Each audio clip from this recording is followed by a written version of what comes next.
ṣe anything everybody máa gbowó so gbọ́dọ̀ àwọn bẹ́ẹ̀ tó ọjọ́ ìbá ṣe dé ẹnu ti rẹ everybody ní everybody sùn bọ̀ ó jí yẹn kò ń sùn tiẹ̀ because ó máa ń smoke so bóyá àbí tó ti ń fa igbó ló ti gbó gbogbo ariwo yẹn ṣá tóun ti lọ síbẹ̀ almost everybody tó wà tó máa ń gbé ń bẹ̀ ọ̀nà pé mi ò ń gbé ń bẹ̀ steady báyẹn almost everybody tó máa ń gbé nínú ilé yẹn not ní one or two lórí phone the same thing tí àwọn àdúrà àti ìdàmọ́lá. mo fẹ́ béèrè lọ́wọ́ Mr. Yomi tó bá pé iṣẹ́ tí wọ́n lè ṣe lórí voice note yìí wà key boss. Yes, sir. Feel. Yes. But I am there. Ṣé wà? Mo kàn gbọ́dọ̀ tó dúró dáadáa rò. Sílẹ̀. Voice note yìí. Yeah. Kí lẹ rí sí anything we can do? Ká lè ṣe. Kí n máa pààrọ̀ mo tẹ̀ ti bẹ̀rẹ̀ iṣẹ́ lórí ẹ̀. Mo ti wọ́kọ́ prime boy oko. We're trying to get that voice.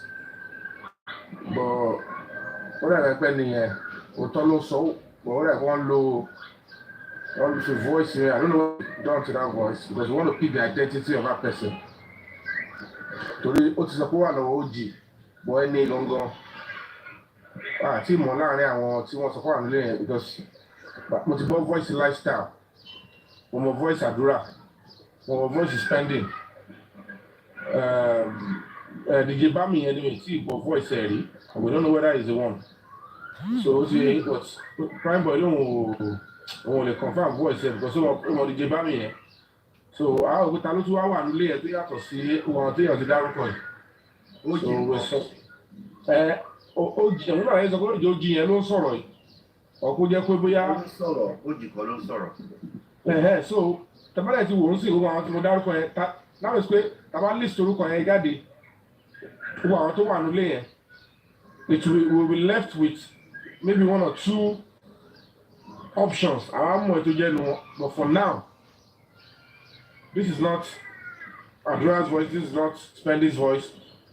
So ẹ kà wò. Ta ló mẹ́ni tó ń sọ̀rọ̀ yìí ní comment section ta ló mẹ́ni tó ń sọ̀rọ̀ yìí? Ẹjọ́ ta ló mẹ́ni tó ń sọ̀rọ̀ yìí?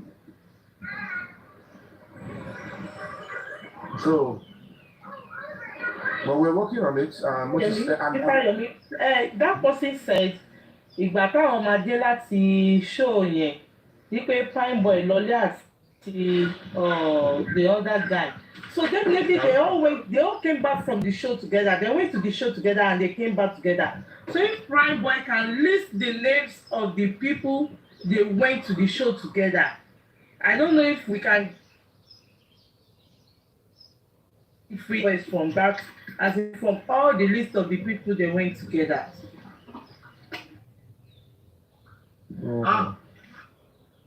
With this voice, you can actually put up a new petition. Mo confessorship ní kankan ní ṣẹ́rí even tẹ́ bá mọ voice ẹni yẹn tẹ́ bá ṣiṣẹ́ yẹn ọ̀gbìn pàtẹ́ mọ voice ẹni yẹn ẹ má sọ sí public because wọ́n máa lọ boycott yín wọ́n máa lọ.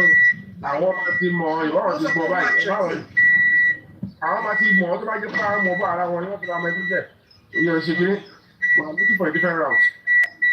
Láwọn ṣe gbọ́ voice to our public already booking ẹ ti clear. She's not even supposed to play it. Because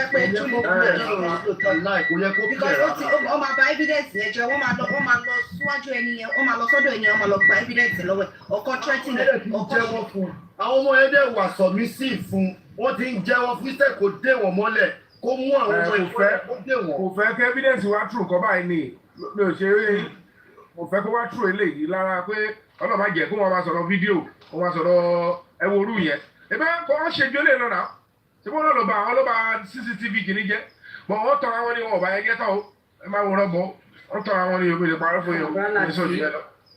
Tó bá jẹ́ pé wọ́n support bọ̀dá Yomi ni kò yẹ kán líkì secret yẹn síta sí public ó yẹ kán ní pé kí guy yẹn kó sáà ti bọ̀dá Yomi direct ni. Ok, Adé West. Adé West èmi lọ sọ Adé West tó kẹ́tọ̀ ṣe bread yẹn tó Adé West yẹn torí kò sí Nàìjíríà wà South Africa báyìí kò sí Nàìjíríà láti ẹ̀kọ́ ìṣẹ́ tó ti travel lọ South Africa kó má jẹ́ pé òun ló ń sọ̀rọ̀ yẹn gáà tó ṣe dread tó tẹ̀lé ní báàgì ìgbà tó fẹ́ lọ ra sanwó mọ́tò.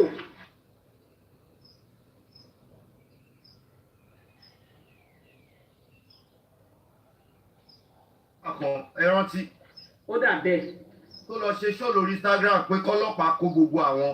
adéògùn ẹ̀sìn ló máa fẹ́ jẹ́ adéògùn ẹ̀sìn ló máa fẹ́ mímọ́.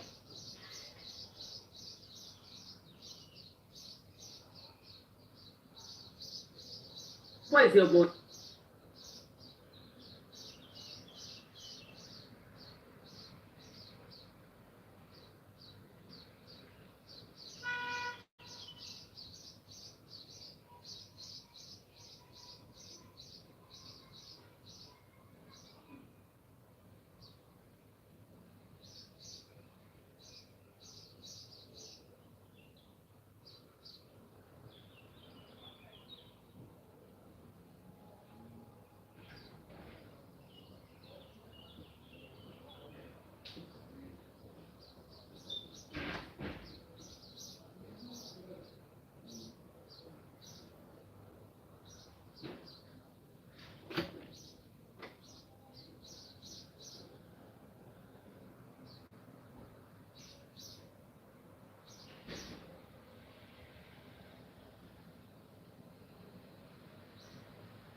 ká má bàa ṣẹ̀wọ̀n èmi mọ̀ pé justice sì máa wáyé ṣùgbọ́n ó sì ń dojú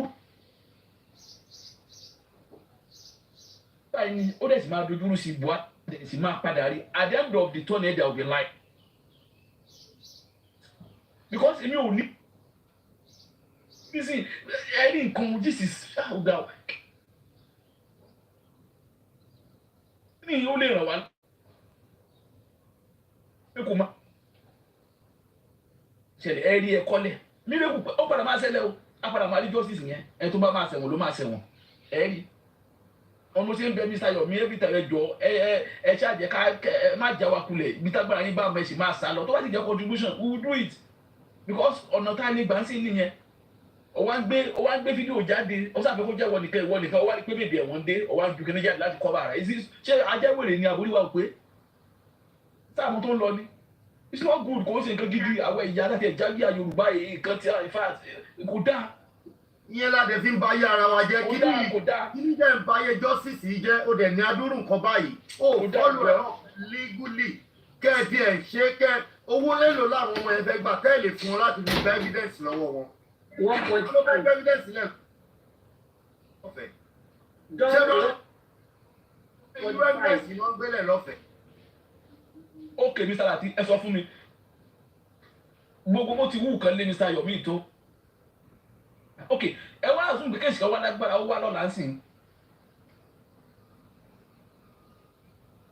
tó heavy ẹ bí ìgbésí Mr. Yomi bá fẹ́ lo social media tó yọmọ platform tá lóko máa bá ẹ̀yin náà ní Mr. Lati nǹkan báyìí o ẹ̀yin lè bá mi wà on social media ká dẹ̀ wá bá ṣe yìí lọ so ẹ̀ táyé ti mọ̀ ni gbogbo àgbàfọ́gà ẹni ẹ̀wọ̀n kan tara wọn ni bẹ́ẹ̀ kan gbàfọ́gà ara wọn kẹ́ẹ̀dẹ̀jọ ṣe ìmọ̀ bá jẹ́ wọn náà ló fẹ́ sọ fún rẹ ó dà lọ fẹ́ bẹ́ẹ̀ sílẹ̀ fún rẹ pé mo rí nǹkan báyìí o kẹ́ẹ̀dẹ̀ hélì ẹ ó wá gbé pamọ́ ó dẹ̀ ṣé bẹ́ẹ̀ nǹkan jẹ́ bàjẹ́ lọ ó dẹ̀ borí ló dẹ̀ sọ́kọ̀ láti ra tíkẹ́ẹ̀tì bọ̀bọ̀ yẹn ní ẹni má kó yẹn fún kọ́ra tíkẹ́ẹ̀tì yẹn. ló ń ta tíkẹ́ẹ̀tì tẹ́lẹ̀ rà.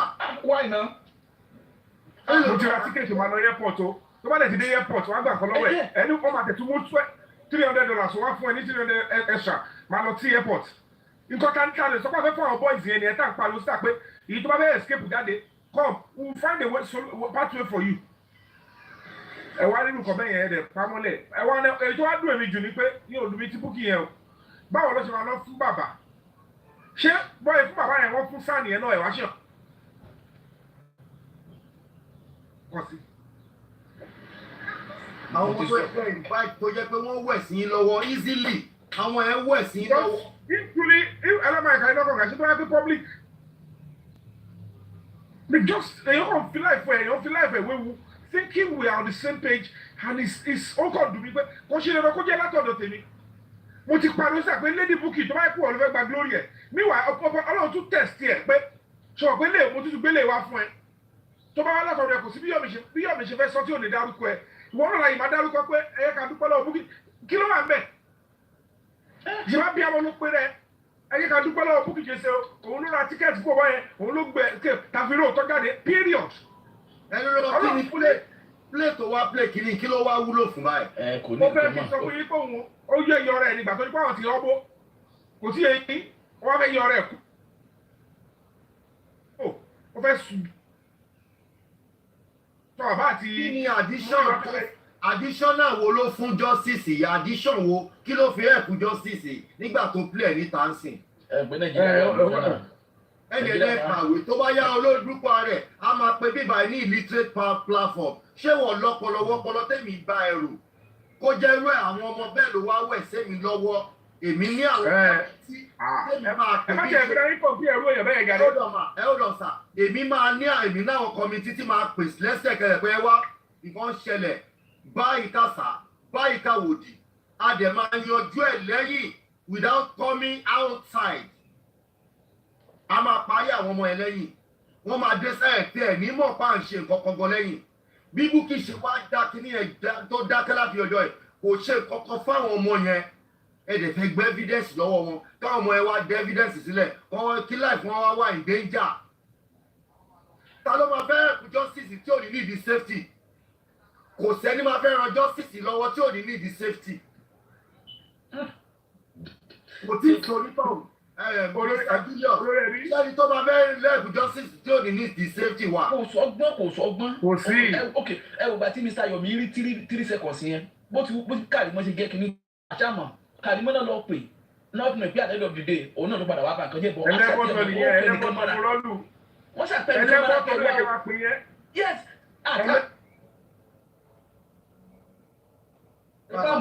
káṣẹ̀ tó bá mọ̀, wọ́n tẹ̀ sẹ́ndì ẹ̀ pé ó dá 3 seconds sí ìlú.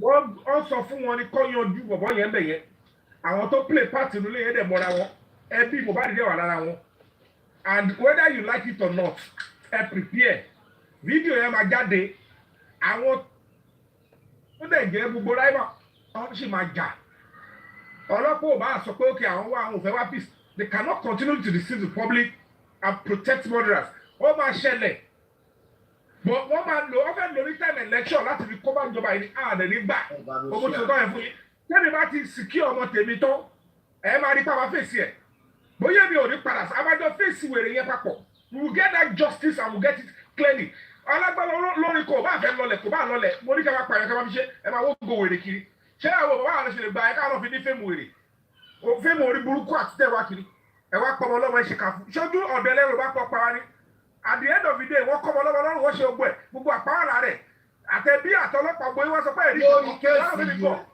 lórí kéèsì tá a bá ní ká tú díẹ̀ rẹ̀ ọwọ́ Davido mọ̀ ọwọ́ Davido. èmi ò tiẹ̀ dárúkọ gbogbo àwọn tó jẹ́ ẹbí àtàwọn tó wà gbogbo wọn ṣe lọ sí the government tọrọ pa few of the government tó support àtàwọn ọlọ́pàá yẹn they will make a detour gbogbo ní pé táwọn ẹ bá rí ìjàmbá bẹ́lẹ̀ ẹ wo bí ìjà òní bẹ́lẹ̀ tẹ bá ṣe writing pick these people up and let them go and pay for their crimes we don't want such thing in our society lábẹ́ òrùlé mi kẹwàá paríka irú rọ́bìṣì wo nìyẹn Yorùbá wicked. No, is it possible? Government should protect government. I understand the peace of the society, but you see, I think risk in society goes to whatever I want to buy. I love Lagos State more than all this. Lagos State needs to be peaceful, but we have to allow justice to be served. That is injustice. Wàhálà máa ṣẹlẹ̀ nǹkan máa bàjẹ́ gan irú àwọn wèrè wo nìyẹn gbogbo àwọn èèyàn sòótọ́ at this stage look at those boys they are panicking they are ready to speak the truth kò ṣe gbọ́ olówó àánú fíìmù yẹn náà wọ́n lè wà àánú court yẹn bọ̀ kò ṣe gbọ́ olówó àánú decision yẹn àwọn tó wá jẹ́ ẹbí ẹ̀tọ́ gbàgbọ́ ní bọ́ yẹn kọ́ ẹ̀ wá wò sùsù ẹ̀ láyà láwọn kọ́ bẹ́yẹn ìwọ ìyàwó náà lè wà ń bẹ̀ in your face what is your connection with them why did you allow that nonsense ẹ̀ ṣe náà kọ́ dákẹ́ àdẹ̀kọ́ wò ẹ̀ jẹ́ kémi ṣe tán. We the best thing is for Lagos State Police Command to do the right thing. Because we cannot allow them to use this kind of a cover up maintain peace. That will not bring peace. It will keep a lot of people in fear. These boys are in fear. They have messed up with the life of many people, and these people will continue to attack many innocent lives. And they don't protect it. When you are giving them the pathway to continue to take lives. Irú life wo irú pátá wo nìyẹn báwo ni bẹ́ẹ̀ jẹ́ bẹ́tà a lè wo nínú wa orí ẹ̀ máa sá kiri àwọn kan bìrì báwọn lè máa ṣe rẹ̀ ẹ wo orú ìkíní king white yẹn òwò ọdún radisi blue kò sí bẹ́ẹ̀rù kò sí kiri kan wọ́n attack àkútà àwọn lawyers wà mẹ́ foreign and local journalists they should stop telling us ọ̀hún náà ṣe ń náwó wèrè tán náà ẹ̀ tán ṣe gbọ́ ẹ̀ kẹfà ní ìrọ̀kọ́ tó bá dìde báyìí kan tó bọ̀ báyìí wọ́n ti wọlé wọ́n ti lọ́wọ́ lóye lọ́bẹ̀ gbà tí ẹ bá gbọ́ owó burúkú báyìí gbogbo òyìnbó tí yóò fábí ìsọ̀ṣẹ́ ló máa wá ẹgbẹ́ wo ìwọ activist tó wá kí wọ́n ló mọ̀ kọ́ tó ṣe èmi ò ṣe oyè yìí ní ọ̀tẹ̀ yìí last word abẹ́fẹ̀sì yìí finishing the fire for fire ni kò sí tó fẹ́ jọ ẹ má wòrán bọ̀ ọ̀rọ̀ bá mọ ogun kan tó lọ. So Mr. Lati ìgbésẹ̀ tí tá a tún ronú sí lánàá yẹn tí at least that one will give us at least to some extent nípa ọ̀rọ̀ tó wà lẹ́yìn nípa misuse of the public fund tá a sọ̀rọ̀ pa ìlànà yẹn ká try láti tún máa press yẹn náà at least tíyẹn náà bá tún jáde gbogbo bó ṣe náwó mọ́ ṣe tó. Yomi ò bá yín jà ó ń jọ ń ṣe justice bẹ́ẹ̀ ṣe ń ṣe justice ni. ẹni ru adúrú evidence báyìí nítorí gbòò ìṣe nìyẹn. Adé fi wẹ́lọ̀ kí ló wà lóko.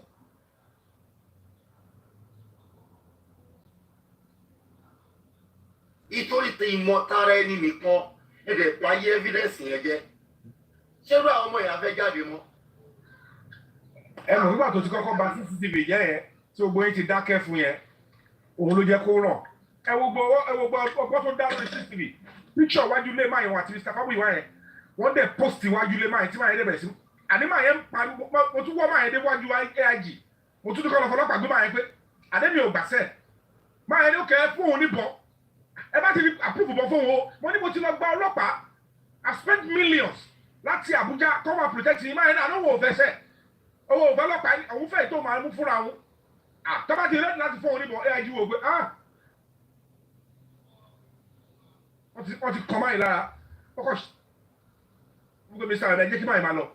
Ìyá Mohbad yẹn wà bẹ́ẹ̀ àti white àti àdúrà tàjọ ń po wàhálà pẹ̀lú lọ́ọ̀yà máa yẹn mo ní nǹkan tẹ sọ fún mi tí mo ṣe wàhálà tí mo lọ court para ká tó lift kìíní yẹn ẹ wá gbé ẹbú lé wa lọ́wọ́ ó dẹ́ fẹ́ gbọ́ àti current tí máa kiri ní sísí máa yẹn tó capture àti èyí tó jẹ́ over 6 months ta fẹ́ retrieve empty bàbá yẹn gbé lé wa lọ́wọ́ pé ẹ lè pa mí mo ní kí lélẹ̀ tábà padà lọ táwọn ọlọ́pàá wa lọ pé wọ́n àìwá tó fún ní invitation pé àníwọlé padà wá sẹ̀ ó bú lọ́yà dání tó sọ níjà fún mi lọ́wọ́ ẹ̀sìkì sẹ́yìn arrest man yìí this is obstruction of justice ní ìhùn tẹ́ sọ fún mi ohun tó wà nínú CCTV gbogbo bí títí bí alẹ́ ní báyìí ṣàlàyé bí kiri ṣe wọlé wọlé èmi ò lè máa jókòó wo ẹlẹ́bọ̀tọ̀ torí wọ́n ti mọ̀ pé mo ti wọ street kọ́ akálù lọ́bì ẹgbẹ́ tètè lọ wá kọ́tọ̀ dà mi mọ̀ káwọn òwòrán fábù ìwà ọgbọ́n ẹni mò ń sọ̀rọ̀ fún gbogbo ilẹ̀ lẹ́ni kí n confide nínú wọn pé Mr. Negative nìkan ló lè sọ fún àṣẹ wọn gba ogbó formation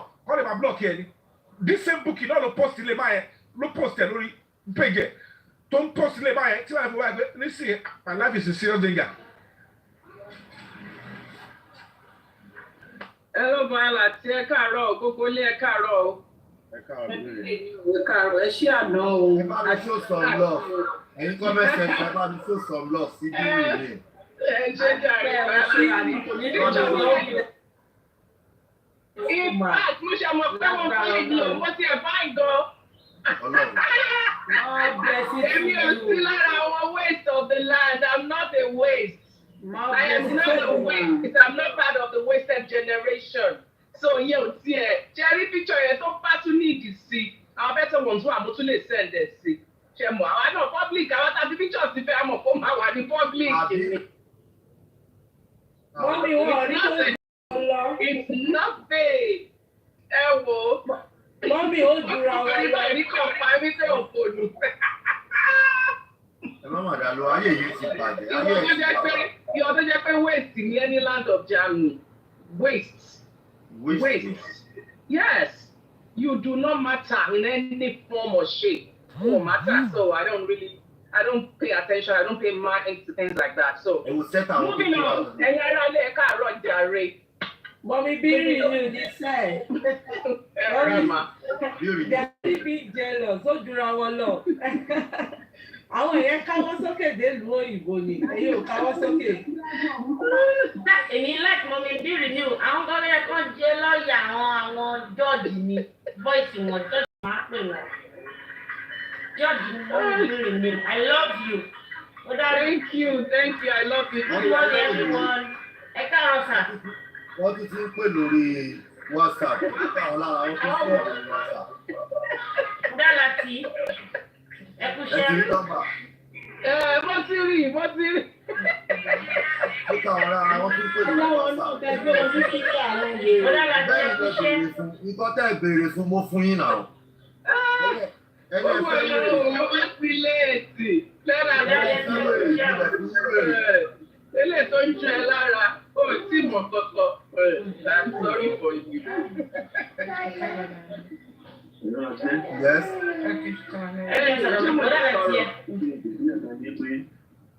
Tẹ̀tẹ̀ wá ti rí sí ìtùbú ti fún ìlú máa tó lè ṣe kámẹ́rà yẹn lẹ̀. Ẹlẹ́gbẹ̀ẹ́ mú kìí ti ṣe pẹ̀lú wọn tipẹ́tipẹ́ àfúrá ni. I'm telling you. Ìgbà yìí jẹ́ ọmọ ló jẹ́ mọ́kùn mọ́ pósì pé tó bá pósì lè máa yẹ kó máa wà ọ́ndà tẹ̀lé lè fi kámẹ́rà yẹn lẹ̀ kò lè fi fídíò yẹn lẹ̀. Ètò kó pósì yẹn gbà yẹn yẹn àìsẹ̀sẹ̀ fúnra ní. Ìyẹn ní èkejì nípa ti kọ́fì tó gbé píṣọ̀ káàkiri. Àná ò ṣe ní kò mọ̀ fún òun nǹkan tó kúlẹ̀ fáwọn ọmọ ẹ̀ lọ́la ni. Ẹnìkan pé yóò gbé píṣọ̀ jáde tí yóò lè dárí ìdí. Ìjọsìn bàbá Mohbad ní ìwé ìwé. Ẹ bá lọ sí wájú ẹ̀ pé báwo sọ́ọ̀tì ìyá Mohbad bó ṣe lóyún fún bàbá Mohbad. Nígbà tó lọ olóòótọ́ ní olóòwò fíìmù ni. Ta ló wá mọ iye pẹ̀lú bàbá Mohbad ìwú táwọn èèyàn gbọ́ pé ó ṣe káàkiri. Ta ló mọ iye àwọn obìnrin tó ti ṣẹlẹ̀ ìgbà tó wà ní yọ̀ǹgì ìdíje náà. Wọ́n ti gbèsè pé tẹ́pẹ́sẹ̀ wá kí lórí ẹ̀ ní ojú ìní.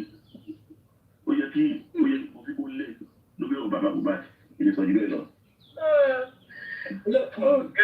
Ìjọba ṣé mo lè sáré sọ̀rọ̀? Ẹ má bínú, I'm so sorry because máa tó débi tí mo lọ. Ṣé rí mo sọ kíní kan bọ̀dá Lati which it's very glaring. Bukky ìgbà tí justice yìí bẹ̀rẹ̀ Bukky was not part of this justice. Kò support bàbá Mohbad. Ẹ ṣáà rí gbogbo fídíò tó play. Ẹ rí gbogbo nǹkan tó sọ ń gbà yẹn. All of a sudden ló yí bírí. Nǹkan kan ló jẹ́ kó yí bírí ńgbà yẹn. Nǹkan kan ló gbà tó fi yí bírí ńgbà yẹn. Tó fi sáré di pé ó tún wá support bàbá Mohbad. In video about voice message bọ̀bọ̀ tó gbé síta yìí. Ẹ mọ̀ pé kò ń ṣe nǹkan tó fẹ́ wá ṣe níta lọ́dọ̀ yẹn nìyẹn. Wọ́n ti bẹ̀ẹ́. So kò mọ nǹkan tó fẹ́ wá play tó ló ti promise àwọn fans ẹ̀. Ìgbà tó pèèyàn ní Friday.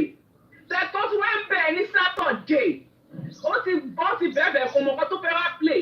So the only thing tó lè fi yọra ẹ̀ ni pé kó tún sọ bọ̀bọ̀ yẹn sí danger.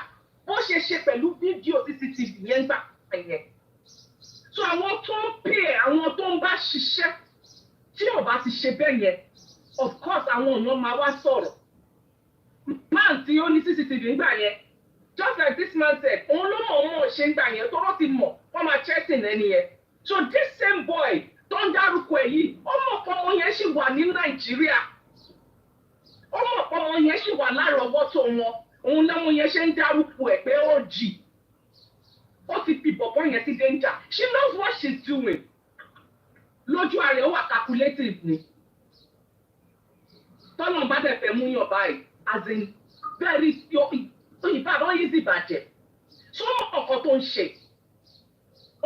ṣe kò dẹ̀ lè yọ ara ẹ̀ it's too late for her because ó ti jẹ̀jẹ̀kújẹ so ó ti tán ó ti pẹ́ it's too late for you ó ṣe wá fẹ́ rántí ń sìn pé ó ti mú fídíò fún bàbá Mohbad ò fi ṣe kankan àtìgbà wo ni fídíò ti wù ẹ̀ tó ṣe wá sọ pé ó mú fídíò fún bàbá Mohbad ní 2 or 3 weeks ago fídíò wo ni o ṣe ń mú fún bàbá Mohbad gbogbo yín jọ mọ what is happening and you're playing games àwọn tó ṣì ń listen sí ẹ tó ṣì ń gbọ́ ẹ out of emotions it's a pity that people do not sit down to think about things think it through ká mú emotions kúrò bẹ́ẹ̀. I am not an emotional person when it comes to criminal cases, when it comes to issues like this, because this affects human's life. Beauty new. Sir. I watch English. There's a violence warning. Your life is being flagged for personal information. Oh, okay. Mọ́mí ẹ̀ máa sọ Yorùbá torí àwọn ọ̀pá. Máa fi ń jàre. Mo fẹ́ support tí mọ́mí rí ni. So yóò mọ̀ nǹkan tó ń ṣe ó ti late.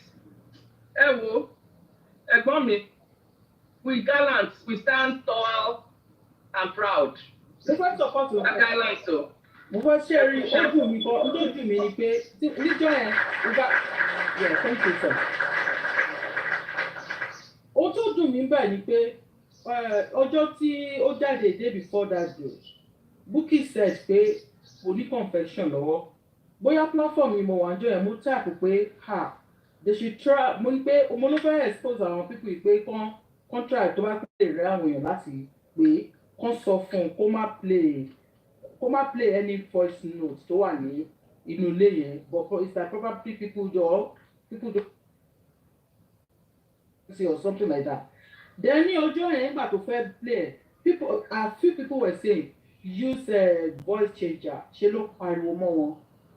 Ìjọ yẹn I was like àwọn tí wọ́n jọ wà ní caucus ó pè wọ́n nù wọn ó fún wọn ní notice ó jù sí wọn pé òun máa wá play the following day.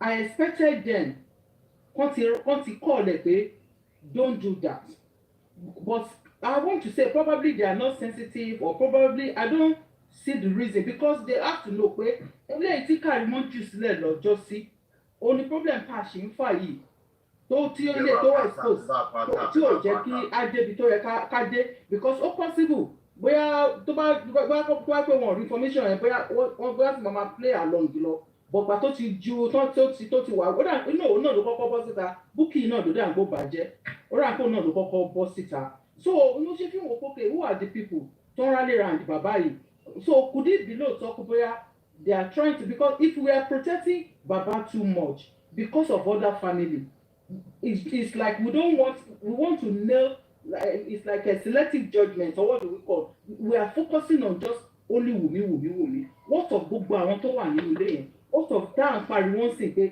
kí ló lè fa kí ló àdúrà wà níbẹ̀ yẹn kí màmá ẹ̀ mọ̀ kó má lè jẹ́ kó má sàsí pé ok tọmọ yìí bá sọ̀rọ̀ kí ni báwo lẹ ṣe máa bá mi protect ọmọ mi ìyẹn ló yẹ kó jẹ́ eré ẹ̀ pé ok á ti mọ̀ bọ́ báwo lẹ ṣe máa protect eléyìí tí eléyìí náà ṣe fi ní tí ò fi ní bá a lọ pé ẹ̀rù ló ń bà tí ò fi lè sọ̀rọ̀ but they do up to this level tá a débi báyìí kí ni ẹ̀ ó dùn mí o níjọ́ ẹ̀ mọ́ ò pé sáwọn èèyàn ò sí tán lè pariwo pé kó má play ni ọmọ tí bíbá yẹn gan sí wọ́n ṣe fi sí problem ó wà South Africa kò sí South Africa o nísìnyí àwọn wọ́n ti máa mọ voice ẹ̀ mo kàn mọ̀ pé wọ́n sì bá ti pamọ́ ni wọ́n sì máa sọ ẹni tó jẹ́ tó bá jẹ́ part of them wọn tí bá ṣe pé wọ́n lo external people láti ṣiṣẹ́ ẹ̀ because ó possible kó lo external people kó ṣiṣẹ́ ẹ̀ síwájú because sometimes Bukky ò láṣìírí tó bá yẹ pé àwọn tó bá ti ń follow ẹ̀ bọ̀ ẹ bá wo kéèsì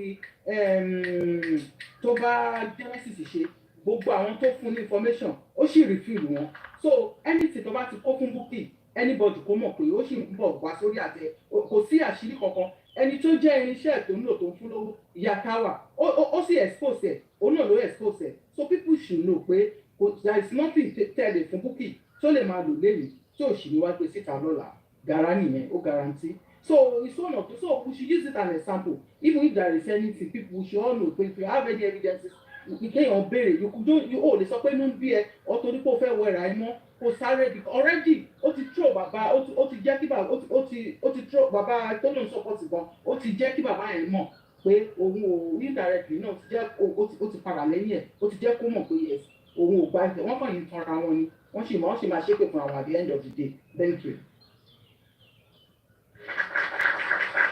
ṣé ìjọ kí Mr. Lati ọ̀rọ̀ yìí bẹ̀rẹ̀ sí kù náà now a ti mọ̀ gbà tí Mali wá gan ó ní kán lọ kán arrest gba àwọn tó wà ń bẹ̀ within that 24 hours tán jọ wà papọ̀ yẹn now pẹ̀lú first níta ń gbọ́n sí ọjọ́ pé wá pé gbogbo àwọn tó jọ dé láta lẹ́yìn lóru yẹn tán jọ wà ń bẹ̀ wọ́n jọ sùn wọ́n sọ pé bóyá àdúrà sùn tàbí nǹkan àfi ẹ̀ ti dá ó ti ṣó ọ̀bá yẹn pé wà ń bẹ̀ ẹ̀dá ó sùn kò sùn even bó ń sùn lọ́wọ́ gan bí gbogbo ẹ̀ làgbàlá lọ́nà náà padà máa jí náà ni gbogbo wọn ti wà ń bẹ̀ báyẹn already now without any emotional being attached now ó simple tá a bá tún rí àwọn ọ̀nà tá a fi lè gbé gbà lawyer and sort of public lawyer náà lánàá if we can be able to get that miss now tá a lè rọ opportunity to get lawyer ti public dẹ̀ ta contribute owó lawyer yẹn ti lè bá wa prompt wọn láti pé ok gbogbo àwọn tó wà ń bẹ̀ sẹ́ aláfẹ́ kó wọn number one tó bá lè try tán kó gbogbo àwọn tó wà ń bẹ̀ bí Mr. Yomi ṣe sọ tá bá lè kó gbogbo àwọn tó wà ń bẹ̀ a máa mú tọ́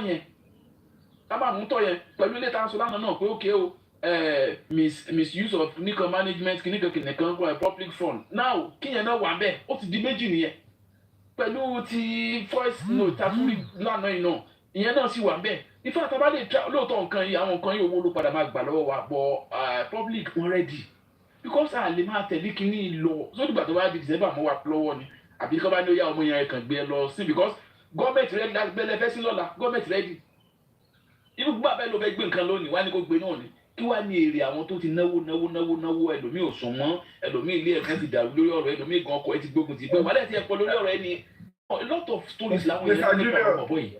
Yes sir.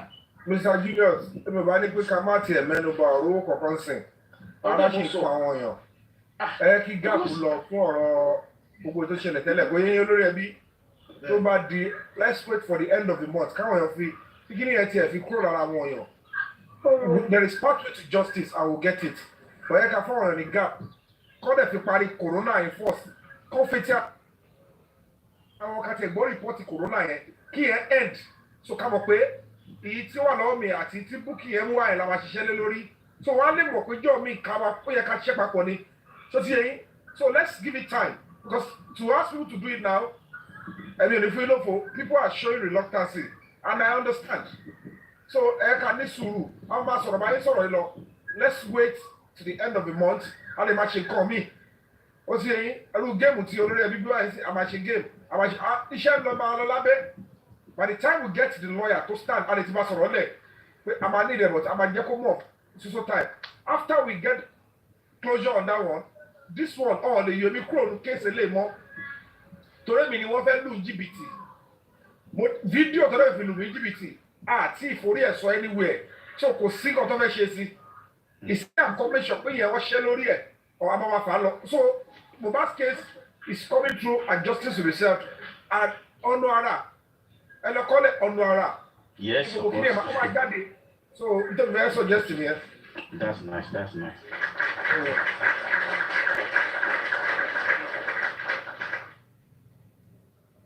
Game for life, for life. Okay.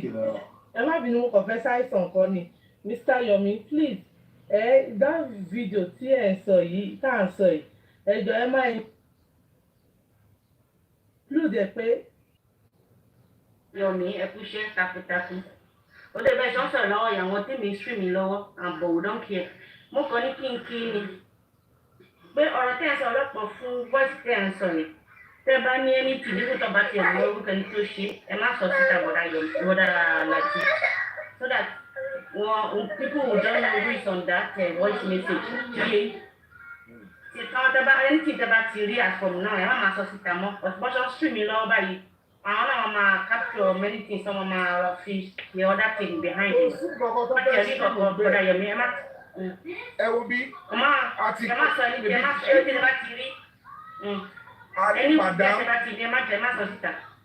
ẹ̀yin gan lẹ ń sáàbù sí wọn lọ́wọ́ bẹ jẹ́ sọ yẹn ṣé ibi tá a bá dé sí tó jọ pàdé máa sọ ẹni tì síta ni àwọn tó sọ síta là ń deliberate lórí ṣé èmi ni mo sọ fún mi lẹ́nu tó láwọn industry god ló pọkọ òun ṣáà àdá sọ síta tó sọ pé ikú tó yẹ kí ilé àbùkù Mohbad kú that is pọ́ńpẹ́ ní pa Mohbad nìyẹn so ṣé ilé àbùkù fẹ́ gbàgbé náà sì ni tó fi kú ni tó máa ní ẹ̀rí ó ní kọ́ lórí náà so ìyá sọ̀rọ̀ àdúrú kan bẹ́ẹ̀ kò ní kò. So that's the next thing to do. Don't worry, your advice is well taken. Wait, don't worry. Thank you. All right, okay. So, wala tẹ́lẹ̀ kí n bọ́ lẹ́kẹ̀ẹ́ gbà wọ̀nyàn wọlé àwọn olùṣàlẹ̀ yẹn lọ́mọdé conversation wa kálí máa pa á tà. Yàyàwó náà sọ̀rọ̀. Èmi náà bẹ̀rẹ̀ wẹ́ni pé yàyàwó náà sọ kò dé ó ní àmúṣe àgàmbàrì ó ní kò dé sọ̀rọ̀. Yèyé ìsàn láì. Ó ti mọ̀. Pálí ẹ̀ ọ̀sán yẹn. Ọlọ́ ẹ̀kọ́ ní èkú di ọ̀fẹ́rún ẹ̀ ti fẹ́rún búkì ẹ̀wọ̀n gẹ́gẹ́ bá búkì. Èkú di sísè ọdún fíìmù yín. Báwo ni wọ́n kẹ́ fíìmù èkú di? Ó ti di gbàgbọ́s báyìí. Sísá Débì ẹ káàsán o, ẹ ṣeun àwọn ọmọ yẹn náà a fẹ́ sọ̀rọ̀ ó ti fẹ́ sọ̀rọ̀ títì bọ̀ torí pé ó ti ṣe mọ̀ pé bóyá ó ti òkun fi justice for Mohbad sílẹ̀ bọ̀ gbogbo tó ń ṣẹlẹ̀ yìí náà kò ṣeé fi sára kú náà òun náà fẹ́ sọ fíìwù ẹ̀. Gbogbo wọn náà kọ̀ náà gbowó òdìgún ló máa pa wọ́n dànù gbogbo wọn náà gbowó kọ́mọ tán yìí. Gbogbo lè ti Mr. Yomi ṣe they can't do ìrántí tó ń ṣẹlẹ̀ yẹn. I don't have time for them. Ìjọ tí n bá jáde fún wọn kí n rìbíìlì owó tí wọ́n kó jẹ. Ìjọ tí n bá jáde fún wọn. So TikTokers ẹ má bínú sí mi o. Mo rọra gáfárà orí mo sọ fún yín a lot of you. Many of you any cancer nínú brain ẹni tó bá lè máa gbọ́ búkì àti best speaker anybody tó bá lè máa gbọ́ yín bùnpa and will not reason pé illiterate orí yín ò pé then I don't have any business with you people. They chop the money purposely. I told you people pé gùrẹ́sì owó tí wọ́n rẹ̀ sí fún fake ni mo sọ fún yín but ẹ máa bú wa. Ẹni àmọ́ sọ àmọ́ ṣe àdè ti fi yín lẹ̀ owó onílò yín ó ti gbà yín sìn ó ti gbà yín ó swindle yín bàbá Mohbad duped you people the same way spending swindled the public there with Westo via my platform. It's exactly what bàbá Mohbad Bukky have done to you people. Ọmọ tí eyín ẹ̀ dàbí eyín sunsun yẹn.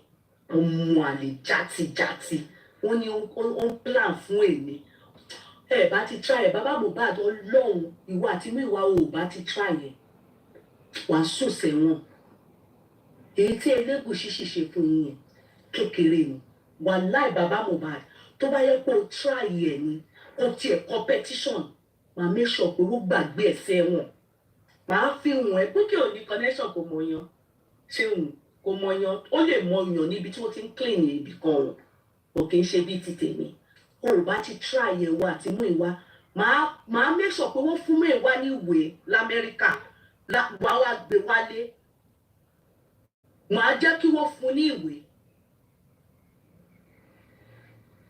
useless people gbogbo yín kówó owó public jẹ mò ń wò yín mo ra gáfárà mò ń wò yín pé kí n jẹ́ kẹ́ ṣẹ̀sìn.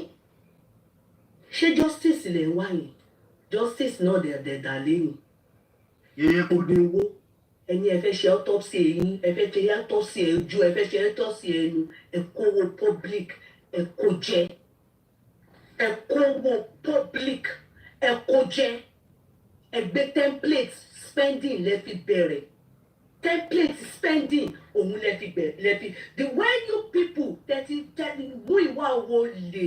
Humpty Dumpty sat on a wall. Humpty Dumpty sat on a wall. Don't fall for the gimmick o. Gbogbo nǹkan tí Bukky ṣe irọ́ ni o. Àwa náà mọ̀, irọ́ ló ń pa. Gbogbo kówó jẹ ni o. Ó fẹ́ dàrú fún yín ni. Ẹ so wọ́n mú. Olè gidi ni wọ́n. Àwọn tí wọ́n ń pè ní olè. They have swindled the public. I told you people, Baba Mohbad have used the money to build house. Ó ti kọ́lé l'Ékìtì. Ó ti fi owó, ó ti fi lọ fẹ́ ìyàwó padà. Gbogbo owó yẹn wọ́n ná jẹ ni o. Ìmí ṣì wà o. Tẹ́ bá wọ́ ìdí wọn dáadáa, ẹ̀rí díẹ̀ gbà padà o. Gbogbo autopsy, gbogbo nǹkan. Wasn't I the one that came to tell you people about Odumosu then? Sorry, my co-founders, we are going to start now. I'm not doing justice. I'm not doing justice for Mohbad. Mo kàn gbọ́ ni pé wọ́n ní ọmọ ilé eyín ọmọ tí wọ́n gbé eyín ẹ̀ sórí àtẹ tó jọ eyín sunsun eyín gbòǹpa tápọ̀ dédé gbé àrùn ọyàn síwájú. Ó ní òun plan fún èmi pé kí wọ́n gbé èmi ìwọ ò níwèé ìwọ eyín nàṣọ ò níwèé ní London tó wà yẹn you are an ex-convict òun plan fún èmi. Ẹni tó ní Irish passport. Òun plan fún èmi.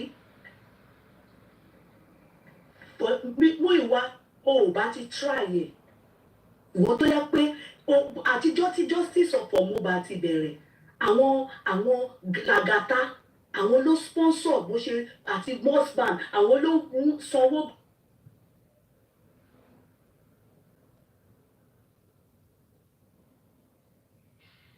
Ẹ̀jẹ̀ ń kówó jẹ nígbà tí ọmọ criminal ex-convict àwọn eléyìí sunsun yẹn nígbà tó ń pe orúkọ mi yóò mú ìwà did you ex-convict ní Bukky yẹn in any way to go and tell her pé ex-convict ní Bukky yẹn you were enjoying it you and Jésù àbí ti jẹ ya.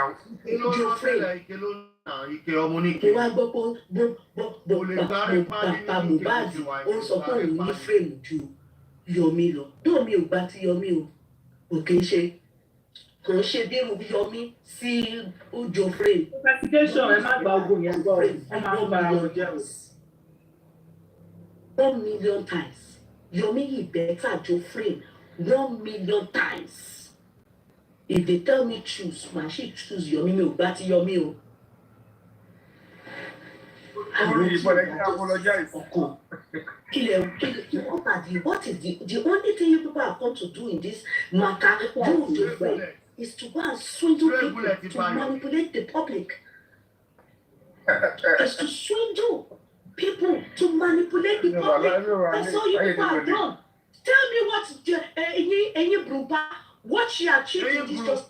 Kó máa pariwo kó máa ṣépè fún Liam kó máa ṣépè fún bàbá Mohbad ṣé bàbá gidi kan àjòkò wa máa mú àwọn ọmọ tó dẹ̀ tún kù lọ́wọ́ ẹ̀ á máa mú wọn ṣépè wọ́n ní ẹni tí ò nírú ẹni kò lè mú iye ẹni èyí fọ́ mi lórí èyí fọ́ wọn ló kó gbọ́ wọn dàrú èyí sunsun èmi ni wọ́n pílánì fún èmi Kúdí owó ẹ̀ bá ti ṣe kẹ wá kọ̀dínú yọ Elégùṣì kọ lẹ́tà sí owó àwọn ẹni tó máa fi kọ́ lọ́rùn. Wasn't I the one that came out to say it then pé Odumosu kò try o is not in Nigeria represent way back in February 2024. So Yèyé Kúdí náà ti ń bá bàbá Mohbad ti because it's coming from me wọ́n gbógun tì mí nínú àwọn olóṣìdé. So bàbá Mohbad náà tún ti lọ tẹ́ lọ́dọ̀ Yèyé Kúdí náà gbogbo àwọn aláàánú yín lè bá jà. Tipẹ́ náà ó tipẹ́. Ó ga o. Wasn't I the one that came out to say no it can't be like this Odumosu is not physically on ground in Nigeria why can't we do it this way? You can do it this way better. Máa jẹ́ kó olú ẹ̀ tuntun ni. Àti last year ni mo ti pe bossman tí mo ní bossman. The same you people in Bruba that you are telling me to come and give you evidence. Didn't you say you are aware of Mohbad's wife doing DNA? Why did I say you should bring out the evidence? God, I don't have your time. I know you are a stark illiterate. I don't have your time.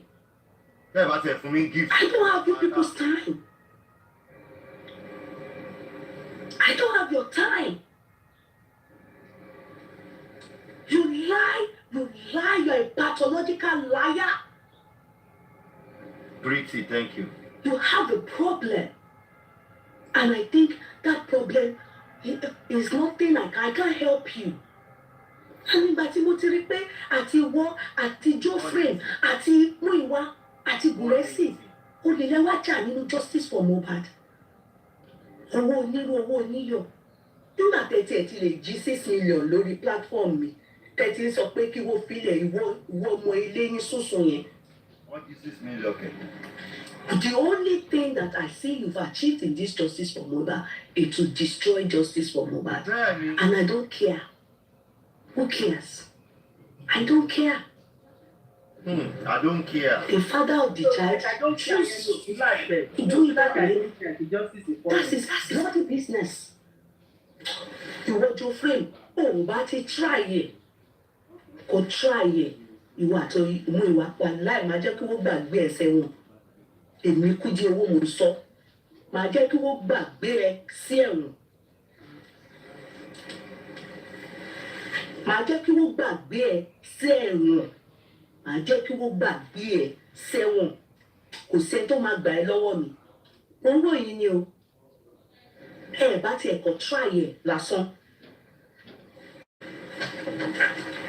Ẹ̀yin játijàti ẹran ọ̀yà ẹ̀yin olè criminals.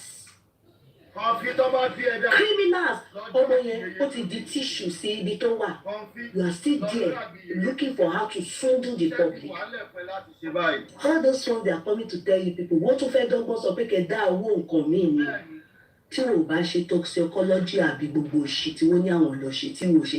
Baba should go and present himself. Who is Baba? Joframe tó ọmọ ọdún mélòó ni ẹ? They are just 56.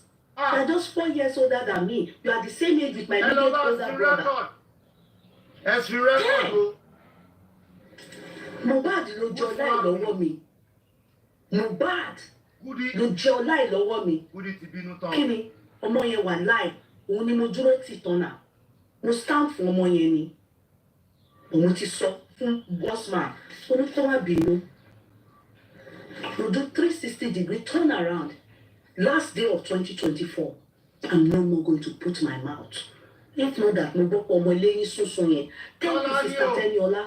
God bless you anyway. For saying it and saying it as it is. God bless you. For standing up for me and saying it as it is. You are the only speaker that I can reckon with. All of you else, you are tell you all. Lórí burúkú yín gbogbo yín ṣáìdì ọmọ eléyìí sunsun yẹn nìyà. Ó ti wá wọ́ ìdí gbogbo yín. Ẹ wá eré báyìí tó fuck you all. Nonsense. Kó ṣì lọ. Kò bá bú yín, kò bá bá ti yín jẹ́, kò bá pa gbogbo yín. Una sabi. When she was doing it and I was saying it. Alábòsí ara yín. Olúkò ṣe yín nìkan ló ní problem pàrọ̀ ẹ̀ kò ṣe yín nìkan ló ní problem pàrọ̀ ẹ̀ ò bọ́ sí gbogbo pàrọ̀ ẹ̀ ò bọ́ sí ọjọ́ náà búkì yẹn kò ṣe yín nìkan ní problem. Ẹni bàjẹ́ sí mi lọ́wọ́ ní Nàìjíríà. Joframe, try me. Kò ní dá fún ẹgbẹ́ ìjọ òun ti di ìyẹn. Kò ní dá fún ìyá tó bí ẹ ìwọ tó wà lẹ́yìn kìíní yẹn Grace. Show your real face ẹ̀yin olórí burúkú tálẹ̀ kamania. Ẹ̀yin ọmọ kò níyàn, ẹ̀yin ọmọ kò níran. Ẹ̀yin aṣèrè. Bring out your face. Ẹ jáde tì mí. Ṣèbí mo lọ sẹ́kọ̀ọ́. Ẹ orí ariwo kọ́ ni music. I was in Nigeria, mo show location mi here and there. Wo bá bí aláya Joframe dá. Go try there. Kí n ti ẹ̀ gbọ́ pé ó competition. Ẹ̀yin olùṣẹ́, ẹ̀yin ọmọ tí ò ní rẹ̀, ẹ̀yin ọmọ tí ẹ̀ lẹ́bí. Ẹni tó jẹ́ pé ó wá yín tì lórí map. Màá jẹ́ kí Joframe máa disappear lórílẹ̀ àlàyé. Èmi ni mò ń sọ ni kí gbogbo yín gbọ́. Kékulé kó gbọ́ kó sọ fún tòpò ni. Kò ní dá fún yín, kò ní ragbá fún gbogbo yín pọ̀. Ẹ ṣí èrè pọ̀. Àbí torí pé kí ọ̀nà normal ibo lèmi àti Joframe fẹ́ ti pàdé. Mohbad ló ní star náà. Ibo lèmi àti ẹ̀ ti fẹ́ pàdé lórílẹ̀ àlàyé if not for Mohbad.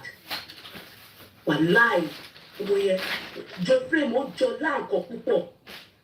Wá tiẹ̀ tó tiẹ̀ gbọ̀gbọ̀ má jẹ́ kó tiẹ̀ lọ́dọ̀ mi. Ọ̀rọ̀ pé mo sọ Joframe mo nítorí eyín nàtọ́ ó máa jẹ̀gbá lọ́wọ́ mi ni. Bàbá tí kò lè sọ yín o. Eyín nàtọ́ ṣe tó ń wọ ó máa ṣe. Tí kò lè sọ yín kó sọ kọ́fí ni o. Mò ń gbọ́ ṣó lọ́wọ́, mò ń gbádùn ṣó lọ́wọ́, ẹjọ́ mò ń gbádùn ṣó lọ́wọ́. Kí wọ́n náà lọ competition wàá wá rẹ̀ tó máa sùn sẹ́wọ̀n ní Nàìjíríà. Wọ́n tún bọ̀ Nàìjíríà láàbò estate ó bá bí àláyà ẹ̀dá jẹ́ ìpàdé ní station. Orí dá fún yín pọ̀ pé ìwọ olórí gbèsè olè àwọn olè all you people came to do injustice for Mohbad is to steal ẹ̀ ṣe treason in this justice for Mohbad gbogbo owó tí wọ́n dá bàbá Mohbad bí fi ń ṣe treason ó ṣe treason Gúrẹ́sì ló sọ gbogbo ẹ̀ jáde gbogbo nǹkan tí àyà mi ká sọ is all true àwọn bossman gbogbo wọn ló try àti cover gbogbo kìíní yẹn ọkùnrin báyìí tí mo dákẹ́ tí mo wò yìí ẹ̀yin olùṣí gbogbo ẹ̀ ló ṣe gbogbo ẹ̀ ó ṣe ń dún wọn lórí ló ń bá wọn sùn ló ń kówó owó tí wọ́n ní kó fi ṣẹjọ́ pọ̀ lọ́nà yìí ẹ bá mi dá tàbí bossman máa dá wà lálẹ́ lórí. lọ́nà yìí kò lè sí lọ́nà yìí ṣé wọ́n ti jà ní. ọ̀gá kan ti jà.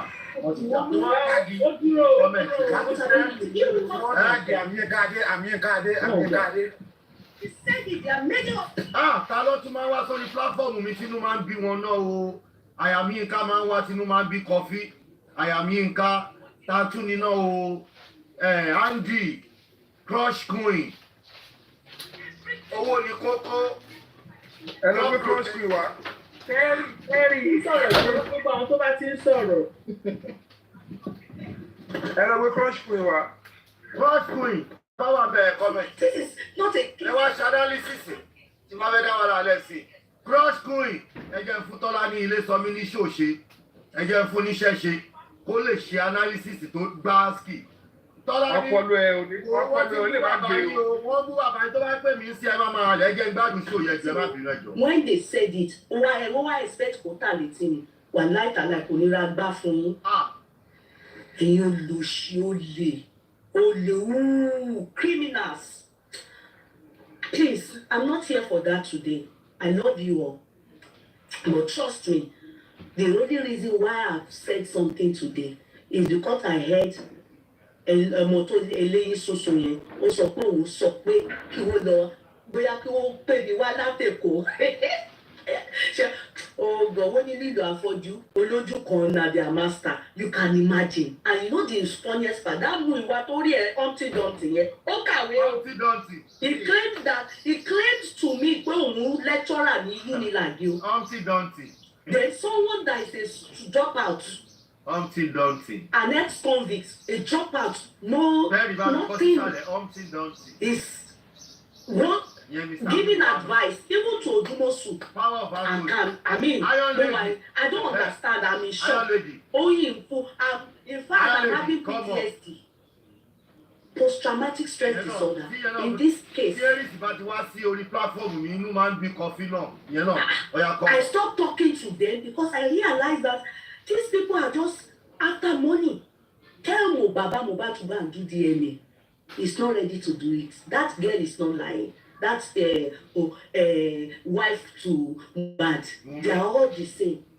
Wife to Mohbad, Baba Mohbad, Mama Mohbad, all of them, they are criminals. Spending all of them. They are all of them. So imagine a man saying after the death of his child, that was when he started seeing frame. They know him frame all over the world. Kọ́má dàbí ìgbéraga. Ṣé yẹ kí n máa rán òun létí pé nígbà tí àwa yìí tá a bẹ̀rẹ̀ sí máa sọ̀rọ̀ Mohbad ẹnu bàbá Mohbad papò báyìí ni. Orí ẹ̀jẹ̀ bí ojú ẹja àbí sí ẹja panla before. Ló wá jẹ tó wá gbà bàbá yìí. Tí wọ́n sàwọn ọmọ ẹlẹ́nu ṣìtìmù yẹn ọmọ ẹlẹ́nu tí eyín ẹ̀ dàbí ẹ̀kíní ọmọ ni ó wá ń bú gbogbo èèyàn. Ìgànnù sí ni ìlú bàbá Mohbad ló wà lọ́ba lẹ́yìn ó sọ fún pé wọ́n ti àwọn yìí ṣe yìí ó máa da justice for Mohbad rú o. people should tap. Oh, they are saying that this thing. Kilo ko Vengeance náà kí nìyẹn máa pè rẹ̀ náà moderator àbí kí ló máa pè rẹ̀ wọn iṣẹ́ ti dé fún yìí o ẹjẹ́ lọ gángọ̀ ẹjẹ́ lọ gángọ̀ lórí emperor generator emperor ẹni bá bú emperor lọ́ba ẹni bá bú emperor lọ́ba olórí burúkú aláyébàjẹ́ ọmọ ìkéré rẹ̀ tó ń gbélé ayé ẹ̀gbóná ní kúure orí ti burú bàbá iná ń wọ́bẹ ní wọ́dáfù ẹ má lọ tán láì ṣàkẹbẹ̀rẹ̀ iṣẹ́ ẹ̀fẹ́ ìjàkú ni o engan fighting kúni gbó sókè. It's not reasoning well. How can you reason that someone like me me just like you tó sọ pé o ní evidence tí wọ́n fi ṣe DNA mi ò pé rí wọ́n gbé evidence yẹn wá pé o ti ṣe DNA o ti ṣe DNA that you have it that Liam kì í ṣe ọmọ Mohbad ṣé ọ̀kọ̀ọ̀kan bí ẹ rí ní sàǹsẹ̀ ní kí wọ́n máa invite mi wọn ò bá try yẹn máa fi èmi náà fi agbára wọ̀nyí Nàìjíríà ló dùn jù wọ́n fẹ́ gba evidence ọwọ́ ẹ̀jẹ̀ kó má fi kó má bàa bí sílẹ̀. ẹ wá tẹ́ẹ̀bà ti fún ṣóyìn ní gift mi ò ní play mọ́ mi ò play mọ́ ó yẹ ẹja máa lọ ẹ̀jẹ̀ tẹ́ẹ̀bà ti fún ṣóyìn Mr. Ayọ̀ ẹja máa lọ ní.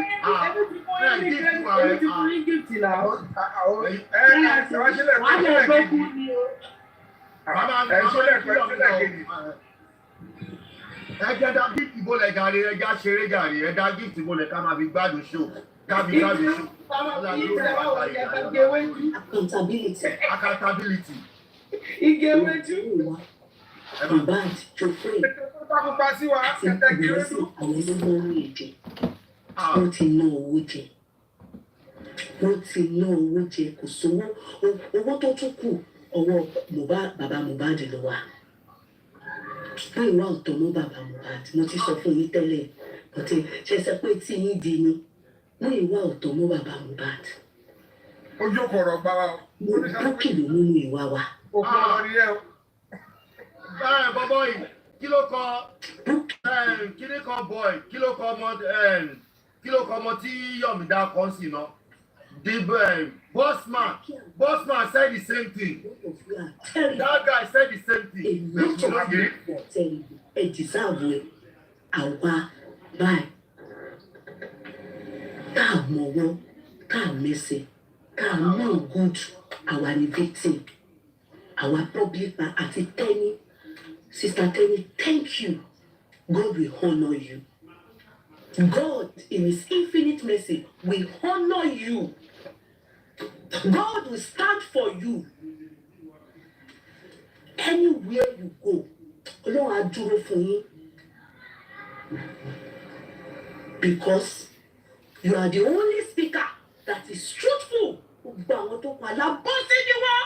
Alábòsí alábòmọ́ra. Má bá ẹ̀ olórí ẹ̀ má bá ẹ̀ alábòsí o. Ẹ má bá ẹ̀ sẹ́. Especially the ones on TikTok. Ó bá mi sọ̀rọ̀ ẹ̀ sọ́wọ́ àtọ́kọ̀ yìí ẹ má bínú. Àdé má bínú lórí ẹ̀ tí ó bá ìfúrúkọ yìí. Straight bullet. Bàbá kò níyà, especially bàbá. Kọ́ má bá gbà lẹ́yìn lórí ìjọba bẹ́ẹ̀. Kọ́ bí ló kó bá yí. Kò fi kọ́kọ́ lẹ̀. Tani. Kọ́ bí ló kó bá yí. Kọ́ bí tó bá pè é ló kó bá yí. Yorùbá ìfọlọ́run. Èrò tó bá bí ẹ̀dájọ́ frame. Advice tí wọ́n fún yẹn jọ torí Ọlọ́run bá mi gbọ́ ìwà tí mo mú ìwà tí ó bá bí yín dá. Èyí ò lè èyí tó ń tà ń wá tí bá sọ fún yín pílàsì tó wà lẹ̀ fún yín tí bá sọ fún yín bá yín tibẹ̀. Please come up. I want to do business. I'm sorry the reason why I went to Nigeria. I'm sorry, guys. I needed to just drop that for you people. You people, it's time for business. TikTokers, they are going to excuse me. I can't deal with all these people. They are thieves. What is buying? They are thieves. But when we were saying it then, when I was saying it, many of you were abusing me. Kò tó ṣe dá pé ẹ̀yin tí wọ́n kówó yín jẹ kò tó dá fún yín nù.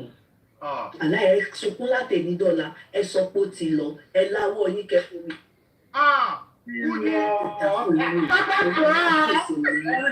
Alábòsí many of you sister Tẹ́ni Ọmọlógo, God bless you darling sister, I appreciate you. Oh, I appreciate you. Ọlọ́run ajá fún yín, Ọlọ́run adúró tì yín níbikíbi tẹ́ bá wà, Ọlọ́run á ṣe mí dáadáa. God bless you. You are the only truthful speaker. Ẹ sọ pé ó ti lọ, ẹgbẹ́ àwọn yín kẹfọ́ mi lò. Ti lọ. Ẹ ti rí pé èkú ní kó ti lọ lé babaláwo. Pẹ̀lẹ́ tí yín bí èdè bí tí yín ní ọjọ́ àbòsí yẹn. Lábòsí yẹn ní ọjọ́ ìgbà fún mi ló ti ṣe fún yẹn. Sọ pé ó ti lọ. Ó ti lọ. Kò ṣì lọ. Fún mi lò. Please let me bring up my people. I want to do my chat. Boss man, I will come back for people's talk. I want to do what I'm there for. Please, boss man. I love you, darling, boss man. Ó ti bá òde kò lọ o.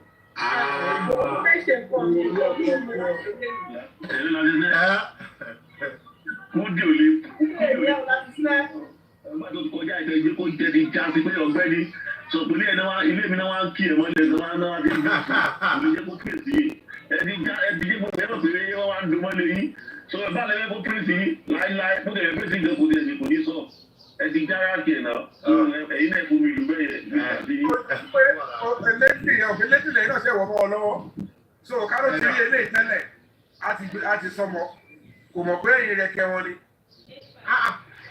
Wọ́n dẹ̀ wá fẹ́ sọ mí di dọ̀dọ̀yọ̀ lórí ìkànnì yìí. Wọ́n fẹ́ fọmọ rí odó, wọ́n fẹ́ fi dé ìyá ẹ̀. Wọ́n wá ń sapá bí ìṣẹ̀yìn bí ìtàn. Àwọn tó ń sinmi rà. Baby, who is baby? Baby mama. Ma. Hello. Hello. Hello, sir. Hello. Ẹ kú ètò sà. Ṣùgbọ́n ọlọ́run máa bá ti yín gé nàbí. Wọ́n ti wá sínú WhatsApp.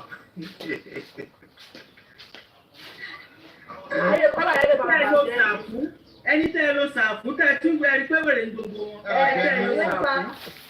Ẹni kọ́lá yẹn máa bàjẹ́ mi.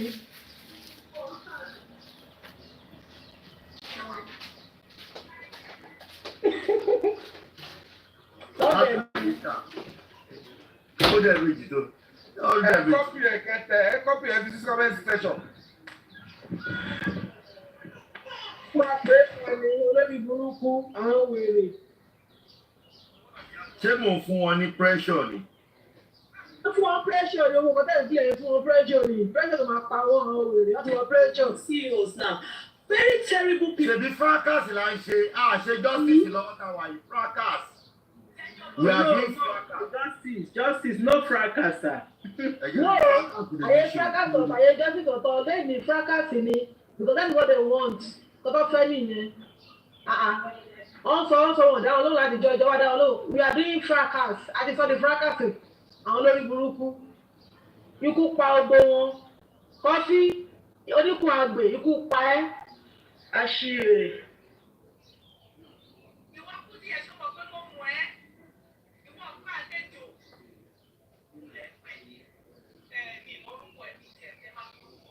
Èmi ló máa ń yàn. Because mo dúró, mo sọ àwọn ọ̀tọ̀ yìí. Mo sọ àwọn ọ̀tọ̀ di disrespect àìmọ́. Àmín. Ọ̀lára àti ẹni tó pè é tó ń wí yẹn kò ní sí oríire. Àmín. Ó máa gbé ọmọ sí nínú ọdún yìí. Ilé tí mo sọ yàrá àárọ̀ mọ́. Àmín. Gbogbo àwọn orí burúkú tó ti rí sùn yín. Ó ní yẹ kí ẹ fi platform yìí tẹ̀lé fún wọn. Tẹ̀lé fún gbogbo wọn lọ́sẹ̀ ẹ̀jọ́ alẹ́ kó jẹ interest pé àtàkì wọn mọ́ wọ́n tún wà àtàkì nígbà yìí. Gbogbo wọn máa gbọ́ sí ọdún yìí. Ẹ ṣe jà rẹ̀. Báwo lórí burúkú yẹn? Ẹ má ṣe ṣe ọjà lórí sábà ṣe. Ẹ ṣe. Tọ́lọ́run bá ti gbèjà ẹ̀dá. Kí lolúwa ẹ̀ ló sáré ká. Tọ́lọ́run bá ti gbèjà ẹ̀dá. kí ló lúwa ẹ̀ tó ń bínú sí o kí wá lọ́kọ̀ balẹ̀ sa tírámọ́nì kẹ́nu wá gbọ́rọ̀ ká tó lẹ́nu ọpẹ́. ó di ọkọ̀ ẹ̀ ẹ bá ti ṣe mistake ẹ má bá mi jà ẹ bá ti ẹ ní ẹ rí gbogbo ẹ̀wọ̀n ìfọkùnmọ́yọ̀ Kúdí náà wà ní fracas tó lẹ́nu bẹ̀ dáadáa ó lẹ́nu bẹ̀ ẹ ló.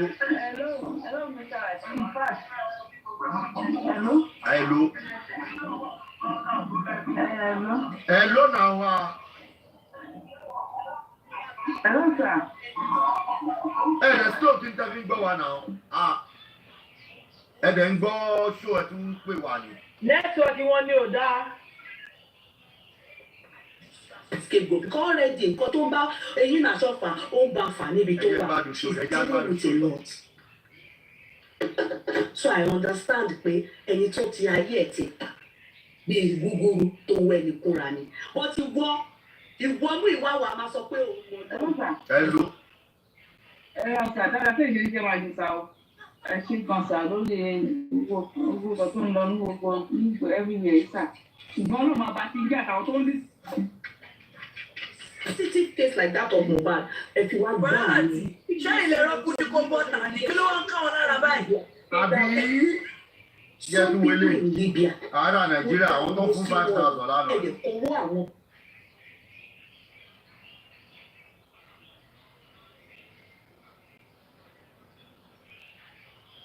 Oh, anyway, but I will make sure I use you as a scapegoat because already nǹkan tó ń bá eyín náà sọ́fà. She's dealing with a lot. So I understand pé ẹni tó ti ayé ẹ̀ ti ta bíi gúgúrú tó wọ ẹni kúra ni. But ìwọ mú ìwà wa máa sọ pé òun mọ Ọlọ́run. You are far from God. You are a criminal. You are far from God. Public use the case, a vulnerable case. Like that of a sensitive case like that of Mohbad, if you want down way, innocent owó. Some people are in Libya to dáwó. Some people in Libya who dáwó sínú ọ̀rọ̀ ẹ̀ dẹ̀ kówó àwọn public jẹ. And you expect me to still roll with you people in the mud? God forbid. Ẹ̀yin nàjọ, hold up. The public. Bó jẹ́ ìpè ní bó jẹ́ àdúrà ní olùkọ́nú ẹ̀ṣà ẹ̀yin tẹ́ dá owó àmọ́ mo dẹ̀ sọ fún ẹ Joframe Mohbad is coming for you. Mohbad is coming for you Joframe. Mohbad is coming for you Joframe. Mohbad is coming for you because you are the ringleader of how justice for Mohbad went down the drain. Mohbad is coming for you Joframe. Yes. You could tell some people that. My sweetheart, boss man, I promise you tomorrow. Let's do this tomorrow. I promise you. I need to do what I went to Nigeria for. This is business. I just said I should stop for 10-15 minutes. I need to do the business time I came for. Please. Because I know if okay. How long did you stay in Nigeria? I stayed 2 weeks and 2 days. Mo spend your cost of a year show for 30 minutes. Mo sọ fún ẹ pé wọ́n máa gbé ni kò tó bẹ́ẹ̀ bébí ṣe dẹ́kọ̀ àti airport ni mo ti ń ṣe live tí mo ti ń ṣe fídíò èmi ò need àti hide because ẹni tó bá wẹ kọ̀ọ̀kan tó wẹ̀ bá mọ́ kò sí nǹkankan you fear for nothing. Kò dẹ̀ mo need àti máa fọ́. I don't go around with that no officer. I move with officer. Everybody knows that. Because mo mọ́ra mi. I'm also a celebrity. Lápá ara tèmi, ọkọ mi ò dẹ̀ fọ̀rọ̀ mi ṣeré. Kò lè jẹ́ kí wọ́n wá ṣe mí léṣe nítorí ọ̀rọ̀ justice for Mohbad. So I'm always with officers. But I promise you one thing. Even if Joframe knows now, ìjọ tí mo ní kó lọ gbé wá, ṣé bí mo ní wọ́n wọ pẹ̀lú ọ́fíìsà kó lọ gbé wá ni? Màá make sure pé kó tó oṣù sí ẹ̀wọ̀n fún 4 days wà live 4 days báwo yìí kú dé. No 4 days máa kàn jẹ́ kó wà ń bẹ̀ ni. Èmi ni gbogbo yín bá tẹ̀ fẹ́ máa sọ̀rọ̀ ẹ̀ pílánì fún èmi. Èyí náà sọ ẹlẹ́nu sísun yẹn ó ní kó lọ máa tó that you should go and you should bring me from Nigeria. Ṣé fògùn sẹ́nu ni àbí ẹ̀ tẹ orí yín tiẹ̀ dàrú ni? Are you people okay? You people put jazz for mouth. You are planning evil for me because I single-handedly with my people, Bossman and Co, that we want to help you find justice for your child. Then you people are planning for me. Kò ní lágbá fún ẹjọ́ frame. Èpè tó gbà yẹn ó gbà nítorí eyín nàtọ̀ ni. Mo dẹ̀ ti sọ ìgbẹ̀yìngbẹ̀yìn ẹ̀ ìwọ àti eyín nàṣọ ìwọ máa fi ṣèyàwó karùn-ún. Ìkan kò sí ẹni tó lè gbà tó. Ìkan náà ni you are as wicked to frame as eyín nàṣọ. You are the most irresponsible, wicked, only criminal history can give to us in Nigeria. You are I've never seen somebody like you before all my life. God knows. I've sat down. I've thought about your matter. You are a criminal. Bí ojú ẹ ṣe rí yẹn, bẹ́ẹ̀ lọ́kàn ẹ ṣe rí. O lè ní ẹ́ Jofrey. O lè gbàǹgbà ní ẹ́ ìwọ àti Muiwa headmaster. And that one says that is a pastor, abi is a born again. You are a fake born again. And you know you are not related to Baba Mohbad. Baba Mohbad's why am I calling Baba Mohbad? You are not Mohbad's father. You are a wicked man. I know Mohbad's father, Jofrey. A wicked man. Any ègbé, any issue. Àwọn kan tó ṣe ni àwọn tí àgbẹ̀ lọ ṣe DNA fún Mohbad ní around March, February. They did 2 DNAs. Only for them to do accountability and they claiming that they took that they did the DNA abroad. Ẹ wo mi ní pẹ́ẹ́tọ̀ kò sẹ́ni tó ń gbà kó. Látàrọ̀ àti 100. Okay, ó yẹ tap. Kí ló dé?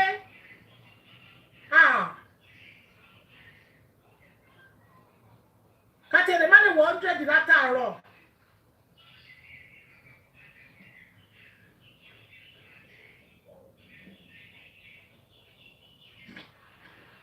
Sábà ti tápù mọ̀má tó wá stop ẹ̀.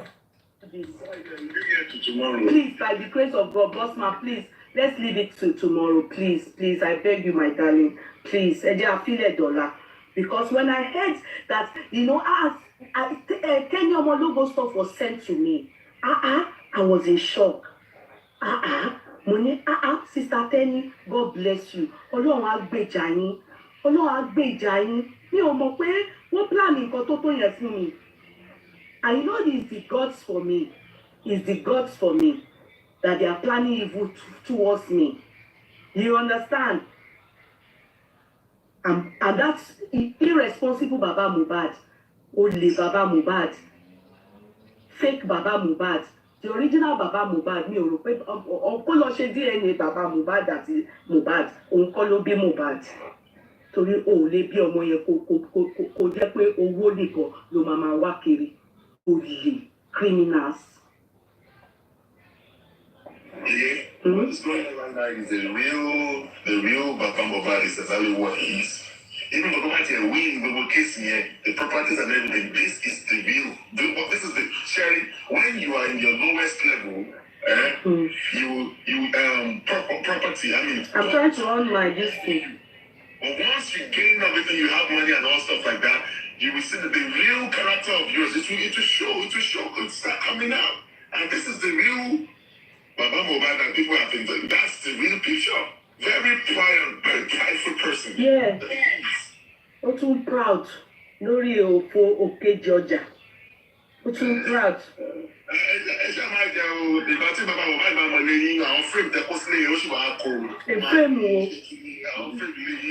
Ṣègbọ́n àti Yomi ló sọ pé òun famous ju Yomi. Mi ò rí irú ẹ̀ rí. Ẹni tó tálíkà tó ní òun famous. tálíkà tó jẹ́ táwa la gbé sórí ayé ta ní pé kí wọ́n ká máa bẹ̀bẹ̀ fún àwọn èèyàn pé kó help ẹ̀ tálákà máa yàn.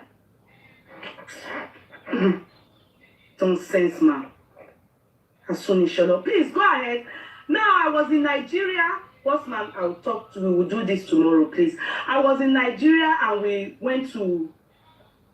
I went to check on this project that I've come to introduce to you people. Do you understand?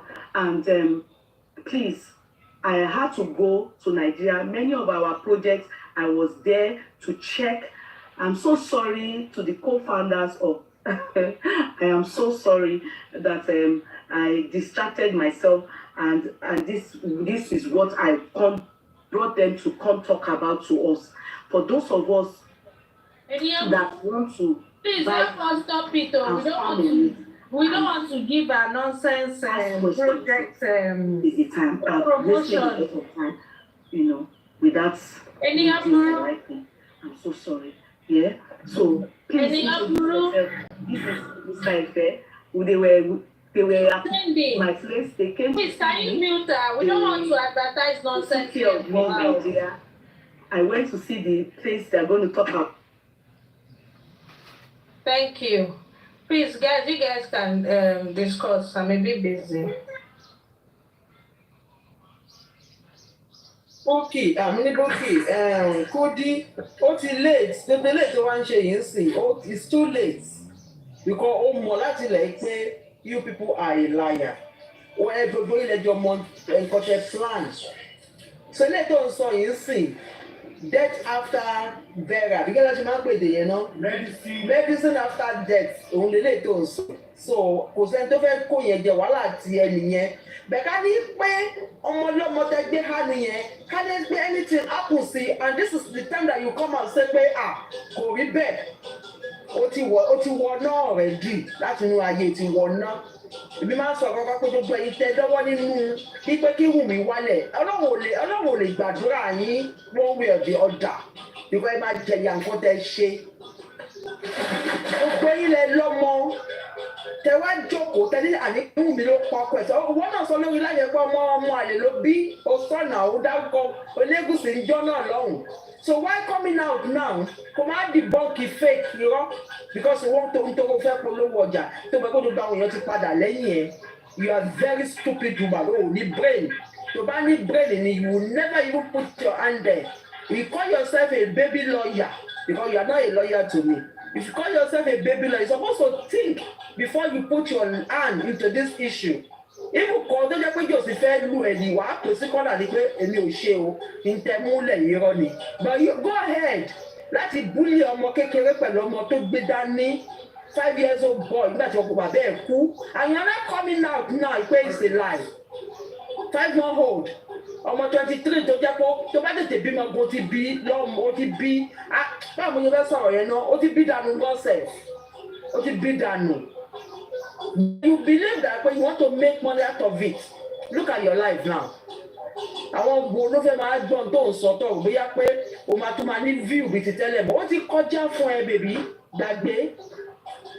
Ẹ jẹ́ dákẹ́ ibi tí mo dé náà ilé kọ́sọ́mà àwọn àwájú mi bẹ́ẹ̀ ó ń ta mí lára ní idiot àgbàyà ẹ̀yin ò lè jáde dàkú ẹ̀ ṣe wá ń sọ nísìnyí.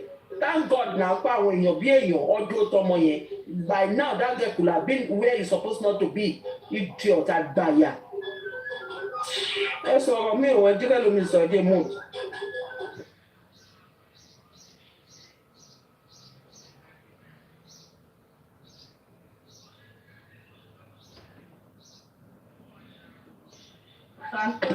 Good nemesis is on the way.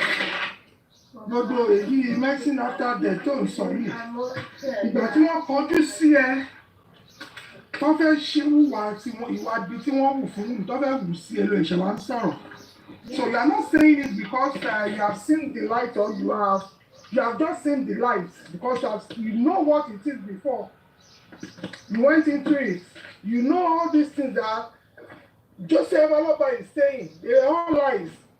But because you are an evil person yourself, the money you will see from propagating lies covered your morals. Don't wear that white shit. Get back. I told you. You don't have your football kits. Do you want?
Kudi, you are a liar.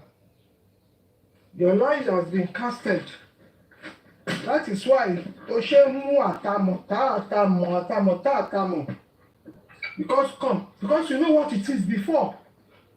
But because you are a wicked person for almost 2 years now, that you see that you and your evil people have been running helter skelter to make sure Wunmi and her son are brought down.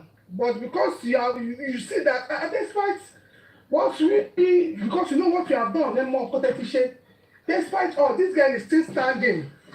Lójú wa tiẹ̀ mo bí nípa àwọn ọmọ ẹ̀ àwọn fábíyì ẹ̀ láti máa sọ pé òfò lẹ́mú lọ́rọ̀ ọmọ yìí o nígbà òfò lẹ́mú o, so you don't know how to come back again. One and pride, they know why.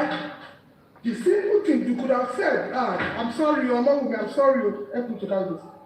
I'm sorry, Liam, for accusing you wrongly. Wait. For accusing you wrongly. But pride, you're too proud to say that. Ló ṣe mátàmọ̀ tó àtàwọn jòsí. Kò sí nǹkan tó lè fi jòsí ṣe. Ó lè sọ pé òun ní frame yẹn, ó ní frame. What happened to him? Are you alright? A piece of glass fell from. Is that what you're shouting as if they come up your head? Michael, what happened? Michael! What happened? Good.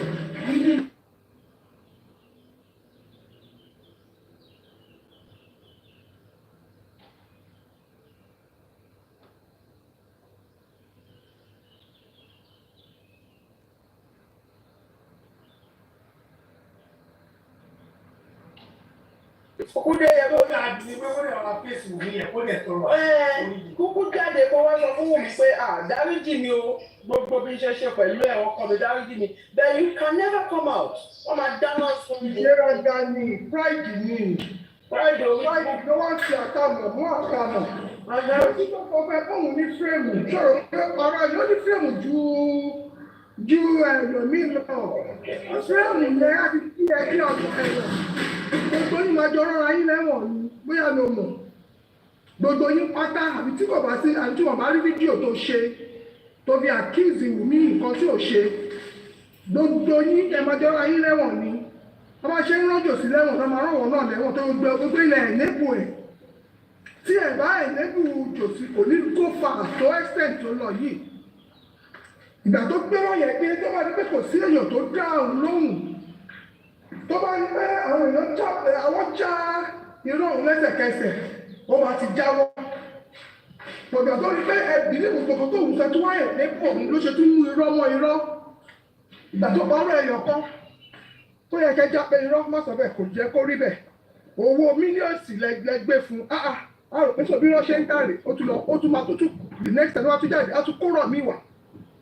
títí tó fi pa irọ́ mọ́dà 1,000 irọ́ torí bó ṣe múrọ̀ kan wá lẹ́ ń fún lówó sórí pé irọ́ ń tà business ni náà business ni ìwọ náà tó ń pariwo bó ṣe lóòrùn ṣe business tó gbé aṣọ kan jáde tó ní aṣọ tó ń tà yìí tó bá ti wọ̀ wọn ò ní kú mọ́ káwọn èèyàn dẹ̀ bílí ìwúrọ̀ ẹ̀ wọ́n máa sáré tiẹ̀ là kò sẹ́ tó fẹ́ kù wọ́n máa sáré bù ẹ̀ wọ́n máa rà á tó fẹ́ àwọn kan níbu èèyàn bíi tiẹ̀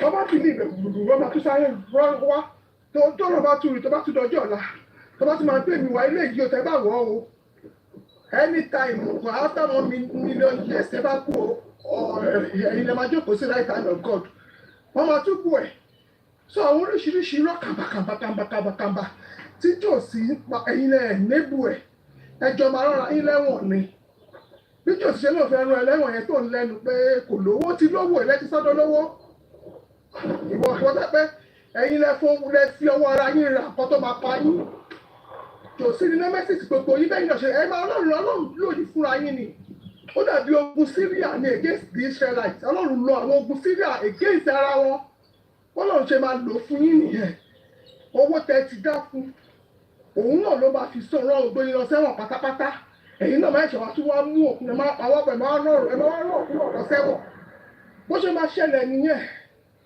ọlọ́run kì í sọ̀rọ̀ kó má ṣe bó ṣe máa ṣẹlẹ̀ nìyẹn ẹ ṣẹ̀ṣẹ̀ bẹ̀rẹ̀ ìwọ sọ pé olóṣì ojú tí ó kì í ṣe olóṣì mọ́ ẹ ti sọ́dọ̀ olówó ó tẹ̀sí ní frame ẹ̀yin ìkàràgbàyà obìnrin òṣè especially obìnrin tó la òbú ẹ̀ tó fi bímọ tó la òbò dé kó má la òbò gan ọsẹ pé abẹ náà fi gbọmọ jáde nínú ẹ you know the pain you go through you went through when you having that child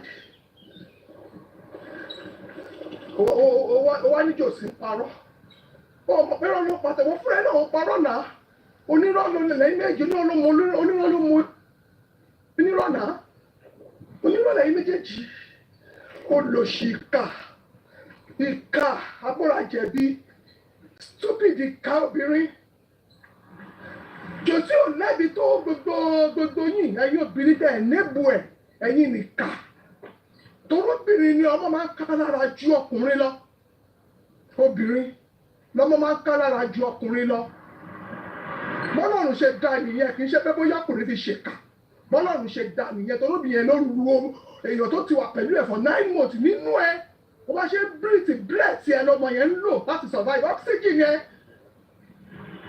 lọmọ yẹn ń lò láti survive ẹ̀jẹ̀ ló rọ̀ lára ọmọ yẹn nínú oyún tẹ́jọ wà yẹn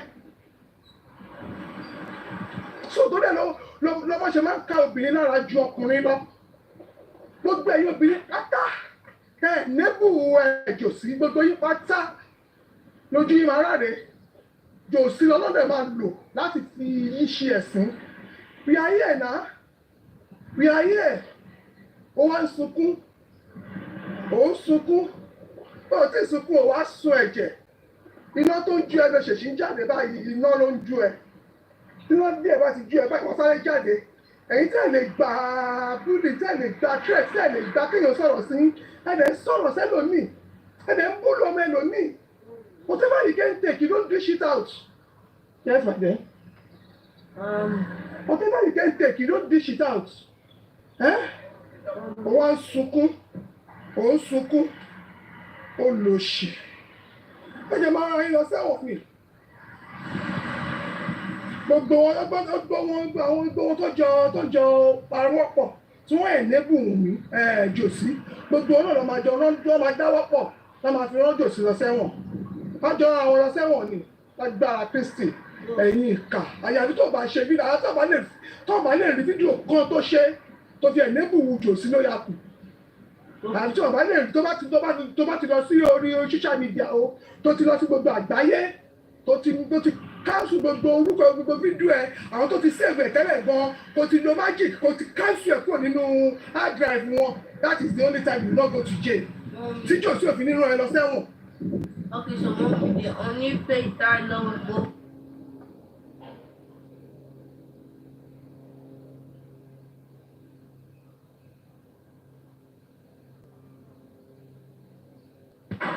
ìgbà tí ìjọba èèyàn kú àwọn èèyàn tó ní èèyàn tó kú wọ́n lọ ìyàwó ẹ lọ rìpọ́tì pé òun fura sí kọ̀ọ̀kan wọn o òun fura sí o wọ́n lọ rìpọ́tì ìjọba dẹ̀ ṣe tó máa ṣe ìjọba tó tó bá àwọn ni àwọn iṣẹ́ tí wọ́n gbà nìyẹn wọ́n dẹ̀ point out àwọn suspect ẹ̀yin olòṣìkà èèyàn wá jókòó lórí social media ẹ jókòó lórí social media ẹ̀yin náà lẹ wá dáwọ́ owó ọ̀rọ̀ owó ọkú owó ìdààmú owó tẹ̀lé fi ṣèyàn lóore tẹ́lẹ̀ fi gbìyànjú débi gíga ẹ wá dájọ́ ẹ wá lọ fi gba àwọn suspect lẹ̀ ẹ wá lẹ̀ ní sẹ́wọ̀n. You still have every right to take part. Tọ́yìn kábí prime boy lọ́dọ̀ ẹ̀. You still have every right. You still have every right to sue you, to take you to court. Because you were the one that bailed the suspects that is a suspect as against the death of his son. You went ahead and bailed the suspects. Ó wá ní kí Josie máa rẹ̀ lọ sẹ́wọ̀n. Josie ní good ground láti rẹ̀ lọ sẹ́wọ̀n. Good ground láti rẹ̀ lọ sẹ́wọ̀n. Nǹkan tó kún ẹ̀ níbẹ̀. Ibi tí Josie ti wá bá ẹ wípé ẹ bá mi lọ release suspect tí wọ́n mú o wàá sọ. Ibi tí Josie ti wá bá ẹ bá mi gba owó o wàá sọ. Josie has every right to send you to jail. Èèyàn àwọn tó pọ̀ ọmọ tí ìjọba suspect báwọn náà pọ̀ ọmọ wọn ìwọ ló lọ gbà wọ́n dàbí sí pé wọ́n fúnra ẹ̀ gan-an. Josie lè accuse ẹ pé wọ́n tó wà lára àwọn tó pọ̀ ọmọ òun. Ó lè accuse ẹ pé wọ́n wà lára àwọn tó pọ̀ ọmọ òun torí kò rán ẹṣẹ́ ìwà ìka inú ẹ àtàtẹnujẹ olè tí wàá nínú owó tí wọ́n bá dá òun ló sún ẹ débi tó dé. If Josie has good lawyers wọ́n máa rọ́ọ̀bù ẹ ṣe o rò pé bóyá owó nìkan ló fi ń ṣe kájú owó nìkan ló fi ń ṣe ẹ máa ti rọ́ọ̀bù mi lọ sẹ́wọ̀n bọ̀ bí ló bá ti yé pé owó ò ṣe owó nìkan kan ló ń ṣe Ọlọ́run ló ń ṣe it's God that does it God that run it it's not money àìmọye ó jẹ́ ti dá ṣé Wùmí sun police station ọjọ́ kan rí ṣé ó ti wà ń bẹ̀ fún 1 hour rí so bí olówó pé torí pé olówó Josie lè ṣe nǹkan fún ẹ if Josie has good lawyer he will sue you to court and they will send you to jail. You are part of those that kill his son. You are part of them because you will not bail suspects. You are bail suspects. The suspect kalẹ̀. Ẹ̀yin ìka ọ̀daràn.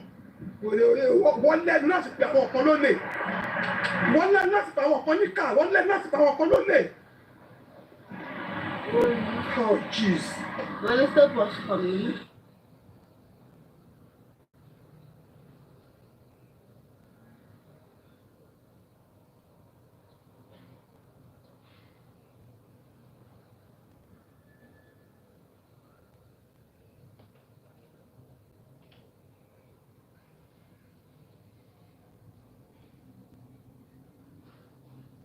Salvador.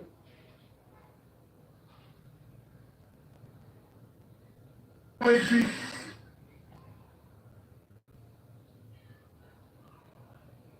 To the sea.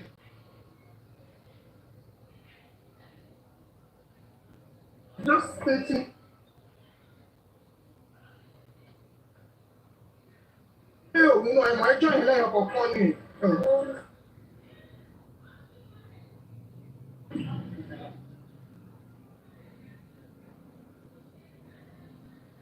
Nothing to see.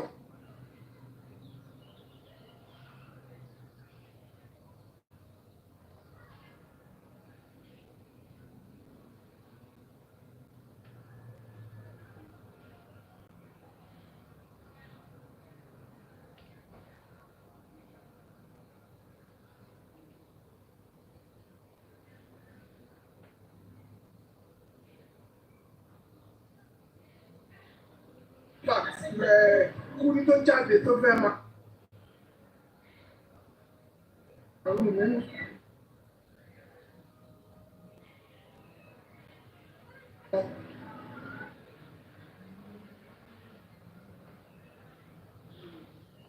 then títọ́ sí wàá lọ lẹ́wọ̀n àwọn public lọ sẹ́wọ̀n pé ó ké o. Sọ fún wa láàfíà tó sọ̀rọ̀ jọ máa gbéra wọn lọ sẹ́wọ̀n. Ọlọ́run jẹ́ kí n support Josie.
Hello, Ty. Ènìyàn ṣùgbọ́n ẹ̀ mọ́ abúlé mọ́tò mo wà lẹ́yìn máa pariwo nínú mọ́tò.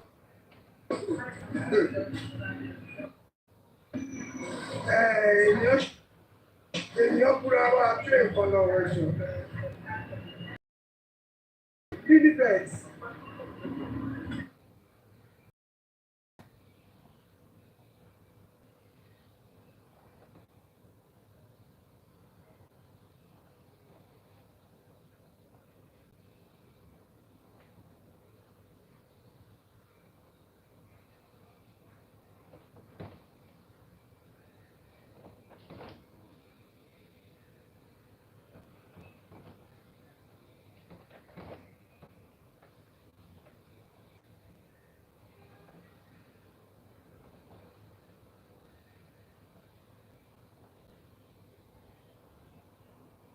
Ènìyàn ṣòro, ènìyàn burú, ṣe wà ń bẹ̀. Wọ́n ń ta ní ìlú pé ìjọba pé nǹkan lọ́gbà ní. Kí ni ọmọkùnrin tí mo dá wa dẹ̀lé? Àbọ̀dọ̀ tó fẹ́ bẹ̀rẹ̀ white wedding wọn. Kò ti bẹ́ẹ̀ tẹ Instagram pa. Àti ìrí nǹkan kan. Tẹ̀mí ọ́ ní tírì ló máa bẹ̀rẹ̀. Wọ́n pé àwa ọ̀láyìn lọ nìyẹn. Ìyàwó ìwà ẹ̀jẹ̀ ìdílé lọ sọ́dọ̀ Wọ́n ní tírì. Wọ́n lè ṣe ìdátọ̀. Àwọn alámúlùtù. Amúlùtù. Inú mi dùn. Ẹ̀rọ ẹ̀fọ́ fi dáná náà máa pè mí. Ọmọ tó bẹ̀rẹ̀ sí. Àwọn lè ṣe ìdátọ̀ láyìn lọ. Àwọn kí ni ṣẹ̀ṣẹ̀ dùn náà ni? Kí ni ṣẹ̀ṣẹ̀ dùn náà ni? Wọ́n á tó bẹ̀rẹ̀. Lórí burúkú Nàìjíríà sáà lórí ẹ̀mọ́, ó ti sọ́ọ̀mù nílò àkè. Ó ti sọ́ọ̀mù nílò àkáǹtì ẹ̀ lórí TikTok. Ó ní ní àkáǹtì ẹ̀. Nílò àkáǹtì ẹ̀ Ṣẹ́gun ẹ̀sán. Green shirt. O láyà àṣà. O láyà akẹ́bọ̀jẹ. Ó máa ṣe. Àwọn wèrè.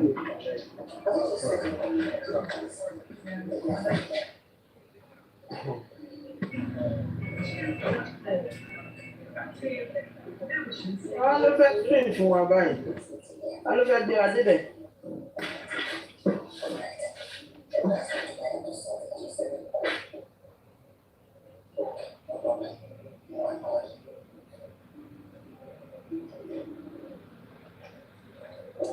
Nílé wa ń bí iṣẹ́ báyìí.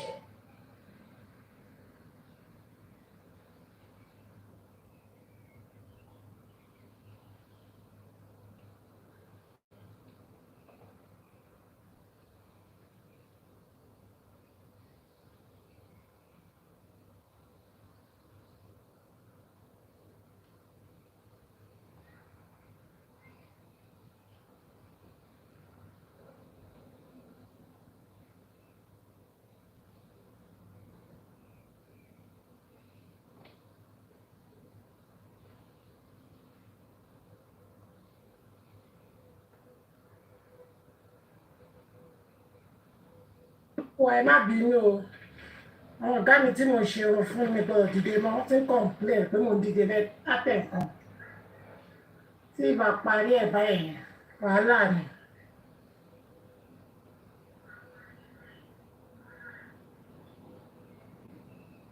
Ta ló wà ń ta sí gan?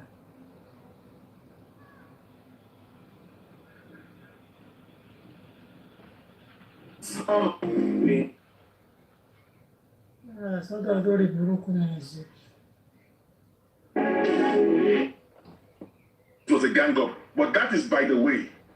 But because of Mohbad, I had to let bygone to be bygone.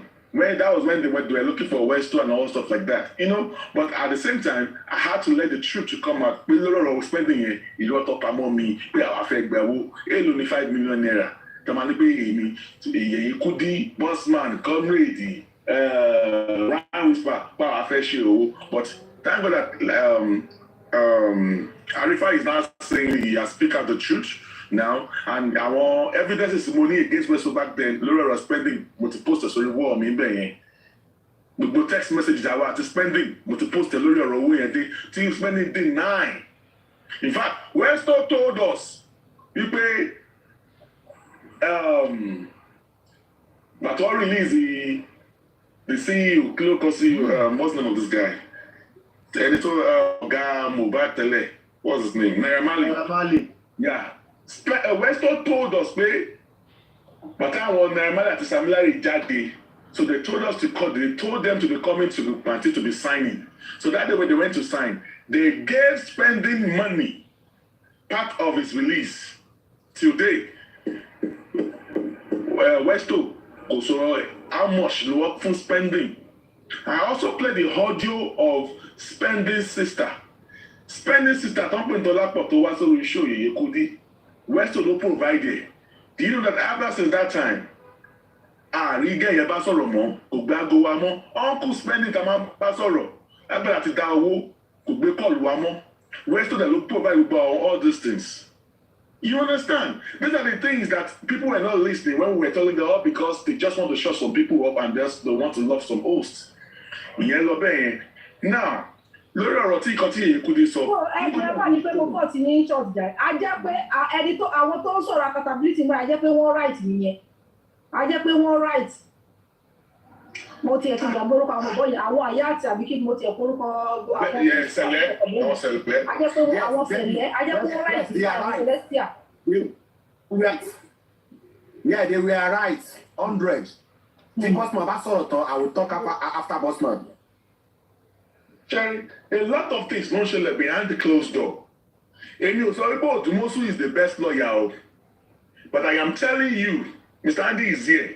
If you can ask Anna Suko, there are a lot of games to play against Dumosu because Bookie fair control Dumosu. Bookie fair control Dumosu because Dumosu strike he refused to allow Gorexi to be attending meeting with them because Gorexi long be information long be sita. I keep telling people that there's a lot of politics in this game. Bookie JC only plan to pay Baba Losi Berekete. But the first person that talked about the Berekete was a Yekudi because Amy asked Gorexi. Evidence there were the concept. Because not all fact many people did not know that I was in there. Because Amy Okin sorrow. Because I am doing my own investigation. Mohbad taking what I was my main reason coming to justice for Mohbad is to get justice for Mohbad. Baba Mohbad, I only talked to him once in a while. In fact, I started talking to him more. Maybe in during the time of that was during November, December. More, I started talking to him frequently because the only time I talked to him back then was whenever I asked something and needed to clarify something from you. Hey, Baba Mohbad, is it true this happened? Share his own side of the story. That's when I call him because I don't want to do like I am the one, his boss that is controlling my. But that's not what I'm looking for. But the thing is this.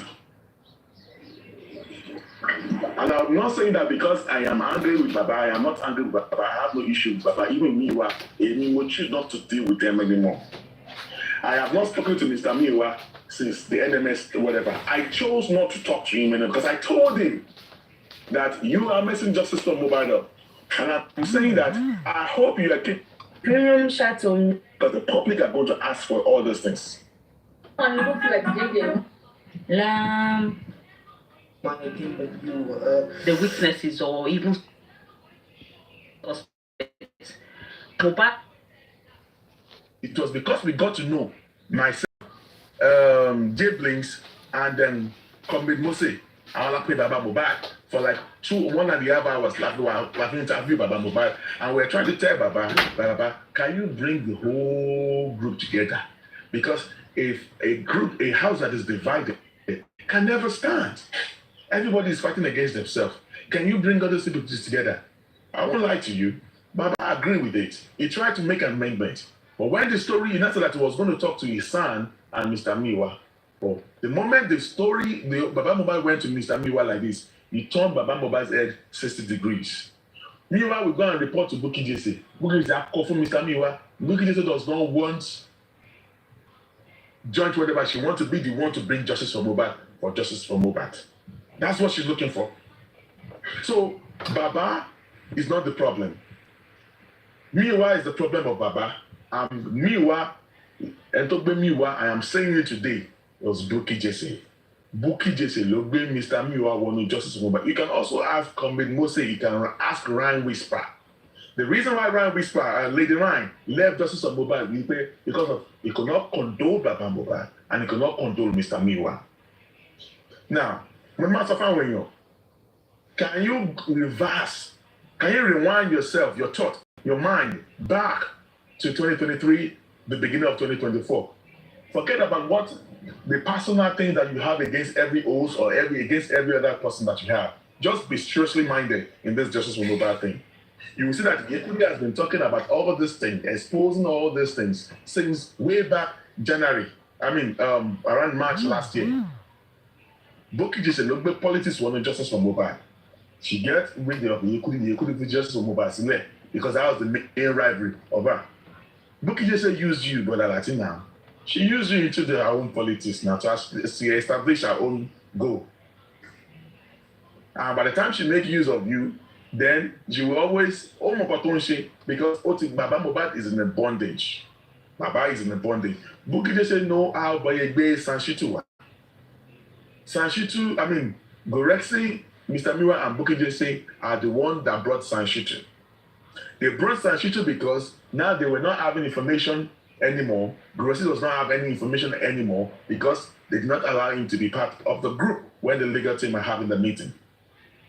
All of you that is attacking Mr. Odumosu, me support Odumosu is the best lawyer.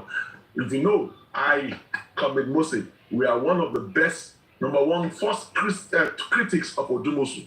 Because Mr. Miwa lied to us, Odumosu.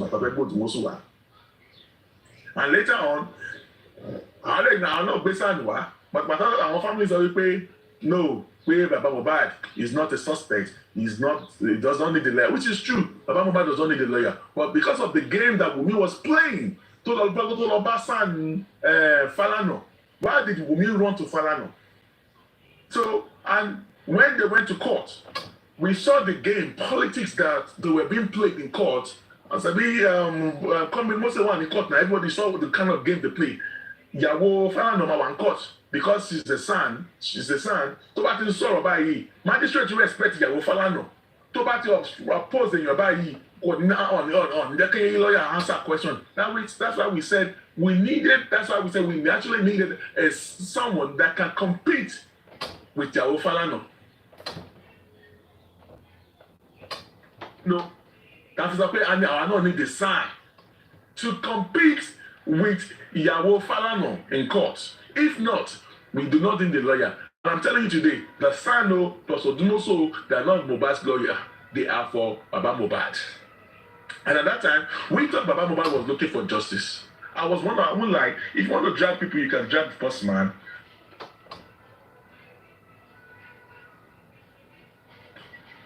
I am not going to remove myself from the whole thing. You can drag Bossman, but there are some things that actually happened in the past that I could have talked about. Now, take a look at this.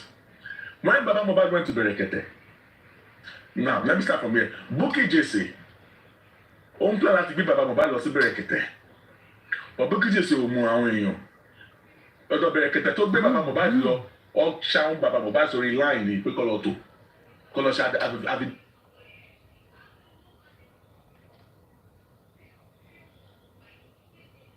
and all stuff like that. So the Yekudi has sent me to Mr. Miwa since 2023 October. Ngati Oriyomi Sapo Moshisha Baba Mohbad mo. That time was when Yekudi told me, and I told them, and every this text message here.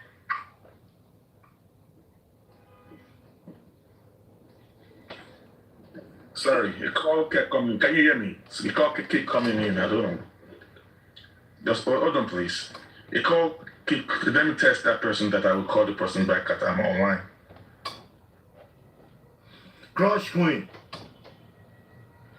Bí bàbá ṣe dé Bẹ̀rẹ̀kẹ̀tẹ̀ kò ṣe ikú tí. Kúdí àti No. bí àwọn ẹ̀ka sí Bẹ̀rẹ̀kẹ̀tẹ̀ mú mọ́ pa èmi ni mo pé bàbá ni mo ní kí bàbá lọ sí Bẹ̀rẹ̀kẹ̀tẹ̀ àyùgẹ̀tì èmi ni mo sẹ́ni ó sí bàbá fún ara mi ní pé kí bàbá lọ sí Bẹ̀rẹ̀kẹ̀tẹ̀ Kúdí lè support ó lè jẹ́ Kúdí support ìrìn àjò yẹn I won't dispute that but pé Ẹ lọ sí ṣẹlẹ̀ láti fẹ́. Láti bóyá kọ̀ tó báwo lọ́wọ́ yín ni lèyẹ Kúdí ló dé bàbá lọ sí Bẹ̀rẹ̀kẹ̀tẹ̀. Kúdí. It was Gorexy and Mr. Miwa that said no. Bẹ̀rẹ̀kẹ̀tẹ̀ was going to be a last resort. All right, so that was when later on the Bukky said no best and Bẹ̀rẹ̀kẹ̀tẹ̀ and all stuff like that. So Bukky just say when Yekudi went to Mecca, that was when they started planning the Bẹ̀rẹ̀kẹ̀tẹ̀. And then let me tell you something. When we raise money for spending, the day after we raised money for spending, that was when Mr. Miwa started getting interest with the Yekudi, so that they want to use the Yekudi platform to raise funds. All right, we all know about that. I told the Yekudi, Mr. Miwa, I want to meet you. Should I give him your number? Yekudi said no problem. But there's often it's because of the money. Maybe they saw the way we raise money for spending, and they want to raise money into the access account and all stuff like that, which is cool. Now, Bukky just say, well, and our team, they were planning to take Baba Mohbad to Bẹ̀rẹ̀kẹ̀tẹ̀. And she thought, when Baba Mohbad got to Bẹ̀rẹ̀kẹ̀tẹ̀, he thought it was through her. Not knowing that it was through Yekudi. The moment she got to know that Yekudi gave Baba Mohbad lọ sí Bẹ̀rẹ̀kẹ̀tẹ̀, because I was one that told Yekudi to talk about it to the public, because Bukky just is already taking that charge, Baba Mohbad lọ sí Bẹ̀rẹ̀kẹ̀tẹ̀ and all stuff like that. Then Yekudi talked about it, and ever since then, Bukky just started having issues. That's when she's always going against Bẹ̀rẹ̀kẹ̀tẹ̀ and all stuff like that. That is why she's not even in support of Baba Mohbad going back to Bẹ̀rẹ̀kẹ̀tẹ̀ because of Yekudi. Now, sure? Politics. Another thing I want to say in essence is that Odumosu is not the best lawyer. I am not saying that, but the fact is that let's forget about the personal vendetta that you have against Odumosu. Forget about Odumosu Oshishedada. And now talk about the hindrance to often Odumosu Ngofunre. I will tell you today, when I'm talking, they always think that I'm talking or I'm fighting or I'm talking on behalf of Odumosu. And Mr. Andy knows some things. You can ask an Azuko as a January, February, March last year, 2024. I can tell you, I can vouch for you that Odumosu wrote some petitions, some letters, or to possibly buy. Oh yeah, they did not give Odumosu all this money. You don't expect a lawyer of Koama Soja they pay our client here. He was trying to protect his client. That's why I was telling people that try to cut Odumosu some slack. He got to respond though. He will at a particular time because of the professionalism of his of the kind of work that he's doing. He will do it the professional way. Odumosu will talk at the right time. There are some ideas, there are some advices. Now tell me, tell me about any idea. There are some things. There are some things that I know. There are some things that I don't know if Mr. Andy knows. There are some things that some of the few people knows. Even like I ask them that you will advise them to do some things. They will tell you, "But no, what they be Mohbad. What do you expect that man to do?" And the whole public are coming for the lawyer of Aloba. They never knew that even only Mohbad going lawyer Malaysia. Now let me now talk about the money. There are some public that they did their own investigation. And they knew that money was transferred from access accounts to Wema Bank accounts. And that is the fact. That shows that people's eyes is now getting open. They are saying money was transferred. Yes. If Baba Mohbad, Baba shot from Baba Mohbad, and you got pay statement of account, what was it? Baba Mohbad to friend around Mohbad, there were few people. But no, told I don't know now. Àwọn fi ṣe àwọn ní access account àwọn fi ṣe personal usage àwọn wá báwọn ṣe máa dáwó yẹn padà.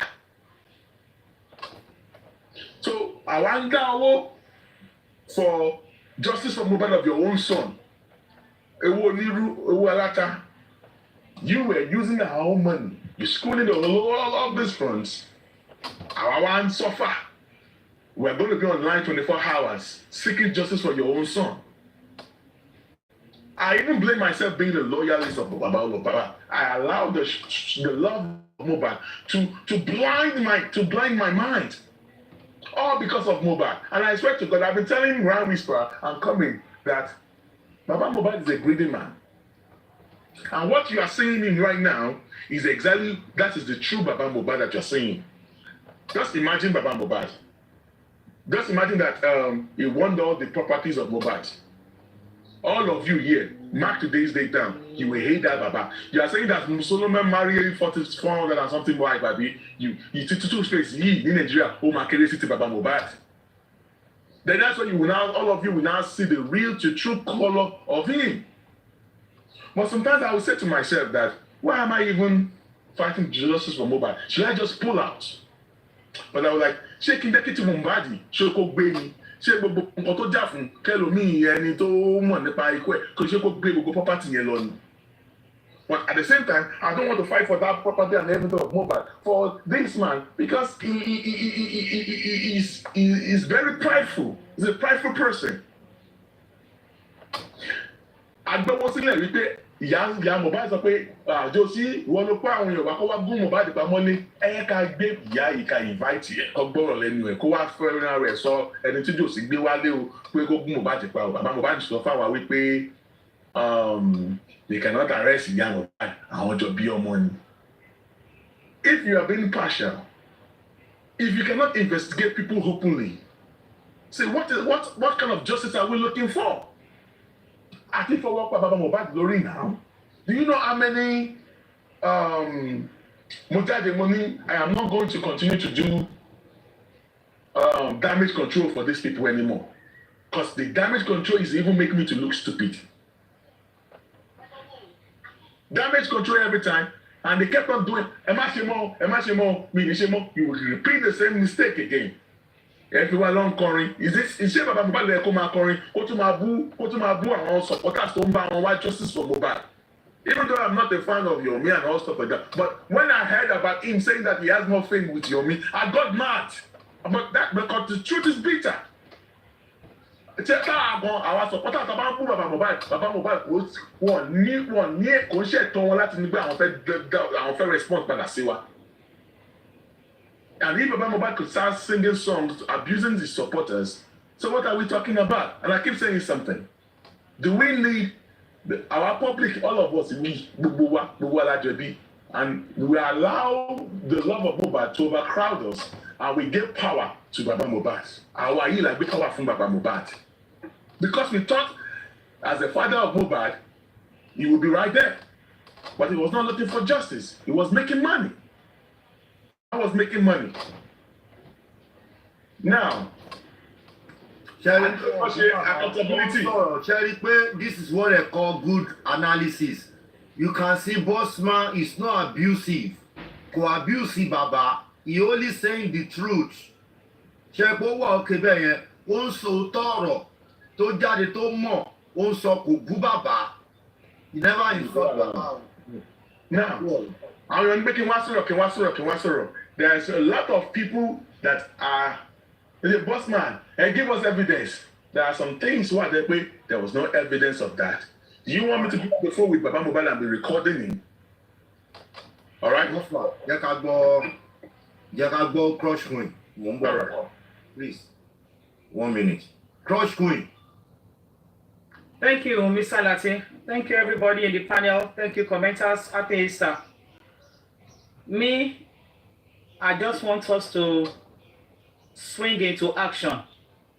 Everything Bosman said, we all know. He's been saying it on every platform since last year. We are all conversant with the story. Enough of this talk.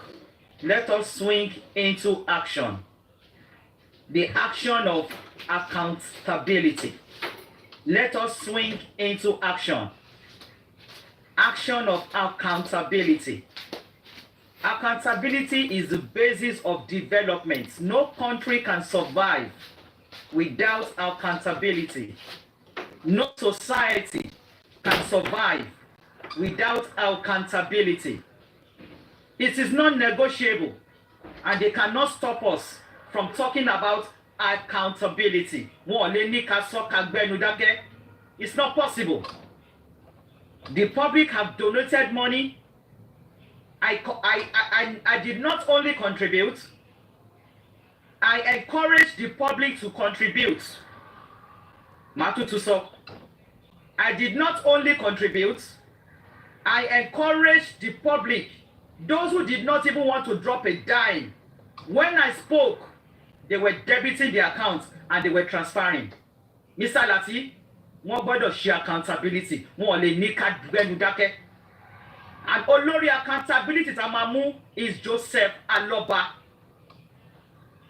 Matutuso, for those of you streaming, the head of accountability that we will hold responsible is Joseph Aloba.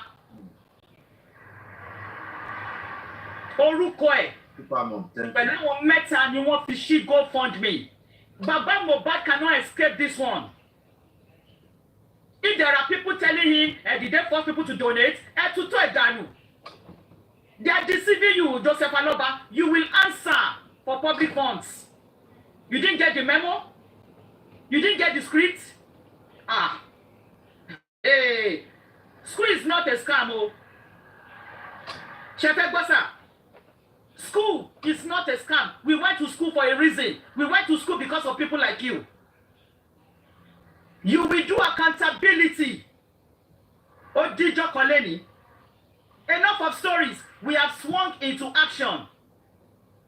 I did a video yesterday. If you know you paid into the GoFundMe, if you know you paid into Access Bank, I have pinned the video. There's an email. Send me your evidence.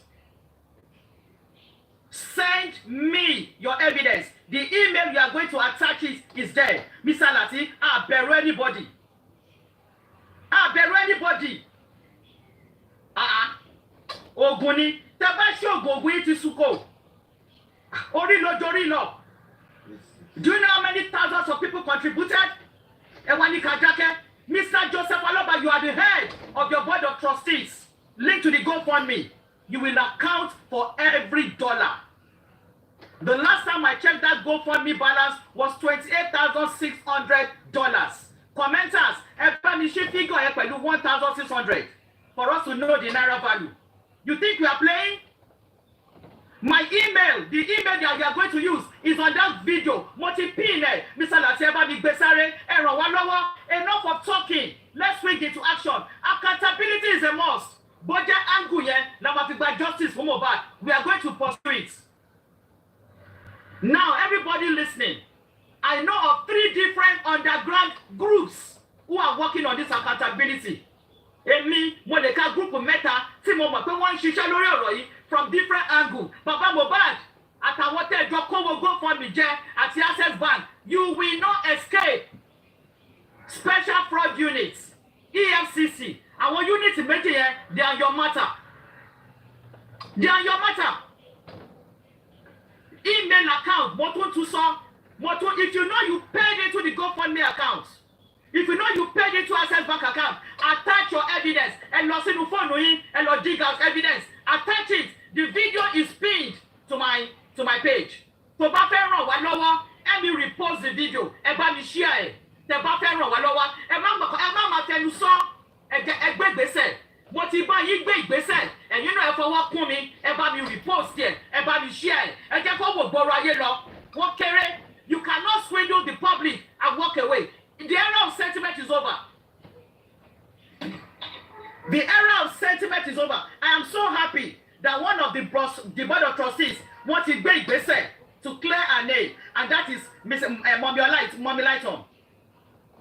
Mo dúpẹ́ lọ́wọ́ Mommy Lighton tó bá wà bí wípé ẹ ti gbé ìgbésẹ̀ láti clear orúkọ yín wípé ẹ mọ̀ nípa bí wọ́n ṣe ná owó is a plus to you. Commenters, ẹ bá mi pàtẹ́wọ́ fún Mommy Lighton. The video is on my page. My name is Crunch Queen. Go to my TikTok page. The video for accountability is on my page. Multi-pin ẹ̀. Tó bá mọ̀ kó ní evidence, email tó máa send evidence yẹn sí, ó wà bẹ́ẹ̀. ṣiṣẹ́ lé lórí. Àmọ̀ṣẹ́ ẹ bá mi dúpẹ́ lọ́wọ́ Mọ́mí Lighton stood on her integrity pé mi ò gbọ́ gbà ẹ̀ ó dẹ̀ lọ report fún Amẹ́ríkà FBI.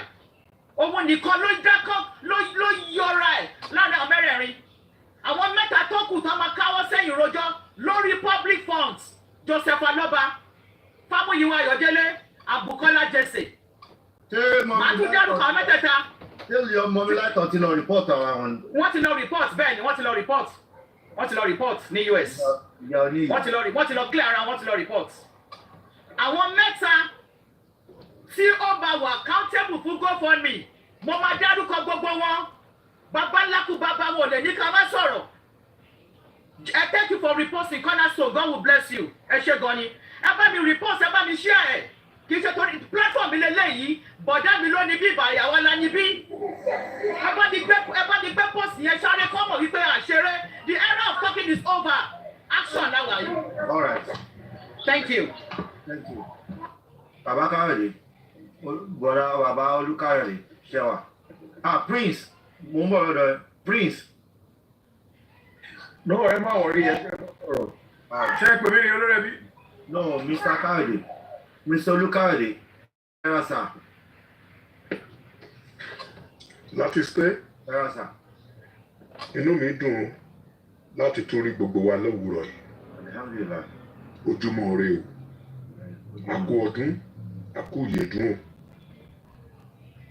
Ṣáárí pò tọ̀rọ̀ tí ń jáde. Ẹ bá a pa tá a fẹ́ wo bí tá a wà látàárọ̀ ẹ̀jẹ̀ bá a pa. Gbogbo àwọn tó ń gbé wa débi ta délé yìí. Oníkálukú ti ń bọ́ta. Ó ti ń dàtọwọ́ ẹ̀ sílẹ̀. I'm not surprised with Mom Yeye Kudi's revelation today. And I'm really happy Yomi Fabiyi is on board here. I said one thing on Yomi Fabiyi's platform 2 months ago. I said, as you are doing this thing, continue. Because a time will come, this set of people that they are covering their faces, they are saying they are for justice. They will start antagonizing themselves. Are we not seeing it today? We are seeing it. More and more will come. Sórí nǹkan tó ń dùn èmi jù ni wípé àwọn critical thinkers or critical thinkers, they are not seeing things in the way of the law. And I will still continue saying it. Who gave Muyiwa power of attorney? Joseph Aloba did. Do they know the meaning of power of attorney? For me to give you power of attorney, I've considered everything to you on my behalf. To fire and to employ. To agree and to disagree on my behalf. Now, I'm happy for what Clutch Queen have said again today. That the trustees to go for me, they are 4 in number. One has gone to FBI in US here with Tarawa. That's a lot clear around. Before Lighton went to clear herself at FBI, àwọn group kan ló ṣiṣẹ́ débẹ̀ o. And these are one of the reasons when I come to Yomi's platform, I tell Yomi some things. Talk less. Talk less. These are machineries to weapon to fight your enemies or distractors. When you don't talk, they don't know your plan. But when you talk, before you get there, they're getting there before you. They've planned how they will destroy that format. And we can see it's happening. Look, I have no grudges against Babaloba. Òun ló bí Mohbad. If he says no more justice today, no problem. Àwọn Yorùbá máa ń sọ wípé tó bá débì kan, àá fẹ̀yìn fẹ́ lẹ́yìn. Tẹ́ bá lẹ́ẹ̀ ṣe mọ́, owó tá a fún yín, ẹ àkáǹtì fún. Ẹni tó bá wù á béèrè owó ẹ̀ padà. Tó bá rí pé òun was justified. ìyẹn ni mo fi rẹ́rìn níjọ́ tí yọ̀ọ̀kan sọ nínú wọn pé wọn ò force anybody dáwó sí GoFundMe ṣé wọ́n gbàgbọ́ àwọn cases kan tí American government láti sọ pé wọ́n gbọ́dọ̀ lọ dá owó àwọn èèyàn padà tí wọ́n dá lórí case kan. I could not remember that case anymore on GoFundMe. The report they've given us how they spend the GoFundMe money. If I'm not mistaken, 80% or 90% are saying they are not pleased. So what are they telling us? Tí bá fún ẹ ní nǹkan kò lò fún nǹkan kan fún mi tó bá lò dáadáa ẹ tọ́ mi láti béèrè nǹkan tí mo fún ẹ yín padà pé iṣẹ́ tí mo rán ẹ kọ́ ló jẹ́ bá ń gbowó mi. Òun ló ṣẹlẹ̀ yìí. It's just a pity the public got themselves where they don't need to get themselves. As one caller have said, Mohbad does not need a lawyer. It is Mohbad that needs a lawyer. Because Mohbad is the one that wants to get justice. To gbé wa dìde. And I went further telling us sometimes. Baba Mohbad kọ́ ló pariwo fún ìjọba pé kó exhume Mohbad náà. Our publicly, under no circumstances, the trustees don't have the right to move money from GoFundMe to another account for private use. Even though they are going to do that, they must come back to the public to tell the public what they want to use that money for. And the public will say, let's go ahead. Somebody is commenting that nurse was paid, nurse injected Mohbad dead body. There is evidence for it. And he was to be land. Also, I can't buy Uncle Lati sorrow. But if that is so, keep boss. I'm happy for that information. Lati, let me bring in. Let that person come up. Pump in and I will let that step person down. come up. Let me pump in and I will step down. Yomi, on your platform, you know I told you that if truly the nurse came in and he said he worked on Mohbad, that means the nurse was part of the people that embalmed Mohbad. Do you remember? If they are still resisting, the nurse came in.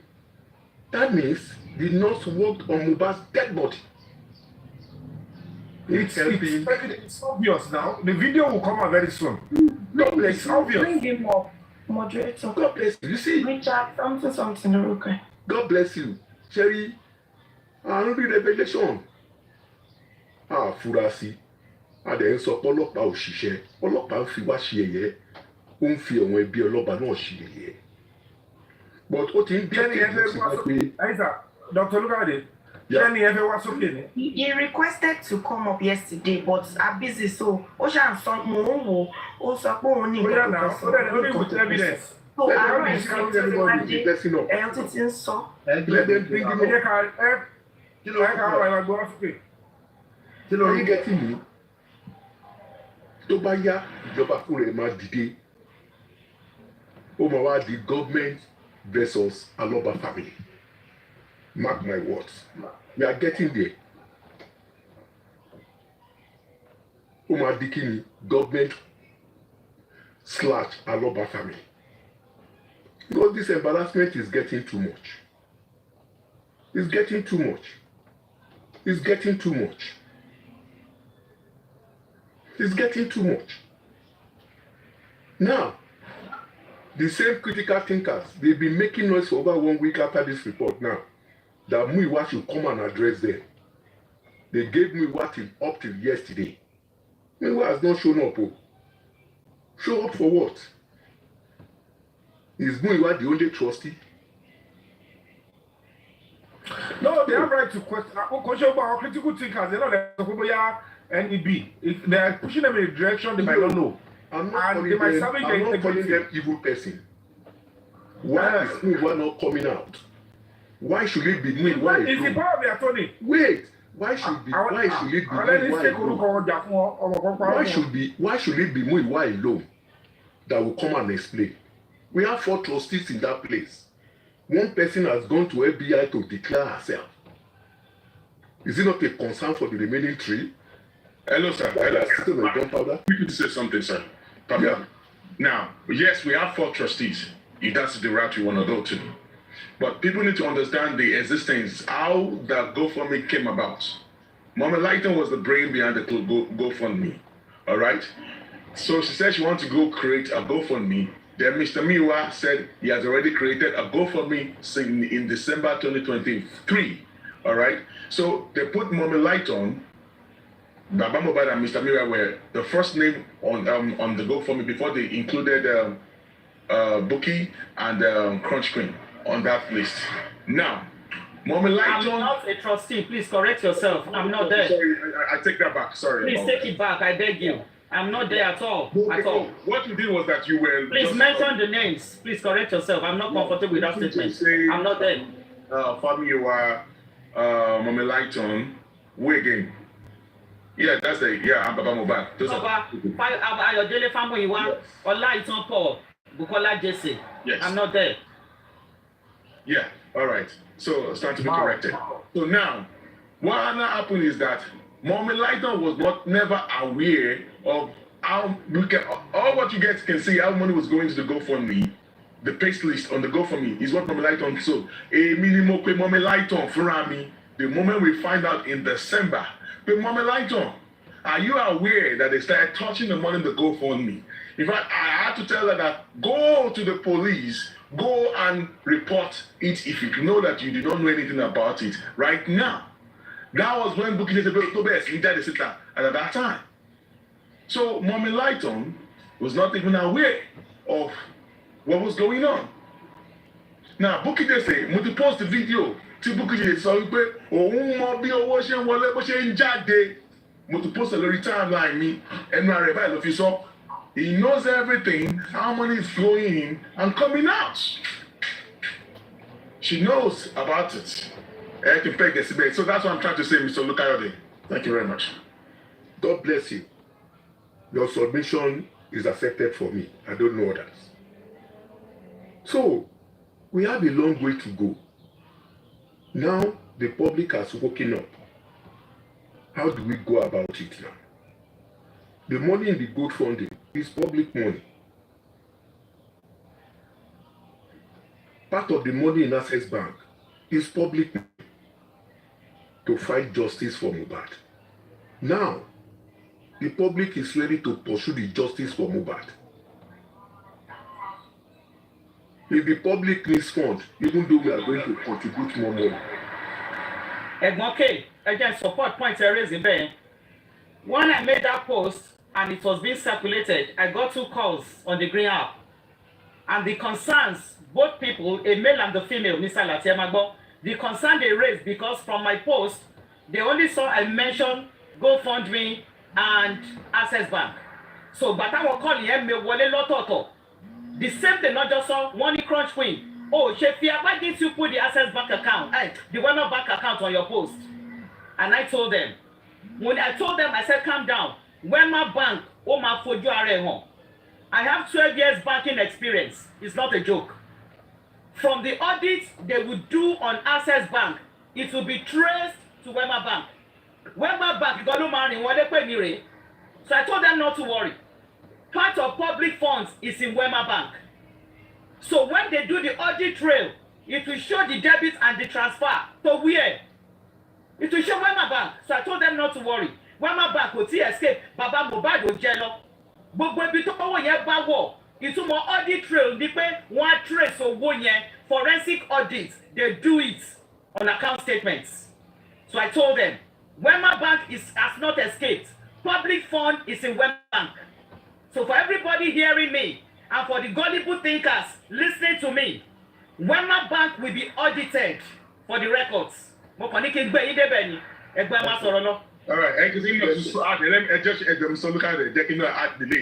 so that the fact is that people need to understand that the Wema Bank account was the first account tí àwọn èèyàn ń kówó sí.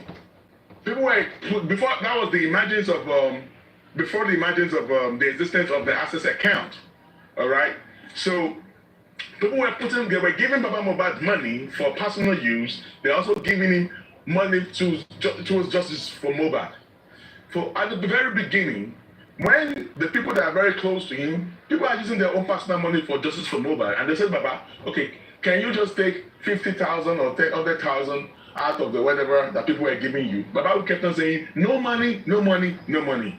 We knew that he was lying, because each time we asked him that, Baba, can you take out of the money in the women bank account of like people are giving to quickly do something, and like we say, I don't have no money, but we are aware that people were giving you money. Of course, because he's the only signatory, that is his personal account. So said, Baba, that is going to be your personal account. There's a need for us to open another account. Because as of that time, we have over 30-something GoFundMe that we don't even know. They open different GoFundMe on behalf of Joseph Aloba, and everybody will just start finding money from it. Different platforms have GoFundMe. So now, I was one of the people that requested, Qureshi was there, yes, he also put matter, that there's a need to open a different account, the access account. Like I'm going to say it again and I will repeat it again and again, that the access account does not belong to Joseph Aloba. That access account belongs to Justice for Mohbad. That is the main purpose why the access account was created. I have the foundation on my phone here of that access account, of the people that told Baba, number one, Sherry, all your pictures, my big daddy sister. Just I keep saying that you are fighting Odumosu. Odumosu has a lot on him. Don't defend Baba Mohbad. He has a lot. Now, they came out that the main reason why we have the access account was because of Baba Mohbad is not being truthful with the Wema Bank account. So, okay, for peace to reign, you let the Wema Bank account be your personal stuff. The access account will be for justice for Mohbad. Now, number two, we still do not allow emotions to cover us, our mind. We allow Joseph Aloba because he's the father. We're only giving him the honor because he's the father of Mohbad. Like I said, I was one of the foot soldiers for Joseph Aloba, thinking that he was looking for justice for Mohbad. If you do something whatever you are doing is delaying justice, that makes you to be an anti-justice. That's the straight point. Baba, because you are the father of Mohbad, we want to give you the honor to be a part of the signatory to this. But because of the game you were playing with the Wema Bank account, this access account, we're going to have 4 signatories. They voted for 4 people to be part of the signatory to the access account. Unfortunately, but our other 4 people here, they were individual. So when they went to open the access account, the bank did not allow 4 people to have access to it.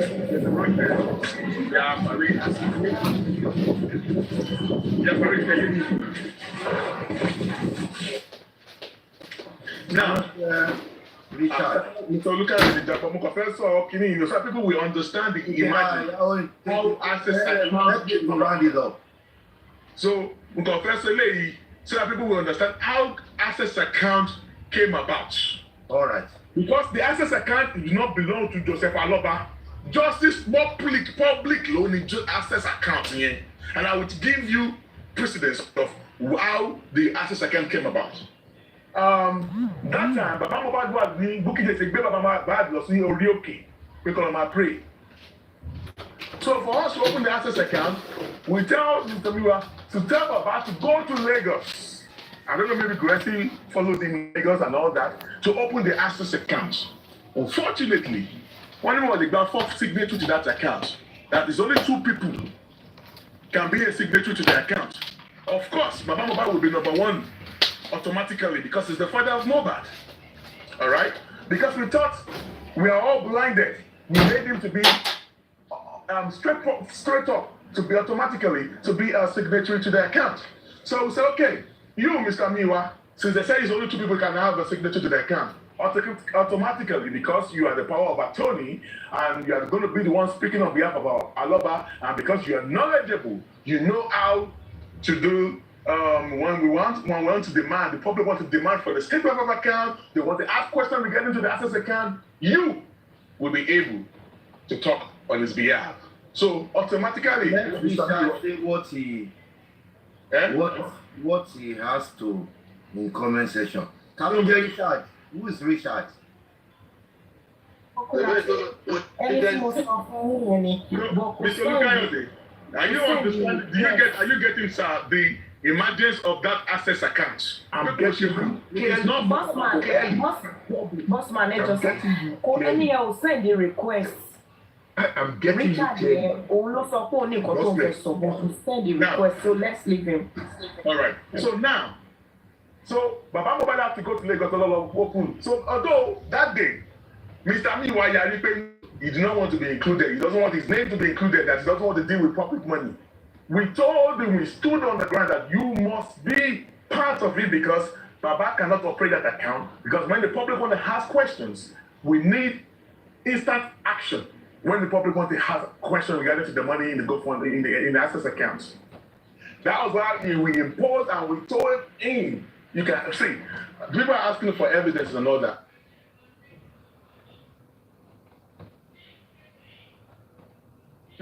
This thing will show you Barrister Odumosu and the legal team. They know about this one. And I know that they have their own fact and documentation on this thing that I'm talking about. And I'm challenging anyone that wants to say, including Gurexi, Kowasapero and Bossman Pa. So, Mr. Miwa agreed to be part of the signatory. All right. But Mr. Miwa also Joro from Bobowa. We never named as a signatory to that. He lied. All right, hold on, Bossman. Let me check my phone. Bushiri, Sheve Soroni. I know you are there for being long. Yes, sir. Oh, yes, Mr. Olorebi, yeah, I think nǹkan tí gbogbo nǹkan tán àwọn èèyàn ti ń sọ mo kí everybody. Yes. So what I think is that Shemo, there is a mistake láti ìbẹ̀rẹ̀ pẹ̀pẹ̀ bí Mr. Olukayode ti ṣe sọ.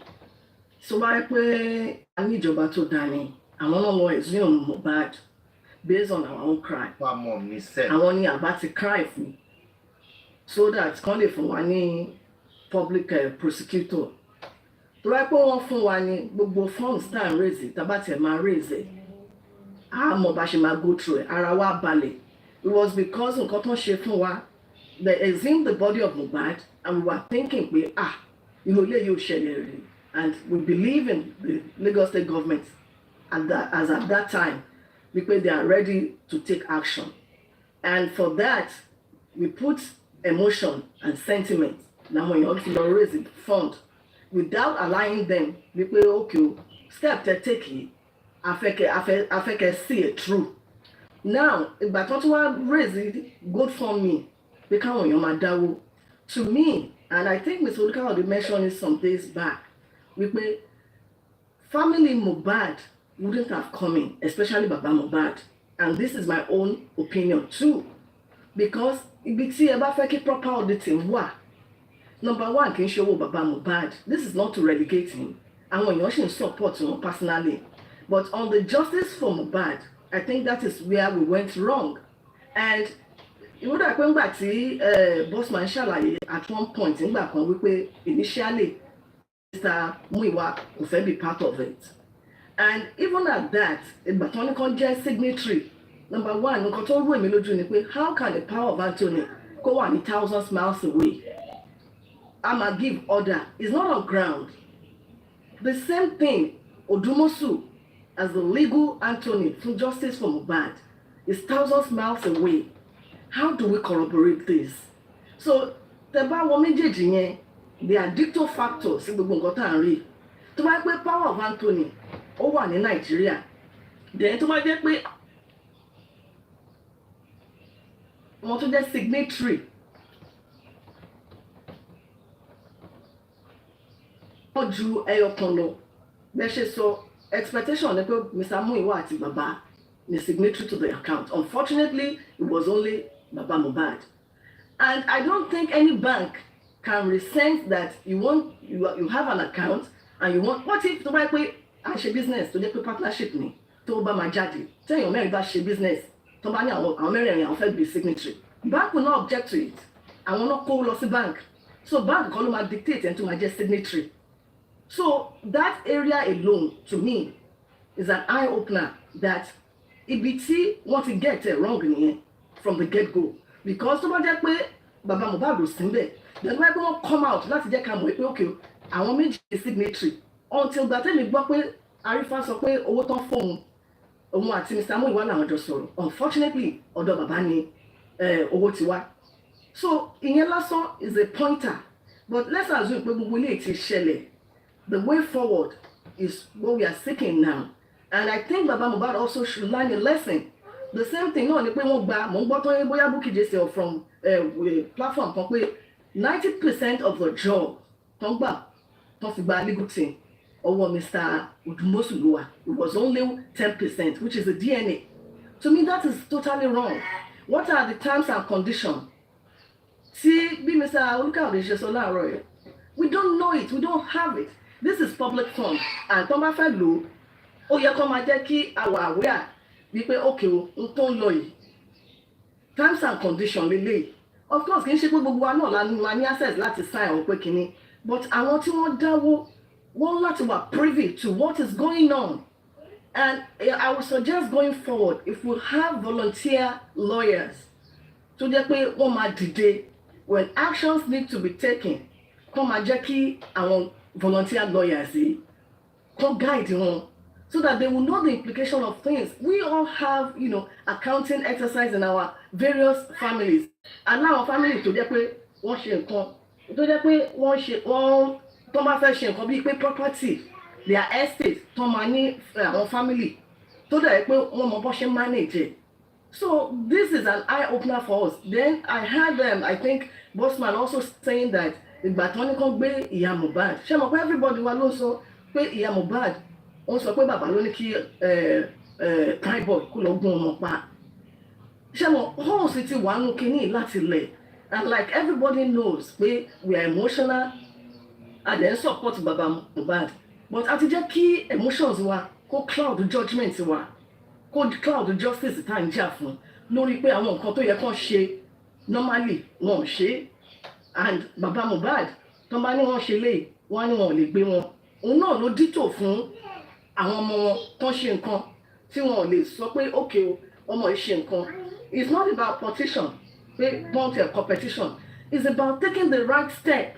We don't need to be told. Mo ní example kan tó jẹ́ pé mo ní ẹnìkan tọ́mọ ẹ̀ ó ṣàṣemáṣe kí la ṣe má ṣe tó ṣe, ó lọ ó mú check màmá ẹ̀ ó jà màmá ẹ̀ dẹ̀ get to know the bank. You know what? Ó lọ sọ́dọ̀ àwọn ọlọ́pàá ó ní kọ́ bọ́ wọn arrest ọmọ òun. Wọ́n dẹ̀ arrest ẹ̀ ìṣẹ́jú ẹ̀ náà fi handcuff sí lọ́wọ́ tó dẹ̀ gbé lọ sí police station. Ó dẹ̀ jẹ́wọ́ fọlọ́pàá yẹ̀ ẹ̀sẹ̀ òun lòún ṣe pé but òun sì kí pé kánjọ kan foríjì òun. Ṣé understand? Up to today ó ṣì ń dùn ún pé what a fatal mistake, but ìyá ẹ̀ ṣì dúró lórí pé kóun tí kọ́mọ tó jẹ ogún òun máa jẹ ọgbọ̀n òun lòún ṣiṣẹ́ òun. So these are typical example. Okay, ìgbà tí bàbá bá sọ pé àwọn fight fún Mohbad tó bá yẹ pé justice tó ń fight fún ara wọn gangan ló ti bẹ̀rẹ̀, and he is not ready to stand up for that justice. It is really appalling, and for us láti move forward we have to take the bull by the horn. Òun ni nǹkan tí Mínísítà Yomi Fabiyi ń ṣe, because tá a bá gbé sentiment àti emotion pé bàbá ló bí ọmọ ẹ̀, tí bàbá ò bá sínbẹ̀ tá a bá fẹ́ jà fún Mohbad, we will surely fight for Mohbad.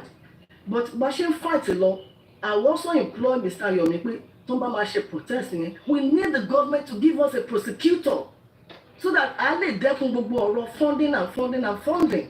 It can be tiring. Àwọn kan lè fẹ́ máa ṣe lọ, àwọn ẹlòmíì owó tó yẹ kán fi feed the family wọn London sínú justice for Mohbad, and we are not seeing the result. So okay, wọ́n ti gbé driver wa, wọ́n ti gbé doctor wa, up till now gbogbo àwọn weighty evidences tí àwọn people yìí give àìtí gbọ́ pé wọ́n ti take action. What are they waiting for? Doctor sọ pé òun ní camera evidence tóun ní lọ́wọ́. What are they doing? What protection are they giving these people? Wunmi lọ sí party. Yes, it has freedom láti move. But where we are, we have not gotten justice for Mohbad. And we are just looking. I mean, I'm a fool now. So, nǹkan tẹ́mi fẹ́ sọ nìyẹn, olórí ẹbí, inú mi dẹ̀ dùn gan fún gbogbo àlàyé tó ń kọ́ ìpèsè ṣe. It's a learning curve for everybody. Kò sẹ́ni tó gbọ́ tán. But when we come together as a force, we can achieve more than as an individual. Ẹ ṣé, thank you. Thank you. Ó dẹ̀ méjì tí máa wá síbí báyìí. Ṣé rí ẹ̀yin tẹ́ fẹ́ nẹ́fẹ́ ti pláfọ́ọ̀mù ìwò kí ló tẹ̀ mú tún ti jáde ẹlẹ́ẹ̀kejì lónìí ni? Kí ló tẹ̀ tí rí ti wo náà? Ládùúrú wàhálà yín já sásán. Lati, for one job, please, let's conclude our course. Ìwọlé dé o, bàbá Mohbad ti join. Àwọn náà ń gbọ́ bẹ́ẹ̀ wọ́n wà ní comment section. Be dead. Kò sọ ní kí Joseph Aloba gbọ́ àbí ṣé kí n dákẹ́ kí n lọ ti wọlé. Oya crushing play repeat bàbá Mohbad ṣé kí n ti sọ Mr. Joseph Aloba ká ìbọ̀ sórí ètò ṣé dáadáa lẹ dé lórí accountability náà la ṣì wá o ẹ̀dẹ̀ ní ká sọ ká gbẹ́nu dákẹ́ bọ̀ lórí ọ̀rọ̀ accountability Joseph Aloba à lè dákẹ́ rárá torí àwa la polówó owó àti èmi gẹ́gẹ́ bí ẹnìkan mo lọ sí platform ó kéré jù mo lọ sí platform 5 mo mọ̀ọ́mọ̀ sọ Yorùbá kẹ́ lè gbọ́ ní mi fẹ́ sọ lóyìnbó kó má dà yín lọ́pọlọrú mi ò lọ sí platform mo kiri GoFundMe platform 5 táwọn èèyàn ń dá dọ́là tí wọ́n ń dá pounds ẹ mà ní kí n gbẹ́nu dákẹ́ ń gbà yẹn owó wá wọ̀ yín lápò tán gbogbo ta ní kẹ́ fowó ṣe ẹ mà nínú fi ṣe ṣẹ̀fẹ̀ gbọ́ update ṣe rántí pé fídíò tí mo ṣe lánàá ẹ̀yin ni mo kọ́kọ́ tag Mohbad dad ni mo kọ́kọ́ tag. Ẹ kí Richard yìí sọ̀rọ̀. Ẹ jọ ẹjẹ ẹ kọ́ ìdúró náà. Ẹ kí Richard yìí sọ crossfit. Ẹ jẹ́ má bínú. Ó yá. Kí bọ́ọ̀sì. Ó yá ìdí ìdí. Ọ̀nà dẹ̀ sínú ọ̀bẹ ń pọ́n wà bí tó tán. Yes, Richard Clinton. Good afternoon. Richard. Within, please. Richard, mint keba sọ̀rọ̀, please. Richard.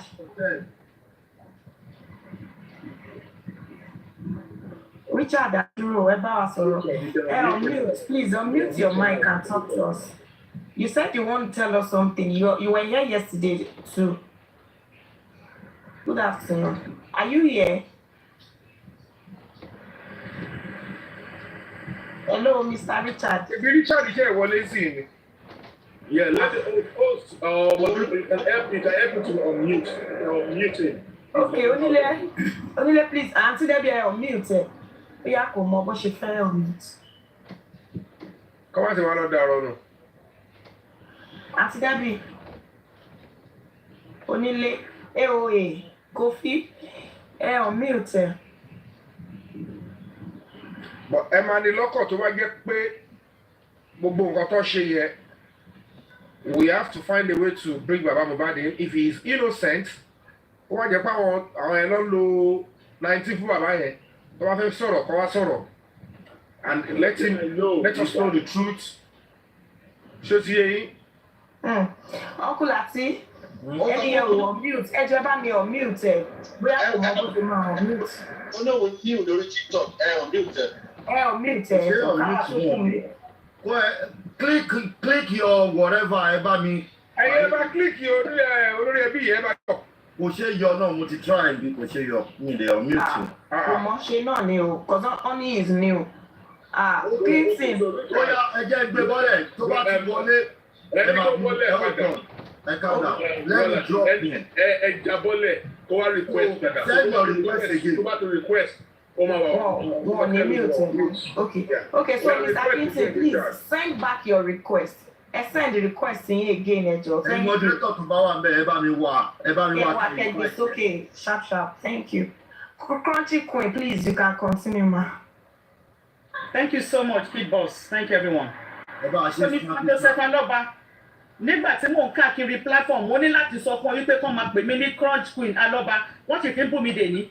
Supreme ti já ó ti fún mi ní blow lẹ́gbẹ̀ẹ́ báyìí Crunch Queen Aloba àwọn kọ̀mẹ́tà sì ń pè mí Crunch Queen Aloba ìgbà tí mo dẹ̀ ti rí ìgbà tí ìgbé lọ mo ti fi T-Pex mo ti fi cancel Aloba mi ò ṣe Crunch Queen Aloba mọ́ ṣùgbọ́n nígbà tí mò ń polówó owó sí àpò yín tẹ̀ ń dán, I was calling myself Crutchwin Aloba. Now, at the end of the day, Mr. Joseph Aloba, the money in the GoFundMe, the last time I checked, was $28,600. The money in your Access Bank account went into millions of naira. Millions of naira. And you know that a lot of money went there. And you know that the GoFundMe and Access Bank account is not for you. It's for the Justice for Mohbad movement. You know it's not your personal money, Joseph Aloba.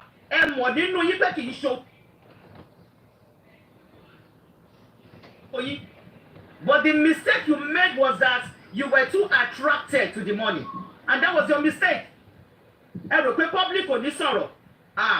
Àti ganu sí o. So take it back, Joseph Aloba. Mo ṣe fídíò lánàá wípé accountability is a must. Accountability is sacrosanct. Wípé gbogbo àwọn tó bá jáwọ́ sí GoFundMe àti Access Bank kàn send the evidence wọn sí mi. Email address wọ́n máa attach ẹ̀ sí mo ti gbé sórí TikTok. And you are the first person I tagged. Tell them wípé mi ò bẹ̀rù yín rárá. You are the first person I tagged on that video. So Mr. Joseph Aloba, you are responsible for accountability. Kò ń ṣòwò ọ̀fẹ́ o. Kò ń ṣòwò ọ̀fẹ́ ẹni sọ̀rọ̀ bí sá ẹni sọ ẹjẹ́ ń parí ìfàlàtí. Ó wà bí ẹjẹ́ parí. Ẹ bá mi wá ẹni ìpàdé jọ. Mr. Joseph Aloba, the GoFundMe is not free pass o. Access Bank account money is not your personal money. And àwọn owó tẹ̀ move lọ sí Wema Bank ẹ máa move ẹ̀ padà o. Special fraud unit àti EFCC wọ́n ti activate ọ̀rọ̀ yín o. Mi ò mọ àwọn gúrùpù rárá tó ń ṣiṣẹ́ lórí ọ̀rọ̀ accountability. Mo mọ gúrùpù mẹ́ta ọ̀tọ̀ọ̀tọ̀ tó ń ṣiṣẹ́ lórí ọ̀rọ̀ yìí. So there is no escape for you. Thank you. Ẹ jọ, this Richard, can you send your request again, please? Send your request if you are listening to me. Please send your request. Come up. Tó bá yẹ ti come up straight away, kó sọ̀rọ̀ straight away. Okay.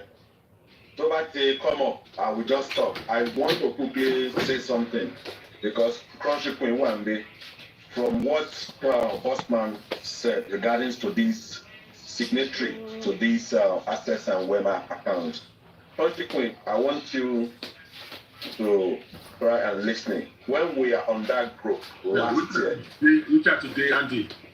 Andy, hold on, please. Richard. Hello. Hello, how are you? I'm cool. Good, sir. Mr. Lati, I respect you a lot, and out of the justice seeker, I can choose you one of the most respectful, most respected, and God-fearing person. Please, I will need to talk to you via WhatsApp. All right. Not online. That's no problem. Can I give you my WhatsApp number? Yes. Can I call it? Yes. Mate. Are you ready? All right. Plus 353. 353. Make sure you put plus. Okay. Plus 353. Okay. 87. 87. 647. 647. 61. 647. 61. 56. 56. Plus 353. 87. 647. 6156. That's my WhatsApp number. Yeah, I'll message you. All right. Thank you. I'll be expecting your call. Hello, sir. Please, I'm sorry. Can you please record that number for me? Plus 353. Okay, sir. 87. 87. 647. 647. 61. 61. 56. 56. Thank you. I'll message you. All right. Bye. All right, Richard. Thank you. So you can remove him since he doesn't know how to mute or whatever. Is maybe somebody said it's been on TikTok since, but only mighty was like Andy. Let's have it. Okay, now what I want to say regarding to what Osman said on this platform, because he has been saying it in the last few weeks. Crunchy Queen, I want you to just listen, and if I'm making a wrong statement, I want you to correct me. Because during that group, what Famiwa told us that himself and Joseph Aloba are signatories to that account. Am I correct? 100. And I'm using this opportunity to let Miwa know that all that means correct. That means a lie to us and the public. And I can see the Bossman is coming up now. Because if truly Famiwa is part of signatory to that account, Joseph Aloba alone will not be able to withdraw that money. And I want to seize this opportunity right now to let them know how you guys are moving money from one account to another account. Everything over the floor. Like Crunchy Queen said, 3 parties are working on a different level with the Nigerian government. This is the pop money. Yes, that is not mute, please. I know. This is the money. This is a public money. You will all be held accountable for it. That is number one. And also, what's it? Oh gosh. Bossman, regarding to Westo issue, I don't want to digress the whole house regarding to this one now. Me and you, we can talk on a green hub. Is that okay, Bossman? All right. Yeah, that's cool. That's cool. I will mute now. I need to fire. Hello. Mr. Lati, ṣó yẹ kẹ́ máa allow me àní kìsàyà lórí platform yín. Inú kọfí. Àwọn tí wọn ò ní dùn láéláé. Bí set of àwọn tó wà wájú mi yìí, inú kọfí àti bàjẹ́ bí tó bá wà báyìí. Mo Professor Oko, Mr. Lati. Crunchy Queen, thank you for that wonderful explanation. Anthony, I think everybody. I saw one video today talking about that, referring to that your video like they should hold you for accountability. And I came out on that comment section to say something. And that person still responded to me, but that one is bygone. Try to clear yourself because you are not part of the committee. You are not, it's Buki. Buki Gogoni, Olodile Womu. Then I want to say something now. Mr. Lati, ẹni tó pè ń sìn, ẹ try láti lo maturity and try to be smart enough because these people, they are looking for different ways to divert us. Like the voice notes that Buki. Èyí tó pè tó kún kẹwàá ń sì tó gba nọ́mbà yìí. Ẹ má sọ̀rọ̀ pa ẹjọ́ tó rọ lọ́wọ́. That's what I just want to say. Just be smart enough about it. Ẹ má jẹ́ ká wá diverted pẹ̀lú àwọn people. They know that wọ́n ti lulẹ̀, so they are looking for different ways for distraction. I will not be distracted. We will continue to remain focused. Let me move my mic. Thank you. Please, only question for Bossman because it seems he knows much. Bossman. Yeah, hello, sir. Who brought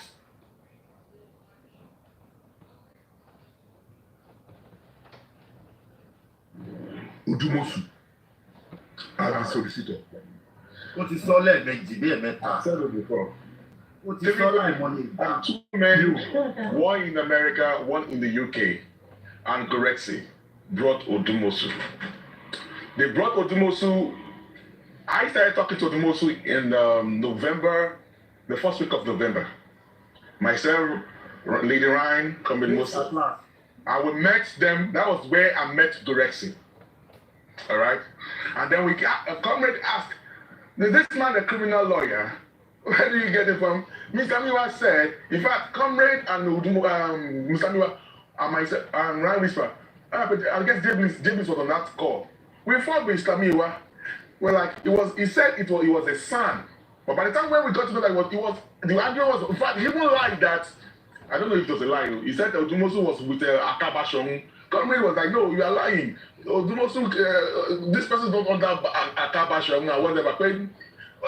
There was a lot of argument. Who brought Odumosu? There was 2 women, one in America, one in the UK, and Mr. Gorexi. And the name of the first person, in case the bank money, our first name is Abiola. I would see, if we don't come out, or if you do not address that part because they are lying, Bukide say he's trying to throw Mommy One with God under the board, Mommy One with God, look, Odumosuwa. Madam Abiola, I know that you have issue with your husband, and that is why I've been keeping quiet, because I know that your husband does not know that you are in support, you are into justice for Mohbad, and I don't want to, whatever, me mentioning your name to scatter your family. That is why I've been keeping quiet about this. All right, ever part up, and follow the host if you haven't followed. Sorry, let me quickly support what Bossman said. Yeah? Odumosu came into this justice for Mohbad November 2023. Am I correct, Bossman? You're correct. That's when we started talking. That was when they were sitting for their and Mommy One with God, as of November 2023, she has not joined justice for Mohbad. Am I correct? You're right. In fact, Mommy One with God started. It was Westo that introduced Mommy One with God to Odumo.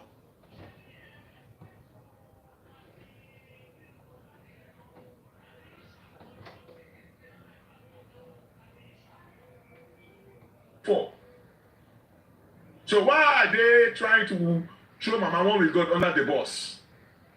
Again. And Westo cannot come out and clear that woman. Bossman, please repeat what you just said. Let everybody hear. Please repeat what you just said. Thank you. Mommy One with God spoke with the first time she spoke with Mr. Odumosu was in April 2024, and she was introduced to Barrister Odumosu through Westo. Westo initiated a call, added Mr. Miwa, Barrister Odumosu, and Mommy One with God on that same call. So I do not know why Bukky is trying to gaslight or throw Mommy One with God under the bus and trying to ridicule that woman, and that's why she has been mentioning the name of Mommy One with God. So Westo will introduce Odumosu to Mommy One with God. Let Westo come out and deny this. I have evidence of it. I'll show you on your platform the last time I came here now. Do you remember? Yes. Yeah. And Barrister Odumosu joined this justice for Mohbad November 2023. Yeah, the US lady is Abiola. That woman in the US that brought Odumosu. They were all in club, Yoruba Nation. I guess in Yoruba Nation. All right. I won't mention her last name, but I have a picture. I have everything. About her. I just told you about it. I don't want her family to crash. That's why I'm still not saying that. But to clear the air, Abiola is her first name. Abiola is her first name, and her last name. Let me just tell that. Bossman, one more is an open secret already. Yeyekudi said it today. Please, can you tell this platform how Rashidi Ayodele Famuyiwa is related, Rasaki is related to Baba Mohbad? At least now you can talk about it. I said it on this platform before, right? As at 2023, Baba told me when they brought Mr. Miwa was brought to Comrade Motse. Bukky no introduce the Famiwa fún Comrade Mose. Comrade Mose ló gbé Famiwa fún àwa. As at that time. And Baba actually told me, and Ryan Whisper, and Comrade Mose, wípé Omowummi Mr. Miwari. Ọmọ ìlú ọ̀kan náà la ọjọ́ jẹ́. That he only met Mr. Famiwa just like every one of us on social media. And it just happens that Mr. Famiwa is from the same hometown with him. Ojaman say this and one. So Talomu Famiwa was justice for Mohbad. Bukky J saying Bukky Jesse, Mr. Miwa reached out to Bukky Jesse on Facebook, on our Facebook Messenger. And that is how she linked up Mr. Famiwa to Baba Mohbad. And we go for me, or to play a game, at to Goretti, or play a game, or Dorimiru. When Baba Mohbad said this, something happened between Baba Mohbad and Bukky Jesse. So Bukky Jesse, boss it up, told us me why your family I love and all stuff like that. So I became a little bit confused. All right. There was one Egbon Baba Mohbad to get the time in 2023 in Ghana, sitting against Yabojo. And she also said that and I was actually in contact with that woman. Is that woman African TV interviewed? I'm not sure. I don't know if African TV interviewed her. Then you went that saw a vision that they are going to give back to that told Mohbad pé Mohbad might be more alágbára kan Mohbad. That was a woman. All right. So the woman said that I will to their family at that time. But Baba Mohbad, so I thought, so the woman had called me that there's some people that were calling her regarding injustice for Mohbad. Say, me no pay Baba Mohbad and Mr. Miwa. But there are some people that are going to be talking to Baba Mohbad elder sister, or I don't know the nation and all stuff like that. And then Baba called his sister. I guess they had issues. And Baba, because ever since then, Baba now told the sister, come at Dasi or Roy and all stuff like that. So the sister backed off. So when people started going to, one of the reasons why I did not want to come out again was that some people went to Baba's village. Oshu Elorikini. I was really confused, what kind of game are these people playing? Because I know that they play a game, Mr. Gorexi, that's the secret. Now, if you don't know the reason why Bukky Jesse is holding Baba Mohbad on the net, that is the first secret between Baba Mohbad, Mr. Gorexi, and Bukky Jesse. You need to call yourself now, please. All right. Let me share who is there. Finest Papi. Who's here? Finance here. Hello, yeah. Muki Gugulero, I greet everyone. My contribution will be very, very short. I was, and I am still particularly gladdened by Crunchy Queen's submission earlier about the steps being taken by some groups for accountability and to actually petition some anti-graft agencies. Monotipe a few weeks ago, Glory Platform, Yomi, Fabi, I made it expressly clear that Baba Mohbad might not understand the implication of touching a kobo out of the GoFundMe or the money meant for this movement. More there's some money, boya, and to that 1 million neo, I've been to that 1,000 naira. Anybody to find evidence has the locals to petition Baba Mohbad to account for how the money was spent. And now that we appear to be getting close to that, I'm so happy. Baba Mohbad, if you are truly listening from the comment section, you might go down. Seriously. And then you will not only, well, I think the little that is left of your credibility, the little, if any is left anyway, to some of us, that is left of your credibility might just be going down. Seriously. So that is just my comment. I'm happy that Crunchy Queen is big on this, she's massive on this, she's large on this, and we are going to see it to the end. Baba Mohbad, you account for every kobo that was spent, that was contributed into that GoFundMe. Thank you very much. Well done. The fact that the GoFundMe is a public funds, our public that was there. And the main reason of the GoFundMe was because to use that money in the GoFundMe for legal and for is actually totally for justice for Mohbad. All right, and public know. Now, Mr. Famiwa, this goes to you. The fact that you touch the money in the GoFundMe, you don't have the right to touch that money in the GoFundMe. I know that you have all your data, you use your information to open the GoFundMe. But where you messed up, and you went to work down here, Mr. Miwa, you don't have no. Why do you touch the money in the GoFundMe without alerting the public? You touch the money in the GoFundMe, you did not let the public to be aware that you are about to touch the money in the GoFundMe. And there are some people that you told that's going to stand as a witness that you went to ask them that if somebody touched the money in the GoFundMe, then if you want to move money in the GoFundMe, will it appear on the decorational page of the GoFundMe? You said there's a way you can move money that the public will not know that you've already started touching the money in the GoFundMe. There are some people that have that you spoke with, Mr. Miwa. That's going to stand as an evidence. I mean, as a witness against that, because you told some people about this, what I just said. Now, you now touch the money in the GoFundMe without letting the people that donated that money to know that you're touching that money. That is fraud. Based on that alone, Mr. Miwa, you're going to be responsible on that money in the GoFundMe. Now, back to you, Mr. Joseph Aloba. If it was true that Mr. Miwa transferred the money in the GoFundMe into the access account, that's going to indict you, Pastor Joseph Aloba. That is when you will go down. Because it has been cleared from January 1, 2024, after Bukky Jesse staged a show for you, where and I stood my ground that you, Baba Mohbad, even despite the fact that aggressive something like that, Baba Mohbad might say statement of account. And I stood, Yekuri was there, Ram Whisper. I stood my ground that all the paying you have to print out the statement of account. I have the statement of account, the first statement of account that you sent to me, I still have it till date.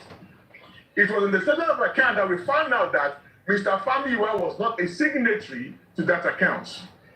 He lied. Now, so far that Famiwa is not a signatory to the access account shows that Mr. Mr. Joseph Aloba is the only signatory, is the sole signatory to that account. So that means Mr. Aloba is the one that is throwing money out to people. He's the only one. If you want to take money out of the access account, it's Baba transfer. I'm also a witness to the fact that if they want to pay any money, Mr. Miwa will call Baba Mohbad, give him directives, and the Baba Mohbad will pay that money. Listen, Lati, I want to open your eyes to the high-level conspiracy. Boss Mama, you know my brother. Hold on, Edo. Okay. Boss Man, are you telling me that the action that was taken by Mr. Muiwa, Mr. Aloba did not know anything about it? He knows. Thank you. Anything Miss Miwa does, Muiwa and about Mr. Joseph, they are one. They are great together. And whenever Miwa is involved, Bukky Jesse is involved. You can see these people, they are not dragging only Muiwa alone. They are scared to touch Baba Mohbad. They are only dragging Muiwa. Hello, Postman. Lati, you are not siding Baba. They are doing justice for Baba Mohbad. Okay, now let's put it this way. When your family petition, Famiwa, few weeks ago, you understand? All these critical thinkers, madness, what they said was, Baba, ṣé ẹ mọ̀ pé ẹ̀yin gangan ni ó petition ni nítorí power of Anthony òun ni ó petition yẹn tó bá ti petition Famiwa ó ti petition ẹ̀yin náà nìyẹn now. Now, if they are dragging Famiwa one way or the other and the blogger, they are dragging, indirectly, they are dragging Baba Mohbad. Ṣé kò sí nǹkan tí Famiwa ṣe ṣé ń gbọ́ wọ́n máa dárúkọ Baba Mohbad wọn ò rí bí yí sí nítorí bàbá ló gbé àṣẹ fún. For you to now know that gbogbo wọn the same circle ni wọ́n jọ wà ẹ máa wo Bukky ó wá gba ọ̀pá àṣẹ lọ́wọ́ Famiwa ó gbé fún Rich Grace. Ṣé pé same circle ni gbogbo wọn jọ wà. Ọmọ ìyá mi pause. I want to take you all to the GoFundMe, but let me salute my brother, Finest Papi, 100. I appreciate you, sir. I really do. Mr. Lati, I'm a follower. Out of the 4 board of trustees, èyí tó mọ́ tó yán kánkán, ló report fóun mọ̀ kankan pa ẹ̀. That is Mommy Lighton. Madam Masodola. Sherry Joseph Aloba. Famuyiwa Ayodele. Ati Bukola Jesse. Everybody listen, 1,000 people. They have planned this conspiracy from the very beginning. You know why? Joseph Aloba and Buki Jesse knows that Famuyiwa is not related to Joseph Aloba.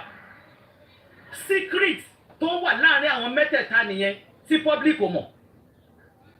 Joseph Aloba and Buki Jesse knows that Famuyiwa Ayodele Rasaki has no blood connection with Joseph Aloba.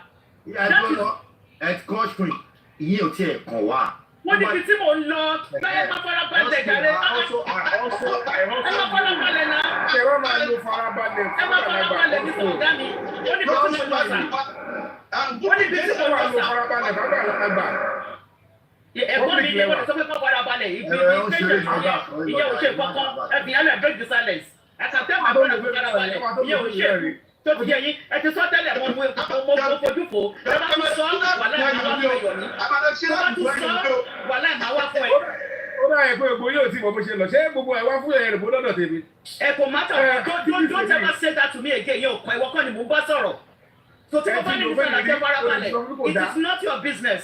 Tó tó bá tún sọ ẹ you don't like my response. Okay ọ̀gá mi Mr. Lati ó ní bí tí mo lọ yìí ò dẹ̀ kọ́ ẹ yọ̀ mí ìwọ kọ́ ni mò ń bá sọ̀rọ̀. Mr. Lati, nǹkan tí mo ń sọ ni from the beginning ìgbà míì tí Bukky bá ń sọ̀rọ̀ á ní ẹ̀gbọ́n bàbá tó wà l'Amẹ́ríkà ìgbà míì á sọ wípé àbúrò bàbá tó wà l'Amẹ́ríkà kò mọ éèjì kí ló jẹ́ Famuyiwa kò mọ̀ bóyá ó ju bàbá lọ kò mọ̀ bóyá ó kéré sí bàbá.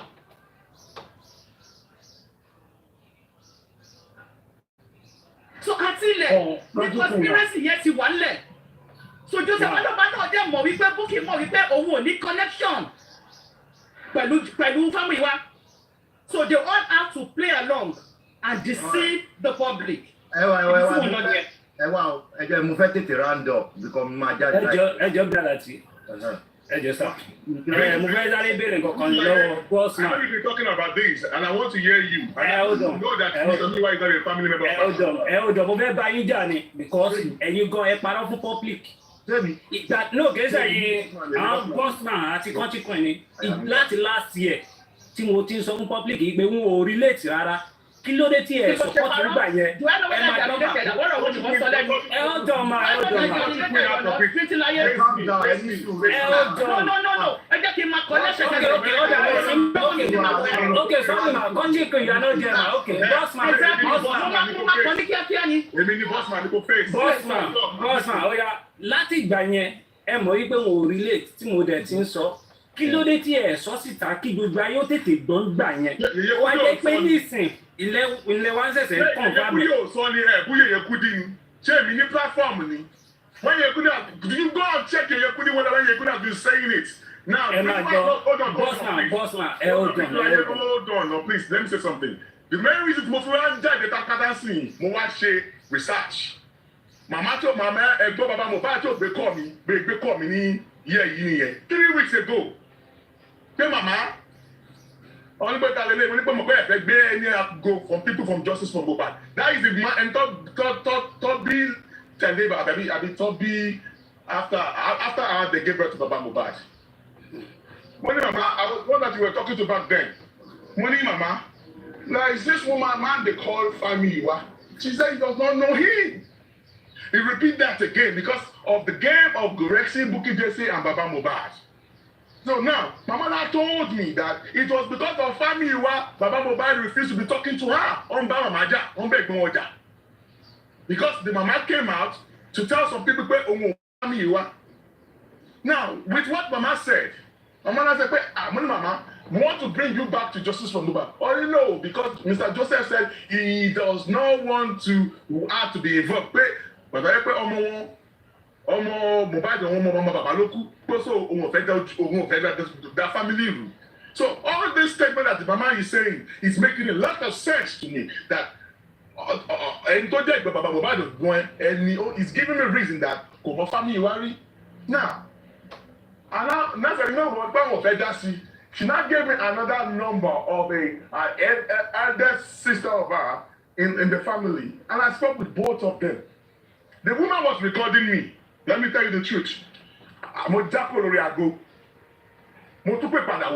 Because that woman does not know how to record. He's giving the phone to someone to record for her. The woman was recording me. I knew that she was recording. So again. So again, we were talking because I told her that I got that number from Egbon Baba Mohbad. Now, you never pay family well.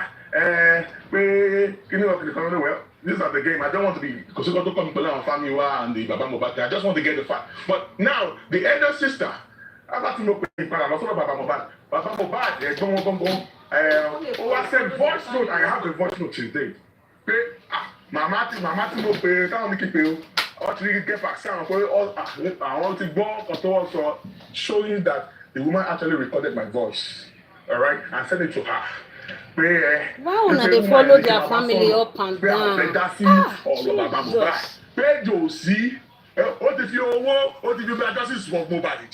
That is what his elder sister said.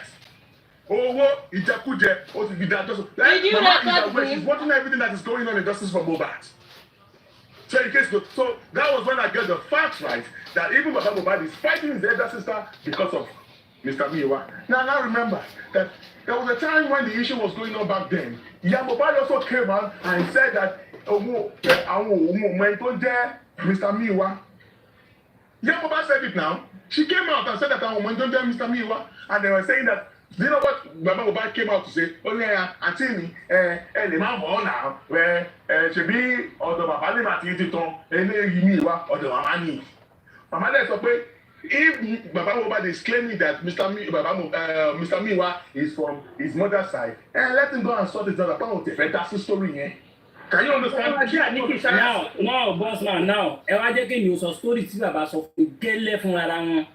Hold on, I've not made myself clear. This conversation I'm telling you about Mohbad, this information 3 weeks ago. Okay. Now, èmi ti get the fact yẹn láti last year December. Òun ló jẹ́ kí n máa drag wọn láti January wọ February last year. Ìgbà tí mo gbọ́ information yẹn pé wọn ò family rárá, wọ́n á pe bàbá Mohbad. Bàbá báwo ni Mr. Miwa ṣe jẹ́? Wọ́n ti kọ́kọ́ sọ fún mi gbà woman kan ló introduce ẹ̀ sáwọn bóyá láti UK náà pé bóyá láti America mo ti gbàgbé wọ́n sáré bóyá UK àbí America ìpè ni wọ́n introduce ẹ̀ sáwọn mọ́ra rí wọ́n láwọn ò mọ̀ wọ́n rí wọ́n wá ní later nígbà táwọn padà ń sọ̀rọ̀ àwọn rí i wípé ọmọ agboolé kan náà ìlà wọn bí ọmọ ẹ̀gbọ́n sábúrò pé bẹ́ẹ̀ làwọn ṣe jẹ́. Wow. Okay. Ǹjẹ́ mọ́mí Mohbad mọ̀ wọ́n?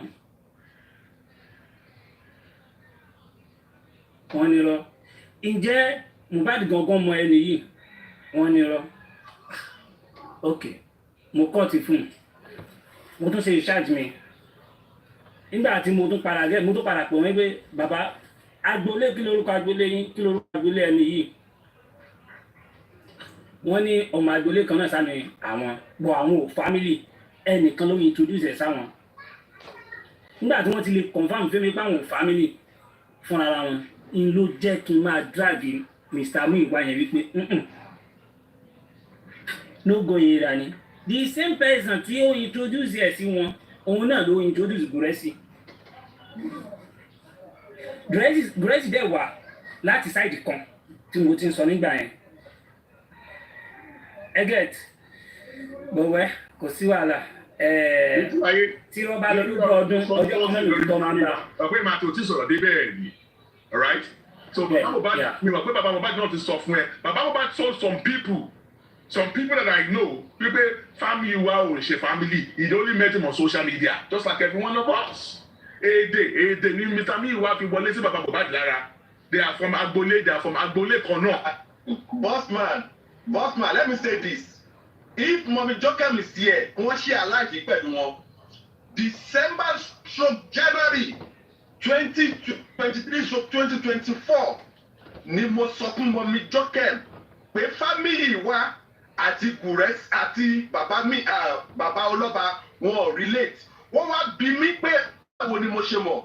Mo mọ this thing. Ẹ pa tápù follow the host. Mo wá sọ fún wọn pé ọmọ ìlú kan náà ni wọ́n hometown.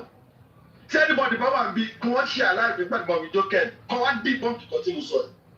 Ọmọ ìlú kan náà ni wọ́n. But nígbà tí wọ́n jáde táyọ̀ sọ pé you are being paid kíníkan I muted.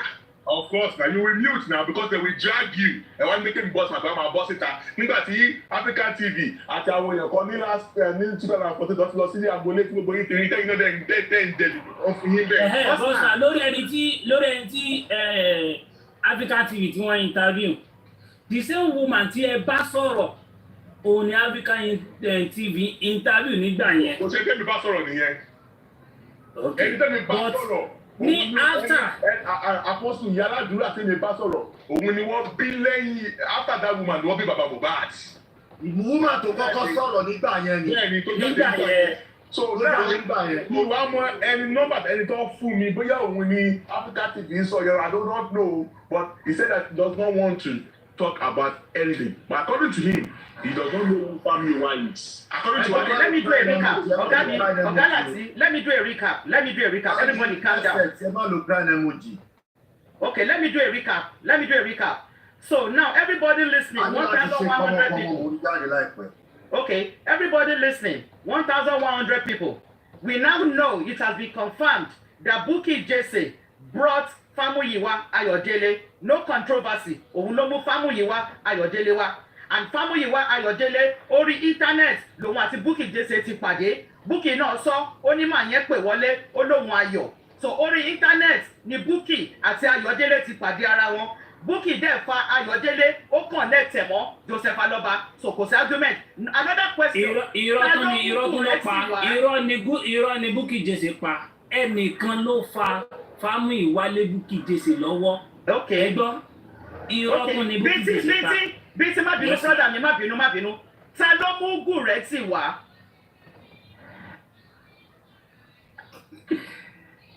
Mọ̀mí, the same person tí ó fa Famuyiwa lé Bukky lọ́wọ́. Ta ló mú Gúrẹ́tì wọ movement yìí?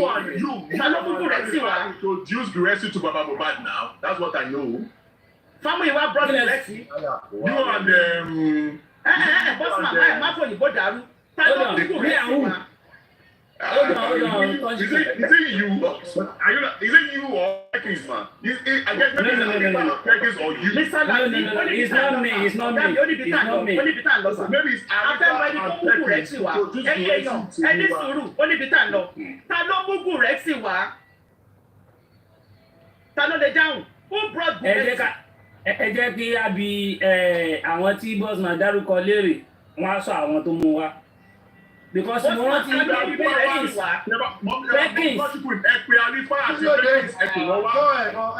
Ìṣòwò mọ̀ kankan pa. Bọ̀dá láti ó ní fi ká lọ o. Kẹ́ni bọ́ ti tọ̀ lọ́dún tó ń bọ̀ náà. Let's do it one by one. Please, let one person ask this question. Ìgbà tí mò ń drag wọn nígbà yẹn, mo ní tí mo rí láyàn fi ń drag mi pé bí anti-justice ni. Now, Celia, please mute, please. Sherry, nígbà yẹn, ó dà pé Perkins ló lọ sí ọ̀dọ̀ bàbá Mohbad òun àti Gúrẹ́tì fi lọ nígbà yẹn bó ẹnìkan náà ló introduce ẹ̀ sí pé kó mú wọn lọ sọ́dọ̀ bàbá Mohbad tí a bá rí Perkins tá a bá rí Arifa wọn á bí Gúrẹ́tì fi dọ́dọ̀ wọn. jẹ́ mo bóyá mo lè kọ́ sí wàhálà jẹ́ ń wọ Arifa. Because nígbà yẹn mo sọ wípé girlfriend ìní Gúrẹ́tì àti ìyàwó mi jọ jẹ́ girlfriend and boyfriend nígbà yẹn tí àwọn èèyàn dàgì nígbà àbí tí kìíní kankan. Kí ló sọ sí iná? tí mi ò bá rí nígbà yẹn mi ò ní sọ boyfriend and girlfriend òun ni wọ́n jọ jẹ́ Blessing àti ìyàwó mi nígbà yẹn. Ìyàwó mi èwo? Ìyàwó mi kan náà ni. Ọlọ́pàá. Ẹ ti bá àkọjẹ́ o. Mo ti sọ ti pẹ́ Seget. Now. Bíntín reason tí kù rẹ̀ tí àti mọ́ nìyẹn. Mo mú kù rẹ̀ sí wá. Ṣeré mi báyìí. Ìsàbájẹ́sì yóò serious ọlọ́run. Ìṣẹ̀rí mo mú kù rẹ̀ sí wá. Ọjọ́ tí ìgbà tí wọ́n lọ sí Abuja tí wọ́n fi gbé bàbá Mohbad kúrò ní Bẹ̀rẹ̀kẹ̀tẹ̀ ó ní reason yẹn kìí sọ ni màá sọ bí wọ́n lè ṣe plan ẹ̀ àwọn tí wọ́n jọ plan ẹ̀. Ìjọ́ wo ló máa sọ? Dára tí ẹ máa wọlé ọ̀dọ́ yìí náà máa ti sọ àwọn tí wọ́n jọ plan ẹ̀ ìjọ tí wọ́n plan ẹ̀ eye tí wọ́n fún Gùrẹ́sì lọ́jọ́ yẹn gbogbo ẹ̀ ló wà lákọọ́lẹ̀. Ṣé tún pín owó? Bẹ́ẹ̀ni mo ò ní pín kẹ̀. Bọ̀dá Láti ọ̀rọ̀ Egypt ju bẹ́ẹ̀ ṣe rò lọ ó níbi tí mò ń lọ pẹ̀lú àwọn hold on Andy 1 minute expander. Olóyèbí ní àwọn pípé Andy wà bẹ̀rẹ̀ and some other people. Kẹ́ni gbogbo nǹkan tó ń ṣẹlẹ̀ látàárọ̀ àti látàná gbogbo wa rojọ́ à ń provide solutions. Way forward àti line sílẹ̀. Olóyèbí, you have a responsibility. You as a host, you as a justice fighter, lead kẹ̀dẹ̀ mọ àwọn ohun lẹ́ máa pè. Ẹ máa sọ̀tọ̀ lọ́yà, ẹ máa sọ̀tọ̀ everything, ẹ máa wà ní pé òkè ẹ fẹ́ ṣe léyìí. This and this are 2 people or 3 people that you guys will be meeting and ẹ máa fún wa ní report lórí platform. Enough of gbogbo ẹjọ́ tàǹtò yìí, we need actions now. Please. That's my suggestion because ẹlẹ́ni pẹ́ máa lọ and something tangible has to be achieved today again. All right. All right. Yeah, but the caller, you know that before you can talk about the way forward, there are some things that you cannot move forward without trashing. These are more like a stubborn block that you have to trash. So if you don't go back to all those things, why do you have something blocking you in front of you? How do you want to move forward if you don't clear the road for yourself? You have to go back to the basis. You have to go to the basis and let us clear all those things. These are the things that have been being the stubborn block for all of us here. So we have to trash all those things. Then we move way forward. We go forward. Boss, hold on. The ọ̀rọ̀ matter yìí a máa continue àlè parí lónìí. The prince. Ẹlú èèyàn mi, tọ́tún bọ̀ ṣe wá sókè ni pé ọ̀rọ̀ tí mo tún gbọ́ pé go rẹ̀ sí pé a lè ìyá Wùmí ni. That's another thing. So ẹ̀kan ti finá sórí òrùlé sùn láti jọ. And ẹ̀jẹ̀ bá wo kákọ́ọ̀sì wọn yẹn, ṣé rí most of àwọn kákọ́ọ̀sì wọn yẹn, wọ́n close mọ́ àwọn tó close mọ́ what's the name of this lady? Àwọn àtijọ́ sí ẹ̀sáìdì wọn ẹ̀ kí ló kọ́ ló di other lady yìí tó ń bá wọn ẹja àwọn máa sọ̀rọ̀ lọ. You know what I'm saying? Most of wọn tó wà kákọ́ọ̀sì wọn ẹ̀ wọ́n close mọ́ àwọn yẹn. So àwọn ló ń da nǹkan rú, that's why lè ṣe lè rí lead way. Because gbogbo camera, CCTV and stuff, wọ́n àtàkì lè rí lead way lórí gbogbo àfihàn láti jọ. Àwọn gbogbo ló ń lọ ń ṣiṣẹ́ burúkú yẹn tó ń settle àwọn people yẹn tó fi náà ń daṣẹ́ yẹn rú. Now everything declares everybody say, although how can we move forward? How can we move forward from here? Because ojú ẹ̀ ti dàrú gan, and láti tò báyìí ó máa lágbára gan. Àdé ní láti tẹ ojú àwọn èèyàn mọ́lẹ̀. Eléyìí pé ẹ má dárúkọ èèyàn kan, ẹ má kọ èèyàn kan, ẹ má tẹ àwọn èèyàn mọ́lẹ̀ because wọ́n ń tẹ ìmọ́lẹ̀ gan. Àwọn tẹ pọ́nlẹ̀ yìí ń tẹ ìmọ́lẹ̀ kò fún yín ní lead way. Ọ̀tọ̀ justice and ó dẹ̀ ń fa ìfàsẹ́yàwó what do you call it? So we have to tell you what is The prince, hold on. Dára àti Dẹ́bà rántí nígbà tí wọ́n lọ sí Abuja ńgbà yẹn. Wọ́n ní ẹ sì pé ìyá Mohbad lórí fóònù ẹ̀bẹ̀ àmì kálẹ̀rẹ̀. Wọ́n jọ sọ̀rọ̀. gbogbo ohun tí wọ́n ń ṣe gbogbo plan wọn pátá òun ní dọ́dọ̀ ìyá Mohbad òun ní ìyá Mohbad dẹ̀ ń jábọ̀ fún àwọn Wùmí tẹ́gẹ̀t 50,000 tí Gúrẹ́ sì gbà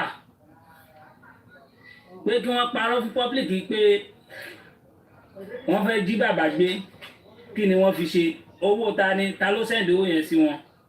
wọ́n fẹ́ jí bàbá gbé. ìgbàdàn yìí mú náírà ti gbé wọ́n kidnap alọ́ba. irọ́ gidi tó jìnnà sóòótọ́.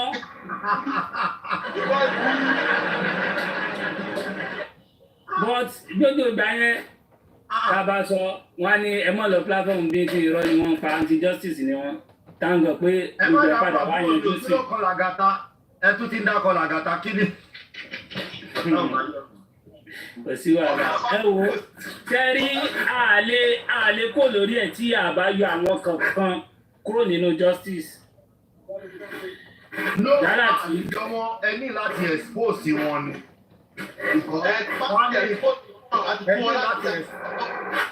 kí lẹ wí. tàbá ti expose wọn àti yọ wọn náà ni. ẹ ní láti expose wọn ni. irú bẹ́ẹ̀ tí gbogbo ṣe kọ́mọ àtẹ̀ṣẹ̀ ń sọ̀rọ̀ sí ó ṣe ló dà pẹ́ ìṣe fi.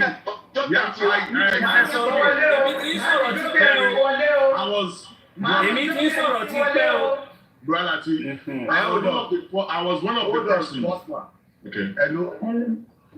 Yeah.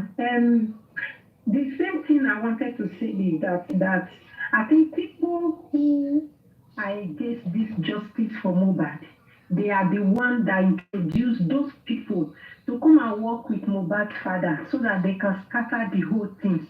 This is exactly what is going on. See now, everybody is confused now. So please, let's just concentrate on those people to see how we can remove them from the man's life and go on with justice for Mohbad. Still dragging Mohbad's father, I don't think this is the right way. Dragging Mohbad. We're only saying nothing but the truth. Hold on. Mommy Joker that. Our comment section. Àti ṣọ́mọ̀ pé MFM àti Young Daddy ṣọ́mọ̀ pọ̀ rẹ̀ ni wọ́n ṣọ́mọ̀. Ṣọ́mọ̀. Young Daddy àti MFM ṣọ́mọ̀ pọ̀ rẹ̀ ni wọ́n. Báwo ni wọ́n lè jọ rẹ̀? Mọ̀ láti jọ rẹ̀. Ọ̀pọ̀ rẹ̀ kúkú ni wọ́n. Báwo ni ẹ máa lọ tẹ máa tẹ ẹjẹ́ àjọjọ́ wọn bá wọn lọ́wọ́ Young Daddy yẹn kọ́. Yálà tí ìgbà tí wọ́n sọ wípé Mr. Pierce fún Búrẹ́sì lówó tí wọ́n sọ wípé òun àti King White jọ pàdé níbì kan tó láwọn jọ ń ṣe business ǹjẹ́ bí wọ́n lè rí pé irú business wo ni wọ́n jọ ń ṣe. Ṣé wọ́n lè sọ irú business wo náà ṣe? Ẹ máa bí tó bọ̀.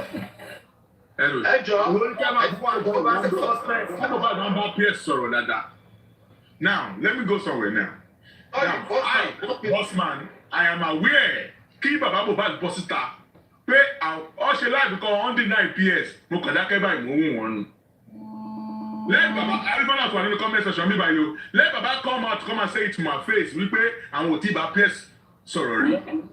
They talk on the phone dáadáa. So those people that call PS anti-justice, then you have to also tag bàbá no pé it's also an anti-justice. Now, Bossman kìí ṣe wípé ó bá bàbá sọ̀rọ̀ nìkan. Ó gbé in tó pọ̀ nínú owó tí bàbá ń gbà. Exactly. PS ló ń sanwó fún àwọn legal team fún àwọn ọba ìṣòdùmọ́sù tí bàbá dẹ̀ mọ̀. Bàbá tó kọ̀wé tó drag òun, bàbá dẹ̀ ó dẹ̀ ń deny ẹ̀. Ó deny PS lórí àkọ́fẹ́ sọ̀rọ̀ nígbà. DNA test. PS ìlú push DNA test pé any amount tí wọ́n bá fẹ́ gbà lórí DNA test any country tán bá ti fẹ́ ṣe òun máa sún. Now, the DNA test, also DNA test from Mohbad lẹ́ẹ̀mejì that I'm aware of, all right? I'm not aware if I know that they do the DNA in Nigeria. They did it twice. The first DNA test of Mohbad, I think Mohbad that day, because Baba Mohbad will be Mohbad. They went ahead secretly. Baba ọlọgba specimen Mohbad ọlọ ìfilọ ṣe DNA pẹ̀lú Baba Mohbad. The first DNA test came out 60-something% pé Baba Mohbad is the father of Mohbad. Ìyẹn ò tẹ́ wa lọ́rùn. They went back again the second time. They went to go and redo it again, and it came out 90-something%. I guess 96 or 98, 97%. Pé Baba Mohbad is the father, biological father.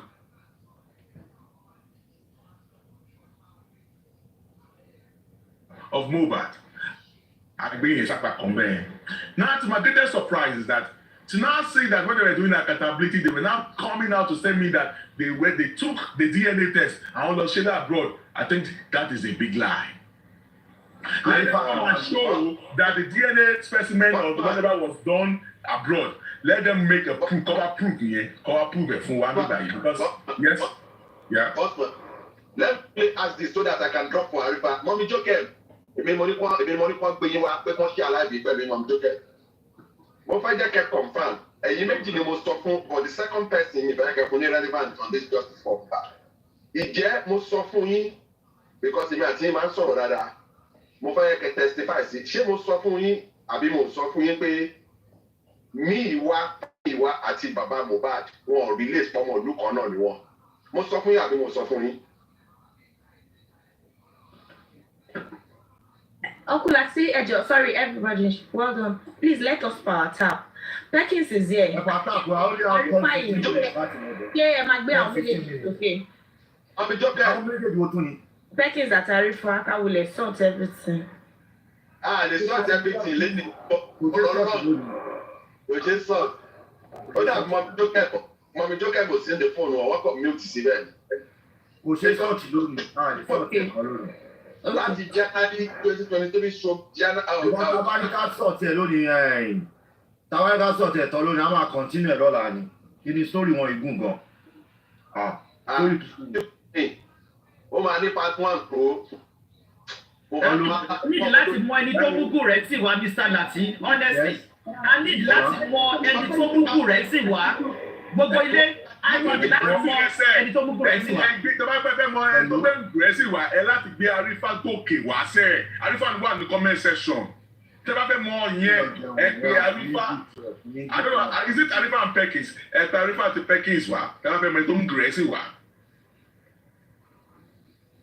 Ẹ yẹ kí àbíkíndé bọ́lẹ̀ fún Arifa ni kó gòkè wá kó wá sọ yẹn.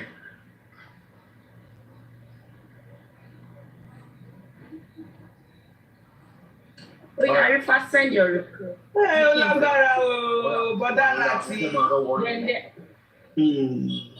Then there were lonely. And then Sherry, a lot. Westo ní a lot láti sọ lórí gbogbo ọ̀rọ̀ yìí. Nǹkan tó ṣẹlẹ̀ ni pé wọ́n ní ká ti pọ́lẹ̀ Arifa. Ọ̀yà Arifa bọ́ sí bíbáyìí. Drop.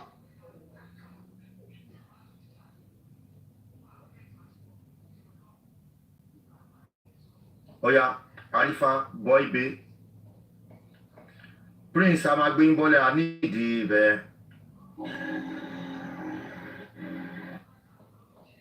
a máa fa gbogbo ẹja. Ṣé bẹ́yìn nǹkan tẹ́ béèrè fún ni mò ń fún yín jẹ o. Nǹkan tẹ́ béèrè fún ni o. Let me use this opportunity to say that the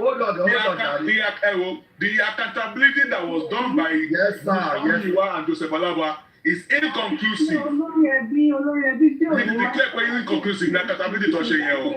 Ẹ̀yin lẹ bá wọn lọ́jú ọ̀rọ̀ underground. Bẹ́ẹ̀ni. Olórí ẹbí tí ó kàwé tó yẹ pé yìí trade platform ní ìbọn ṣùgbọ́n gbogbo ọ̀rọ̀ abẹ́lẹ̀ ọ̀dọ́ yìí ló ti máa wá yanjú ẹ̀. Ọlọ́run ló ní kó rí bẹ́ẹ̀. Bẹ́ẹ̀ni. Ní ọ̀rọ̀ mi ò pọ̀ láti pẹ́. Ṣé rí ibi tí ọ̀rọ̀ dé dúró yìí? There is no moving forward tí àbáyanjú nǹkan tó wà lẹ̀. And this is what I believe is at play. Ṣé rí agbára kó fi ti ìyá Mohbad àti àdúrà tó fi mọ́nítọ̀ wọn? The same agbára òun ló yọ èèyàn ti bàbá Mohbad. Tó kó owó ẹ̀ bọ̀. The same person is at play on both sides. Èèyàn kan náà òun ló yọ àwọn èèyàn tí fámìlì yìí pé àbí òótọ́ ẹnu wọn ò gbọ́dọ̀ sọ wípé justice for Mohbad. Ẹ ká sọ gbogbo ilé o. Bí ẹ bá yọ owó gbogbo àwọn pípù yìí. Wọ́n wà ní ikọ̀. Mi ò ò rò pé a máa rán lọ, but ẹ bá mú wọn kúrò lọ́nà, they will move forward. Thank you. Deborah ò sọ̀rọ̀ yá mi ní position yìí, jọ má bínú Deborah. One comment section ò sọ̀rọ̀ yá mi ní position yìí ká dá gbogbo wàhálà yẹn ká yanjú wàhálà yẹn pọ̀ lẹ́kọ̀ọ́. Ó lẹ́tà láyẹ̀ parí ẹ̀ once. Papi, jẹ́ gbé papi, fine papi. Ó yá kí lẹ rí pé bossman, why do you request for Arifa and Perkins? Country Queen Berry question. Now that's a valuable question. Catalog big correctly. Wow. Oh yeah, Arifa, back to you. Ọ̀rọ̀ ta ní kí bàbá má gbọ́, ṣe bí bàbá náà ló ń parí ẹ̀ yìí. Ẹ ti ẹ̀dọ́ gbogbo ilé ìwò lẹ́yìn yìí. Ẹ̀dọ́ gbogbo ilé ìwò tán. Arifa, mi ò bẹ̀rẹ̀ rí o, má rẹ̀ rí o. Ààrẹ rí o. Ààrẹ rí bí o. Ṣé ẹ mọ̀ wípé direction wà in the over as a is it secretary or whatever with African Television Foundation before? Treasurer. Mo ṣe ìtò sókùnkùn sí bí n tí ẹ bá sọ̀rọ̀ lọ. Treasurer ni. Detola Aduke was the secretary of African TV Foundation. Secretary of Detola Aduke now. Ṣé yóò mọ̀ ni ìkọ́ ń lọ? Politics ń bọ̀ nìyẹn. Ó yá Arifa, kí ló ṣẹlẹ̀? Ẹ ká sọ mọ́ra láti, ẹ ká sọ gbogbo lé.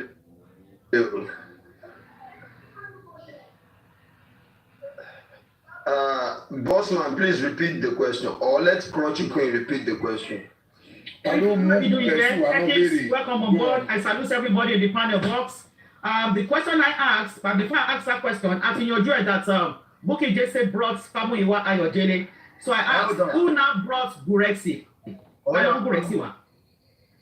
Oloriabi, sir, do you see how your God have vindicated you? Your God have vindicated you, and He will continue to vindicate you. Thank you very much. Just continue to be doing what is good on this justice for Mohbad. Gbogbo ọ̀rọ̀ tó ti ń sọ láti bí oṣù kan ṣe tí àṣírí ń tú wọn mà tí ì rí orúkọ olórí ẹbí ń bẹ̀. Wọn mà tí ì rí orúkọ ẹbí ń bẹ̀. God will continue to vindicate you. We are with you, olórí ẹbí. Well done. Thank you. Now back to you, Arifa. That's a very valuable question. First of all, kò kí n ṣe pé agbégúrẹ́gì wá, agbégúrẹ́gì wá. Just like bí every other person ṣe pàdé lórí blackout, náà la pàdé gúrẹ́gì lórí blackout. Èmi ò mọ̀ pé bóyá treasurer ni, bóyá secretary ni. You understand? The only thing is this. He always have a very good submission and all that. Then those are the times, this Saga African Television one day. Yes, Perkins will remember very well. Saga African Television one day, being Maranti. And he was like... Arifa má bínú bàbá mi, nítorí àwọn Yorùbá le gan, Yorùbá láti gbọ́, ó ní kò ń ṣe pé agbégúrẹ́sì wà, àbá agbégúrẹ́sì wà, ẹ̀yin wo. Èmi àti Perkins agbégúrẹ́sì wà sẹ́niwẹ̀ náà. Àmì tẹ̀ lórí black app náà wà. Ẹ̀gbọ́n Arifa ẹ má bínú ẹ̀gbọ́n mi, mọ́mì gbogbo yẹn jọ̀tọ̀ ẹ má bínú. Ọ̀rọ̀ yìí, tàbá fẹ́ kọ́rọ̀ yìí yọjú, ẹ jẹ́ kí mi gan tan kámẹ́rà mi, kẹ́ bá lè mọ̀. Oyè yín, nítorí ẹ mo kọ́mẹ́ǹtì kankan lẹ́ẹ̀kan pé Arifa doesn't know anything about Gurexi. I will say it and I will say it again. Brother Lati, Daddy, ẹ káàsán, gbogbo ilé ẹ káàsán. Ní bínú ọ̀rọ̀ tí fẹ́ sọ yìí o, Daddy, èmi ti pinnu lọ́kàn mi pé èmi mo ṣe justice for Mohbad mọ́. Àmọ́ ọ̀rọ̀ tẹ́ sọ yìí, ṣé ẹ gbọ́ mi ṣe àìjẹ́ má bínú nẹ́tíwọ̀kì ni? Wọ́n gbọ́ ẹ. Ṣé ẹ gbọ́ ẹ? Wọ́n gbọ́ ẹ. Ok, ẹ ṣe. Gbọ́ ẹ Perkins àgbọ̀. Ok, so Gurexi tẹ̀rí ẹ̀. Orúkọ ẹ̀ gangan mú ní kí n bá lè máa pè lórúkọ kó bá lè mọ̀ pé gbogbo á ti di ẹgbẹ́. Má ti dà náà sọ̀rọ̀ bọ́rọ̀ sí jẹ́. go straight to the point. Wow. Oh, I didn't laugh. ìgbà tí African television tó gbé foundation ẹ̀ wá gbé foundation ẹ̀ wá bí ẹgùrẹ́gì bí normal person bí tèmi bí ti Arifa bí bíbí ti láyé bí crush queen dìrẹ̀ bossman bí gùrẹ́gì ṣe rí nìyẹn gùrẹ́gì bóyá rí gẹ́lẹ́gẹ́lẹ́ nìyẹn ikọ̀ kan tí ó ba nǹkan tí ó ṣẹlẹ̀ tí gùrẹ́gì tí ó fi ráyè wọlé sí bàbá lára ni wípé ìgbà tí African television sọ pé 75-25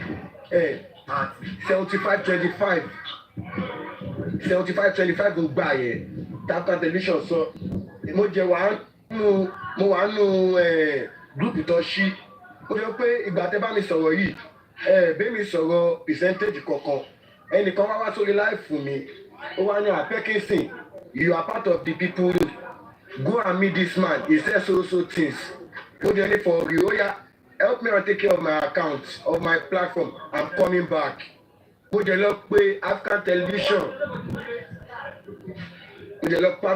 pé hello baba báyìí mo gbọ́dọ̀ láàyè wọ́n ní pé kinní kan ọ̀rọ̀ tí African television díẹ̀ sọ fún òun mi o nǹkan tí African television ó ní it is not Mohbad money it is not Aloba money that is not Aloba money that it is our money money sir your money or the public money ó ní public ṣáà náà kan ní public ni mo jẹ ní ajẹ́ pé olè lẹ́rẹ́ wá jà bí èmi àti gùrẹ́jì ò tí mo ra gbogbo gbàyẹ o mi ò tí mo gùrẹ́jì o mi ò tí mo gùrẹ́jì ìgbà tí gùrẹ́jì wáyé pé mo padà wá sí live stream ṣẹ́gbọ́n wọ́n ṣe for me 2 minutes. ìgbà tí gùrẹ́jì wáyé pé mo wá sí live stream mo wá sọ nǹkan tí African television sọ ìgbà ẹni gùrẹ́jì inú gúrùpù yẹn náà ni gùrẹ́jì ti lọ gba ó ti lọ mú nọ́mbà mi ló ti bẹ̀rẹ̀ sí pè mí ẹ̀lú Perkins má gbà o èmi ò mọ̀ pé gùrẹ́jì náà ní another agenda fún bàbá yẹn tí mo fi drag African television tí foundation ẹ̀ fi wálẹ̀ gùrẹ́jì òun ló kàn pè mí pé Perkins ìwọ ni o ìwọ ló ń lead kíní yìí o ìwọ ló ń lead justice for Mohbad yìí o ìwọ ni o tí kíní bá bàjẹ́ ìwọ ni o orí ẹ̀ ni o ìgbà kan àṣegúrẹ́jì náà ní nǹkan tóun náà fẹ́ wá ṣe nítorí ẹ̀ ni mo máa ń ṣépè fún ẹnu ẹ̀ ò tí wọ̀ gùrẹ́jì gangan mo mọ̀ mú ìwà rí mo sọ̀rọ̀ mú ìwà gbogbo èèyàn ló ṣépè fún mi. So introduce ẹ sí bàbá ṣé o lọ introduce gùrẹ́jì sí bàbá. èmi fẹ́ kí n sìn Ọlọ́run ní jẹ́.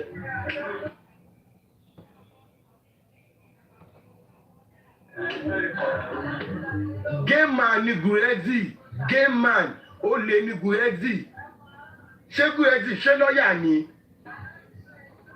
kí ni gùrẹ́jì ní tó fi mọ ogbó lọ́ọ̀yà tó ṣàmọ̀ pé ó lè ńlá léèyàn ẹ̀yin ní òye náà ṣùgbọ́n ilẹ̀ máa tẹ̀ àwọn èèyàn ló máa ń tẹ̀lé ọ̀rọ̀ ẹnu kí ni wetin gùrẹ́jì get wetin ni who you know ẹ̀ka kọjọ́ ro gùrẹ́jì ló lọ bá bàbá fún ìyàwó. Perkins ìjọba mo fẹ́ bèrè kankan lọ́wọ́ ọkọ mi.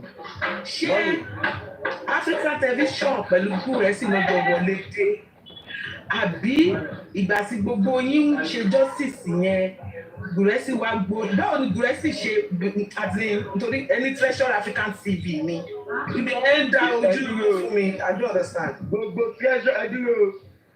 treasure ààyè èmi ò mọ̀ pa ẹ obi tí wàhálà ti bẹ̀rẹ̀ ó yan ìgbà tó kó ogbó wa sínú group lórí WhatsApp àwa ó sì ta wà ń bẹ̀ bíi 3 àbí 4 ni wa ó wá fẹ́ yan àwọn exco láàrin àwọn host yẹn láàrin gbogbo àwọn tó kó ó wá fi host kọ̀ọ̀kan síbẹ̀ ó wá fi host kọ̀ọ̀kan síbẹ̀ ọ̀pá mo ní kò kàn mí tí ìsọ ti jẹ́ pé àwọn olóyìnbó ni gbogbo wọn like so ibẹ̀ lèmi ti kọ́kọ́ dúró dé wọn mo lè gbàgbé ọkọ̀ OMA òun ló wá bá mi lórí live stream níjọ́ yẹn tí mo fi da ogbó ẹ̀rú fún tẹ bá rántí ọjọ́ tí mo sọ fún láìpẹ́ lọ́dọ̀ Papariano náà tí mo sọ tó sọ̀rọ̀ tẹnu ẹ̀ mú tí mo sọ pé bọ́dún ọ̀pọ̀ àwọn want to end your career on justice for Mohbad. Hold on, Perkins, hold on. Mọ̀mí Jókè, ṣe rí ọjọ́ tí èmi àti bàbá sọ̀rọ̀ tí wọ́n sọ fún mi pé ó ní fọ́ọ̀mù tí àwọn sign fọ́ọ̀mù báwo ẹ̀yìn àti tani wọ́n láwọn àti African TV èmi náà wà nínú foundation yẹn ní group a máa ṣe Zoom meeting la máa ṣe tá bá ti fẹ́ ṣe meeting Zoom meeting la máa ṣe ọjọ́ yẹn tèmi ti gbọ́rọ̀ yẹn inú ti ń bí mi ok ó wá di bí ọjọ́ kejì ọjọ́ Friday lọ́jọ́ meeting bọ́ sí àwa táwa nínú group yẹn tí mi ò bá sí àwọ̀ bí i 40 something nígbà yẹn now bíntín tó continue má bínú gúrùpù tẹ dá yẹn tẹ wà náà yẹn Ṣẹ́gun rẹ̀ sì ti mọ bàbá Mohbad kẹ́ tó dá gúrùpù yẹn.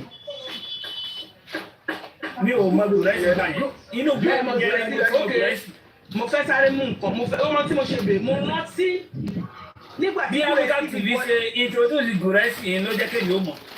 Africa TV ló introduce ẹ̀.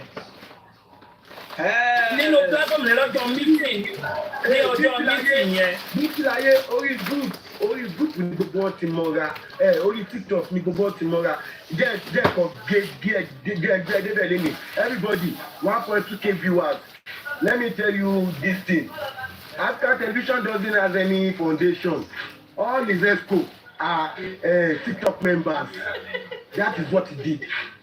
That TikTok member ibi tí mo ti mọ̀ pé irọ́ ló pa nìyẹn kò lẹ́ni bọ́dì ìyàwó ẹ̀ ó wà ní gúrùpù yẹn nínú zoom kìíní ta ṣe ìyàwó ẹ̀ wà ń bẹ̀ ó dà pọ̀ mọ̀ ẹ̀ náà wà ń bẹ̀. ìgbà tí ibẹ̀ ni mo ti mọ̀ pé ibẹ̀ ni mo ti mọ̀ pé fóònù Africa Television ò dáa ìgbà tí fóònù ẹ̀ ní yù lórí fi àkáǹtì ìyàwó ẹ̀ tó wà lórí zoom yẹn àbákáǹtì ọmọ ẹ̀ ló tún fi ń bá wa sọ̀rọ̀. Now, Beckett and I want to ask you a question. Was this man, Senator Ishtok, was also a member of the committee, Ishtok? Let me tell you something. All those Ishtok, me, I don't know them from anywhere. Make I know that.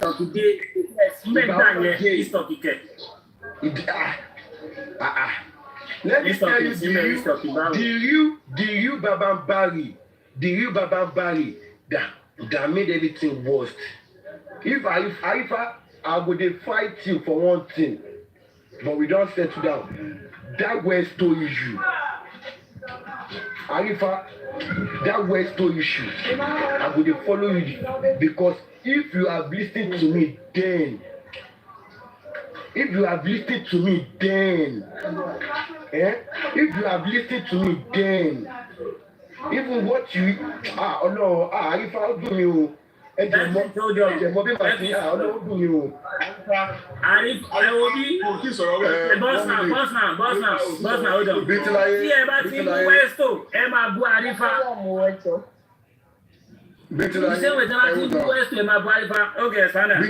Hold on. Sherry, Arifa, Westo, or whoever, Sherry, come way forward. Boss Manita about trash. And some of those people or some of you guys that have the facts and the evidences, it's okay, and what I think we should be doing now, despite we want to trash, despite we want to solve all issues which cannot be solved in a day, we need to have a plan B to move what is the way forward and move on with that. That is what I'm saying. But now,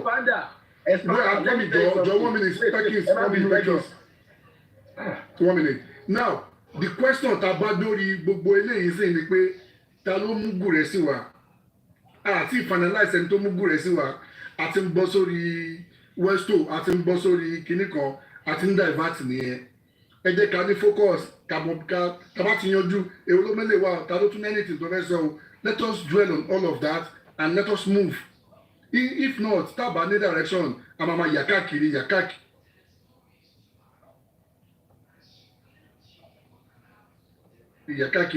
and we will not get to anywhere. That's my suggestion. So ẹgbẹ́ bá fẹ́ sọ̀rọ̀ ẹ fún wa ní cogent point and let's move. Nǹkan tí mo ṣe ń béèrè ọ̀rọ̀ yìí lọ́wọ́ Bíntìláyé àti Perkins because mo rántí vividly pé ẹ ṣí group nígbà yẹn group yẹn gan ó yá gan tẹsáré ṣe nígbà tẹ̀ṣe yẹn but time tí máa notice Gúrẹ́sì orí platform the music ló wá lọ́jọ́ náà àfúnláyè pé ta lè léyìí bó dẹ̀ ṣe ń sọ̀rọ̀ ọjọ́ yẹn pé in fact ẹnu ẹ̀ gan ni mo ti kọ́kọ́ gbọ́ bọ̀dá jò sí níjọ́ yẹn pé bọ̀dá yẹn ládùúgbò òun láti kọ́kọ́ lọ bá wọn ládùúgbò wípé ṣé lóòótọ́ lẹ gba 4 million tí àwọn èèyàn ń pariwo pé ẹ gbà ó ló dẹ̀ fi bank statement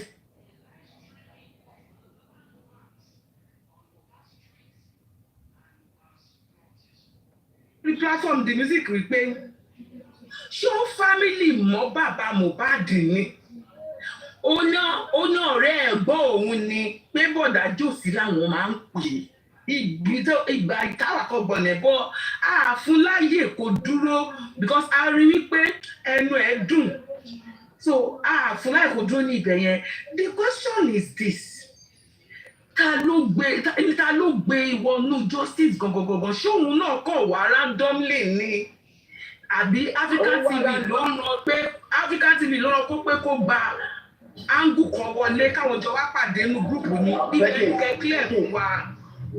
sẹ́ni bí wọ́n ṣe kírẹ́tì gúrùpù yẹn lélẹ̀. jẹ́ kí n sọ̀rọ̀ mọ́nì Arifa that question is for you. Arifa ẹjọ́ náà sọ yẹ Perkins ẹjọ́.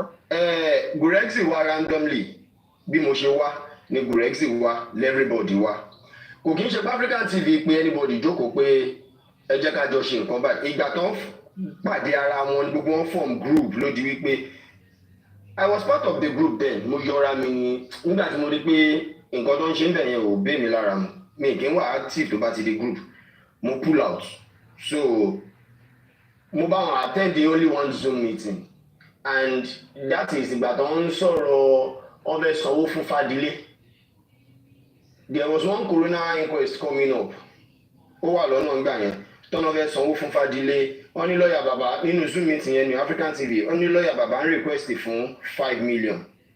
Ó dàgbà wọ́n ní 25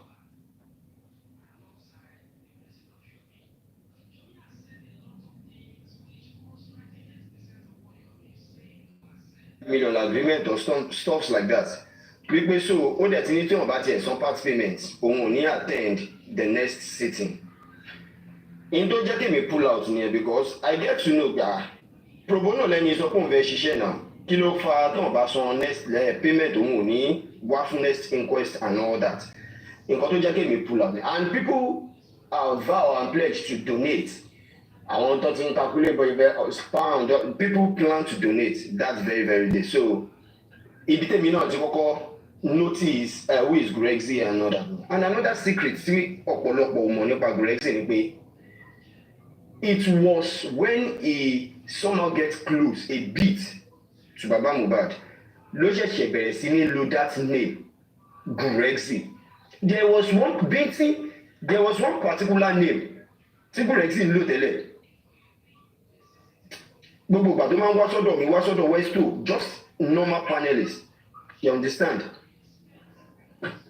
But the thing is this, nígbà ọ̀rọ̀ African TV mo ṣẹ̀ṣẹ̀ ń gbọ́ lẹ́nu wípé is a treasurer or a secretary or whatsoever to African TV Foundation mo ṣẹ̀ṣẹ̀ ń gbọ́ lẹ́nu ni èmi ò mọ̀ ṣe understand èmi ò mọ̀ nígbà tó di wípé kò dàbí bàbá ṣe ń dá wà yẹn African TV fẹ́ take advantage bàbá Mohbad. This is the music he keeps singing to my ear. This is the music tí Gúrẹ́sì máa ń kọ sí mi létí. African TV fẹ́ take advantage bàbá ni ó fẹ́ ṣe gbá ni ó fẹ́ ṣàwọn. This is how he gets close to bàbá Mohbad gbogbo lámbà òun lọ sádùúgbò lọ ṣe findings 4 million kìíní kan yẹn ẹrù lásán ni gbogbo yẹn kò sọ̀rọ̀ lórí ẹ̀ ẹrù ni kò sọ̀rọ̀ kankan lórí ẹ̀ kò sọ̀rọ̀ lórí ẹ̀